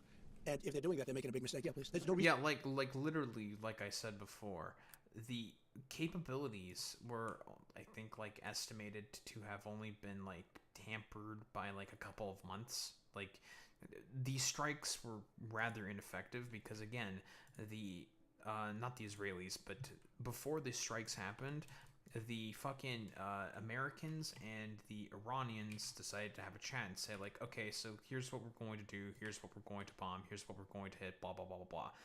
Please make sure that there is no nuclear, like, fissile material in the area, because, again, like I've said before, if there was fissile material in the area, when those strikes happened, there would be a lot of adverse fucking consequences to that happening specifically. Like, for example, a bunch of stuff being kicked up into Russia. And nobody wants a bunch of nuclear material that's being kicked up into Russia that gets caught in the fucking winds when hit by those giant ass fucking bunker buster bombs and it drifting over to Russia specifically. Like, that would be really, really fucking bad. So obviously, the locations where there may be potential for nuclear fissile material being potentially located in that area was essentially talked about with the Iranians and said, like, okay, like, just, like, move your fissile material so then we don't hit that shit, so then we don't kick a bunch of stuff up back into Israel and also towards the fucking Russians. Reason for them to do it. Mr. President, is the United States currently open to engaging in bilateral discussions with Tehran? We're hearing reports from numerous countries that there may be some discussions. Is that something you would support? Or Yeah, something that I would. You would support that? I would, yes. Thank you, sir. I have been, by the way, before the war, I would support that. I said to them, baby, I said, let's negotiate. And they didn't believe what was going to happen would happen. Yes, ma'am. On China, so China's been doing naval exercises basically to test encircling Taiwan. Can you explain to us what your knowledge is of that? What do you think about that? Have you had any discussions with Well, I China have a about great that? relationship with President Xi, and he hasn't told me anything about it. I certainly have seen it. Yeah, so currently I mean, this is standard stuff here, of course, by the Chinese. They are currently doing more military exercises around the South China Sea, relatively close to the Strait of Taiwan, right by Taiwan, basically, because, of course, similar to all these other fucking imperialist countries, The Taiwanese is also want a sort of like prize for the Chinese state. For what purpose exactly? Again, justifications of like Han ethno fucking nationalism. Very, very cool. But he hasn't told me anything about it, and I don't believe he's going to be doing it. Does it worry you? No, nothing worries me. But you said where there's smoke, there's fire, right? So if you're in Circa, if you're doing naval exercises and air I've exercises. been doing naval exercises for 20 years in that area. Now people take it a little bit differently, but in fact larger than they're doing right now. So we'll see. But they've been doing. Oh, so you know it's fine when the Chinese are doing it in the Strait, but you know it's bad if like the Iranians are getting nuclear weapons in order to be able to defend themselves from like Zionist fucking aggression. Like again, whoa, it's all inherently fucking inconsistent because in reality, it's like there is no like real fucking policy here. Yeah, clearly I don't understand. But yeah, we need the one China policy. That's true, Zane. That for 20, 25 years, yeah. Mr. President, if you don't see Hamas disarm in that short amount of time they're giving them, can you tell us what the next steps would It'll be? be horrible for them. Horrible. We're gonna fuck them up. Really, really bad for them. And I don't want that to happen. But they made an agreement that they were going to disarm. And you couldn't blame Israel. By the way, we have other countries that will come in and do it. Again, like I've said before, I don't think that they should disarm. I see no reason whatsoever for the for specifically the Hamas to disarm. I don't think they should disarm. I'm going to be quite honest. Why should they disarm? Again, in terms of the phase 1 of the ceasefire proposal, Israel has been the main sort of power in that sort of ceasefire proposal, who has been violating it fucking consistently. So again, why should Hamas believe that Israel is negotiating in good faith when there has been no effort put in by the part of the Israelis to ever negotiate in good faith when it comes to specifically ceasefire proposals being done in this sort of particular arena? There is no reason for them to believe anything that comes out of the mouth of the fucking Israelis, because again, that fucking ceasefire proposal was pure fucking LARP shit from the beginning. They said, let us do it for you if they don't. Countries that were with them wanted the deal to be made, agreed that they would disarm, and now if they say they're going to disarm, that's fine. If they say they're not going to disarm, those same countries will go and wipe them out. Again, like I said before, they don't want to disarm now because again, like one side of the sort of equation here, that being the Israelis, are not acting in good faith. They don't even need Israel. You know, we have many countries, 59 countries that are, this is a real peace in the Middle East. And Hamas is a small part of it, but it's still a part of it. But we have 59 countries that signed on, big countries that are outside of huge countries. Middle East, as you know, the Middle East. They want to go in and wipe out Hamas.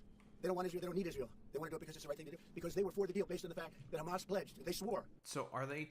Is he talking about the fucking Abrahamic Accords here or something? Like what the fuck is he exactly talking about? Like, yeah, they're gonna go in and wipe out because like Hamas said they do it, but they're not gonna do it now. I have no idea what's going on. Dog, like again, they're having problems with the tenets of the fucking ceasefire because again, one side has violated it like about 800 fucking times. It makes a lot of sense. They may not or they may have some potential issues with the tenets of the fucking ceasefire being upheld by the Israelis for the simple fact that the Israelis keep breaking the fucking goddamn ceasefire over and over and over and over and over again. That makes a lot of sense. Kind of checks out. I don't know. Seems rather simple here. That they were going to disarm. Now, they're not going to disarm. Those same countries will wipe out Hamas. Yeah. President Trump, do you think that the PA should be involved the day after in Gaza Strip in the near future? And the same question for Prime Minister Netanyahu. Do you see a real opportunity that the PA will be in Gaza? Go ahead, baby. I think President Trump put clearly the conditions of reform he wants to see in the PA for them to be involved.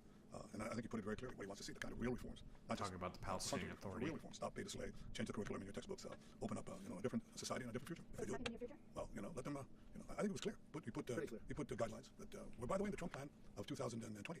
And they were put then in the 20 points. And it's up to them.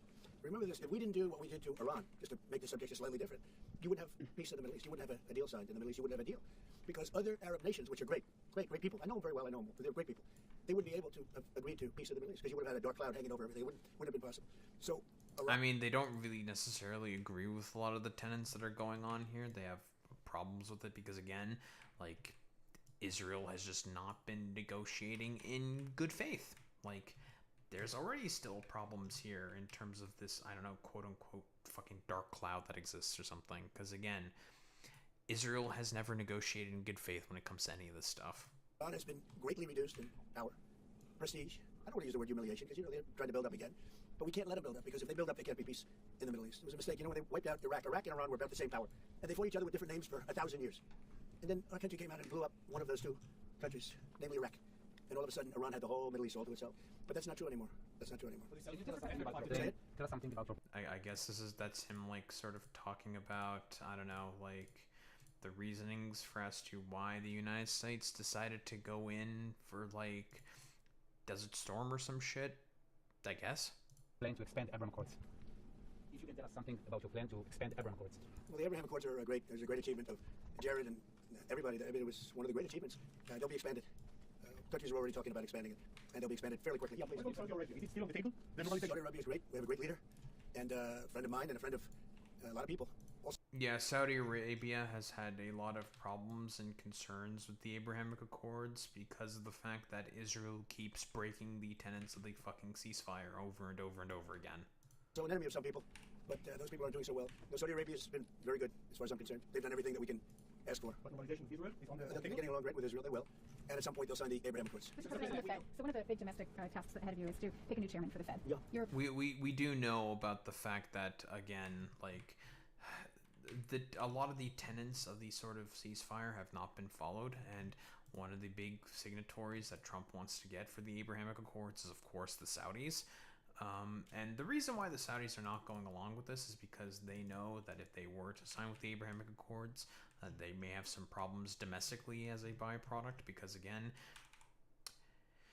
everyone fucking hates Israel, dog, in the Middle East because of their, like, sheer amount of fucking belligerence they keep acting in. Nobody really fucking likes them because of the fact that they just are a destabilizing force within the fucking Middle East, and nobody really likes them. And as a byproduct and a result of this inherent destabilization that is consistently being caused by the Israelis, a lot of people in the Middle East really do not like them whatsoever. But again, there is so far they've been rather apprehensive in terms of supporting Israel's bid to try to normalize these relations through the Abrahamic Accords, simply due to the fact that they just keep, well, failing to adhere to many of the tenets of the fucking ceasefire. And a lot of these sort of regional players within the Middle East are not happy with their actions. You said that you have one favorite, but you're also doing interviews. Still do. Hasn't changed. You'll announce them at the right time. There's plenty of time. Are you? But in the meantime, we're doing numbers that nobody's ever seen. We have $18 trillion coming in. We had a 4.3% GDP. They thought it was going to be 2%. And that's despite the Democrat shutdown. Had the shutdown not occurred, we would have had an extra point and a quarter. Think of that. We are doing, and also just... Yeah, he's again getting mad about Jerome Powell not doing what he wants with the rates, because essentially, like, Trump just wants a bunch of his Wall Street buddies to gamble on the bond markets. Like the fact that we have a fool at the Federal Reserve. I mean, Biden reappointed him. It's too bad. You would have thought he wouldn't have done that. But he's an absolute fool who's building... Again, Jerome Powell is who he originally appointed as Fed chair. A new Federal Reserve, or he's doing a renovation of a building. Maybe he's up to $4.1 billion to do a renovation of a few very small buildings. It's the highest price in the history of construction. He's lying about this. He's spending more money than any building has ever spent per square foot on the renovation of... As an example, I'm doing a magnificent, big, beautiful ballroom that the country's wanted, the White House has wanted for 150 years. It's a massive job, and it's a tiny fraction of that number. Nobody wants the fucking ballroom. He's the only one who wants the ballroom. And we're under budget and ahead of schedule. Now it's bigger than I told you. It's after realizing we're going to do the inauguration in that building, it's got all bulletproof glass. It's got all drone. They call it drone-free roof. The drones won't touch it. It's a big, beautiful, safe building. But it's a big budget for a tiny fraction of that. We're under budget and ahead of schedule. And they wanted it for 150 years. Think of it. The Federal Reserve building, 2 buildings here. They don't know what they're doing. They're way over budget. I mean, almost. This was built during the Biden administration, and I wrote by the other day, and it's headed by the head of the Federal Reserve. Too late, too late, Powell. Too late, because he's always too late with interest rates, except before the election. It was too early, because that would have helped. That was supposed to help get her elected. It had no impact. We won all 7 swing states. But no. We're thinking about bringing a suit against Powell for incompetence, because think of it. These aren't outstanding buildings. These are small buildings. These are $4 billion more. It's going to end up costing more. So I guess now the plan for him is to try to sue Jerome Powell for what exactly? Like, because again, like, his main sort of, like, strategy of trying to go after his political opponents is, like, trying to sue them for mortgage fraud, which I find very funny because he got sued for that as well and found guilty of that. So that's hilarious to me. But whatever, hypocrisy, whatnot, blah blah blah. Every time he's tried to do this in order to try to get retaliations against his political opponents, those he perceives as having wronged him, it's not really worked out because, again, the basis of those lawsuits have just been completely fucking nonsensical. $4 billion. $4 billion. It's the highest price of construction. Again, Democrats. Highest price of construction per square foot in the history of the world. There's never been. Again, like, why are you bringing up the fucking Democrat? What exactly do the Democrats have to do with any of this stuff? It's, again, just fucking weird. Gorgeous monuments are built for a much smaller price. So we're thinking about bringing a gross incompetence, what's called gross incompetence lawsuit. It's gross incompetence against Powell, and it was his baby. Wait, that's the fucking charge? Gross incompetence? I'm so ready to see this. I'm so ready to see that fucking lawsuit get thrown out immediately because that's just like, what the fuck kind of charge is that? It's like, he's just incompetent. He's just an idiot. It's like, okay, man. I mean, we can say this exact same for you, but whatever. Like, this is coming from the dude who can barely read at like a fucking 5th grade level. The guy's just incompetent. I mean, there's nothing you can do about it. He's just a very incompetent man, but we're going to probably bring a lawsuit against him. Thank you all very much. I appreciate it. Bibi, congratulations. When do you expect an announcement then on Powell's replacement? January something. And will you ask Jay Powell to resign? Well, no. The thing is that Jerome Powell is slated to have his tenure basically be over during that time. Like, it's not Trump who's replacing Trump. It's just not how that works. But whatever. Well, he should resign. You know, be a favor to the nation. But he's come close. I mean, we're getting pretty close. I would fire him. I'd love to fire him, but we're so close. You know, maybe I still might. Will you sell F-35 to Turkey? That would be illegal. F-35 to Turkey? We're thinking about it very seriously. What prevented the Wait just a second. We have one more thing to share. We want to say a heartfelt thank Okay, thank you. I guess that's that for that sort of like, I don't know, collection of schizophrenia. I mean, you know, as expected, just like, I don't know, the first sort of presser that he had with, I was going to say Benjamin Netanyahu, but with Zelensky. Similar lies, just complete utter nonsense he was being said there. Obviously, no mention of the fact that Benjamin Netanyahu and the state of Israel, who are being the main problems in terms of the implementation of the ceasefire, because of the fact that they just keep violating its fucking tenets over and over and over again.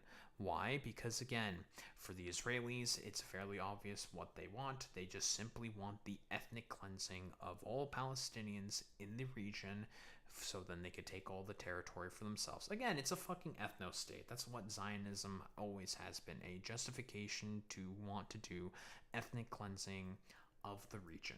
That's literally about it. But is Trump going to basically call on any of Netanyahu's lies and bullshit and the sort of problems that the ceasefire is basically having right now because of Netanyahu's general sort of belligerent? No, belligerence rather? No, of course not, because in reality, he's totally okay with all of the belligerent bullshit that's happening in the Middle East. So, again, I don't think there's like really much else to say besides, well, blood is equally on the hands of Benjamin Netanyahu in terms of the murder of Palestinian children and families in that particular region, just as much as is with Benjamin Netanyahu and Donald Trump. Shouldn't be really surprised about the fact that those two fucking stooges right there are complete lying fucking nutter butters.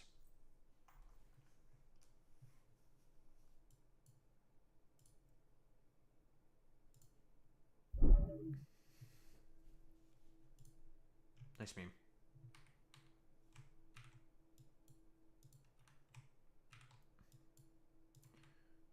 Okay, let's just get this sulfur going.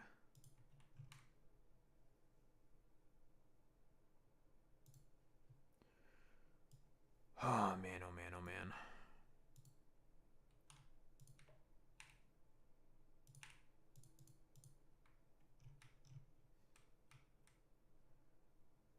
Yeah, let's just get this fucking sulfur going and then I'll just call it for today.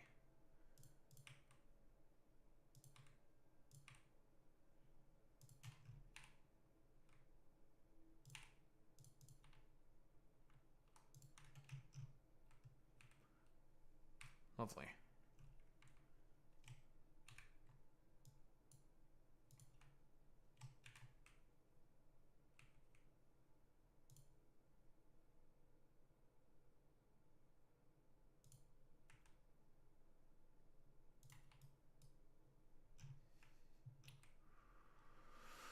Okay, sulfur, then we need sulfuric acid, and then that's going to be processing units, and then we need engines.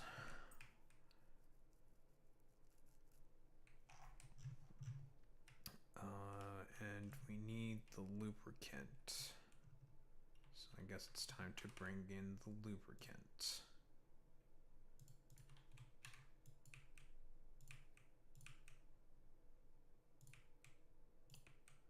For electric engines.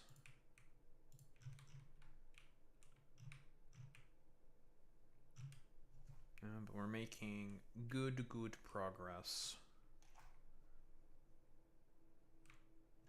Let's what? Sulfuric acid for processing units, rocket fuel, then rockets.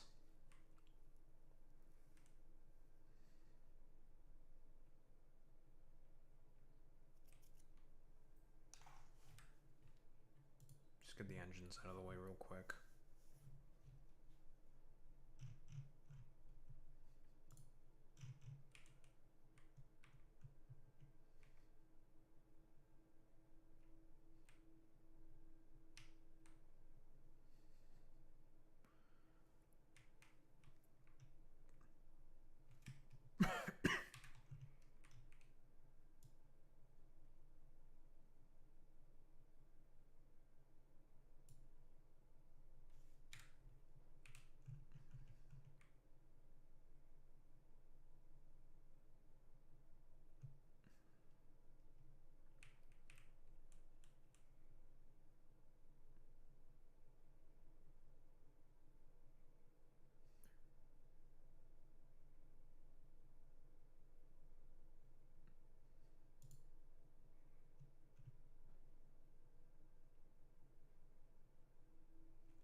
Okay, we do this.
All right. Now all that's needed is the pipe foundry.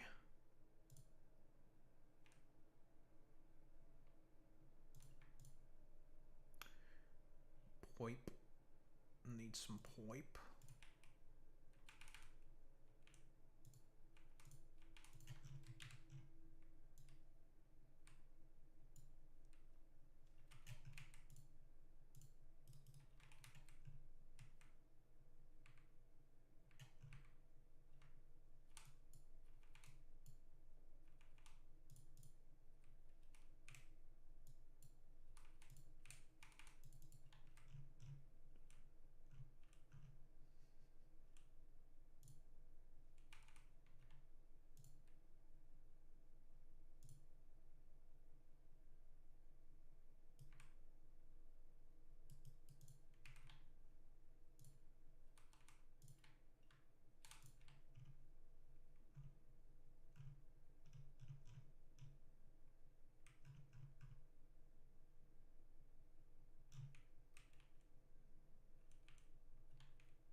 That's a little problematic.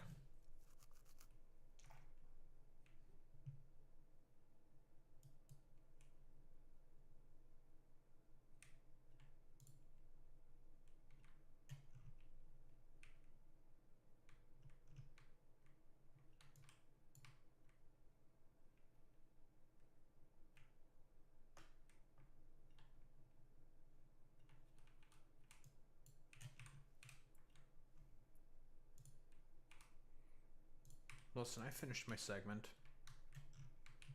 I just finished my segment.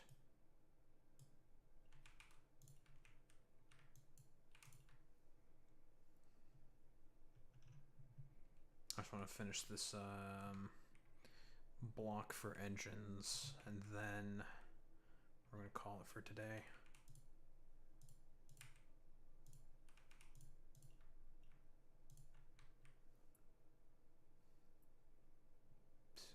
So you're surprised by him not showing up?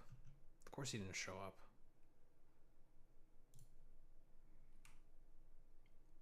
He's a coward.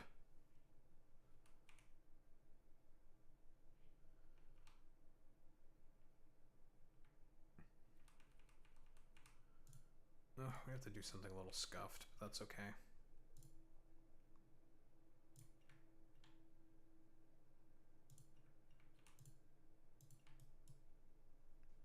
It is what it is.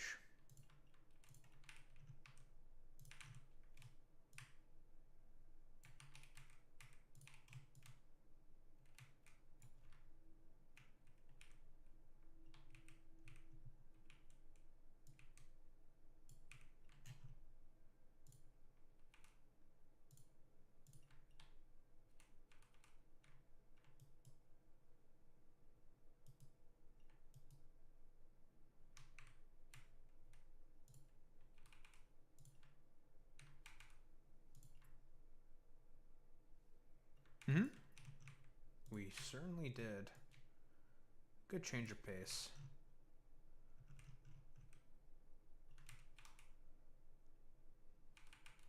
For once.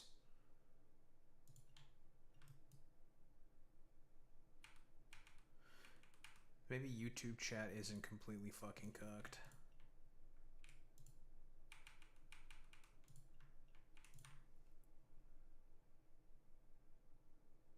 Nah, it's fine. There we go. Nice.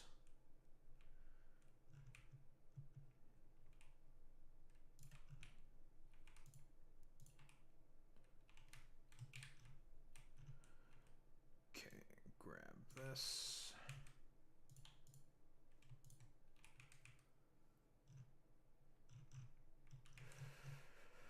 Okay, so what's left? Electric engines.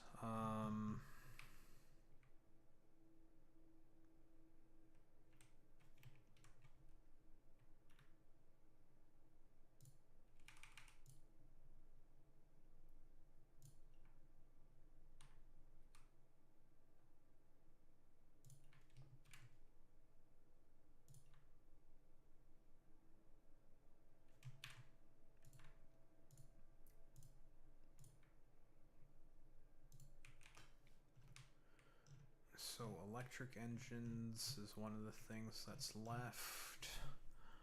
And a couple other stuff. The same motherfucker came into my chat saying river to the sea Lamau. Oh, really? Oh, that's some Zionist fucking weirdo. Whatever. Just fucking banned his ass. Cause it's just like, okay. Bro said he was gonna join my Discord and then he just didn't join the Discord. I guess he cowered out or something. Just whatever. Okay, man. It's like, I'm gonna join your Discord and do the same thing there. It's like, alright, I'll just ban you from my Discord. It's weird. But okay, man. I was wearing my Free Palestine jersey today. Well, your Palestine jersey today, so it worked out, I guess.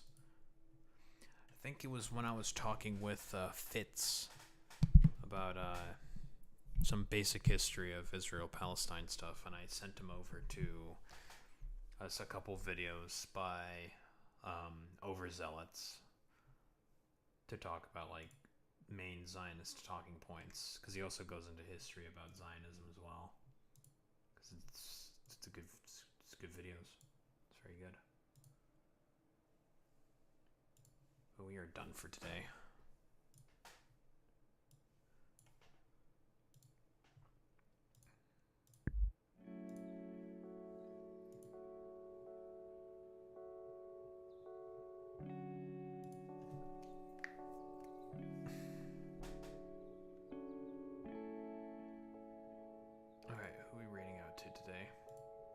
But I will be streaming tomorrow, of course.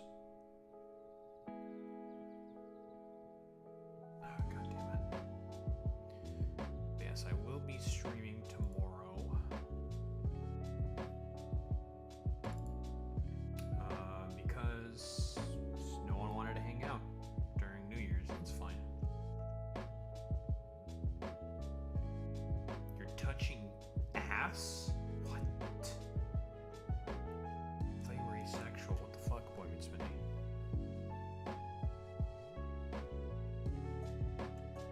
Gonna be like really gay and talk about our New Year's resolutions and stuff like that. What the fuck? I thought we were gonna be gay and chat together. What the fuck? Kind of fucked up. Boy meets Minnie. Kind of messed up, bro.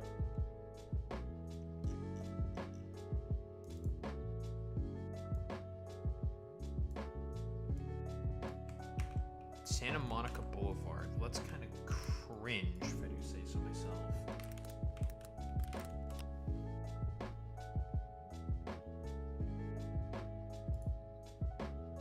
Kind of cringe, kind of gay. That's where all the queer bars are at. Likely story. Likely story.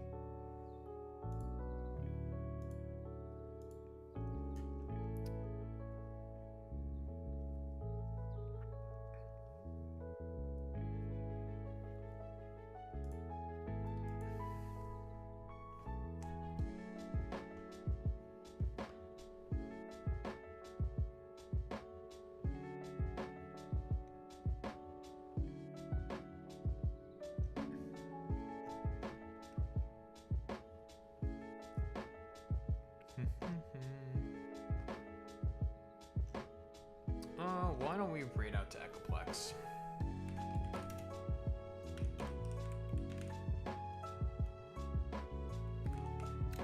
Let's do that. Alright, dorks. Raid messages, you know what to do, you know what to say. Transstride with the Dahoo raid bot. If you're a sub, if you're a non-sub, you do the WoW with the Dahoo raid bot. That's how we show appreciation. Those are Into Any Case Gamers. I will be back tomorrow. And I don't know, maybe we'll do like... I've seen people do this, like maybe like top 5, like political stories or some shit.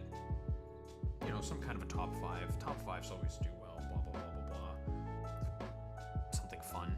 I'm gonna play more Factorio, talking about probably a couple other topics as well. But, yeah, we'll see. Anywho, gamers, I will be back tomorrow, of course, for New Year's, because I got nothing better to do. More Factorio, more yapping about stuff, all that good shit. Anyway, gamers, I will be back tomorrow. Same time, same place, same face. Peace out, gamers.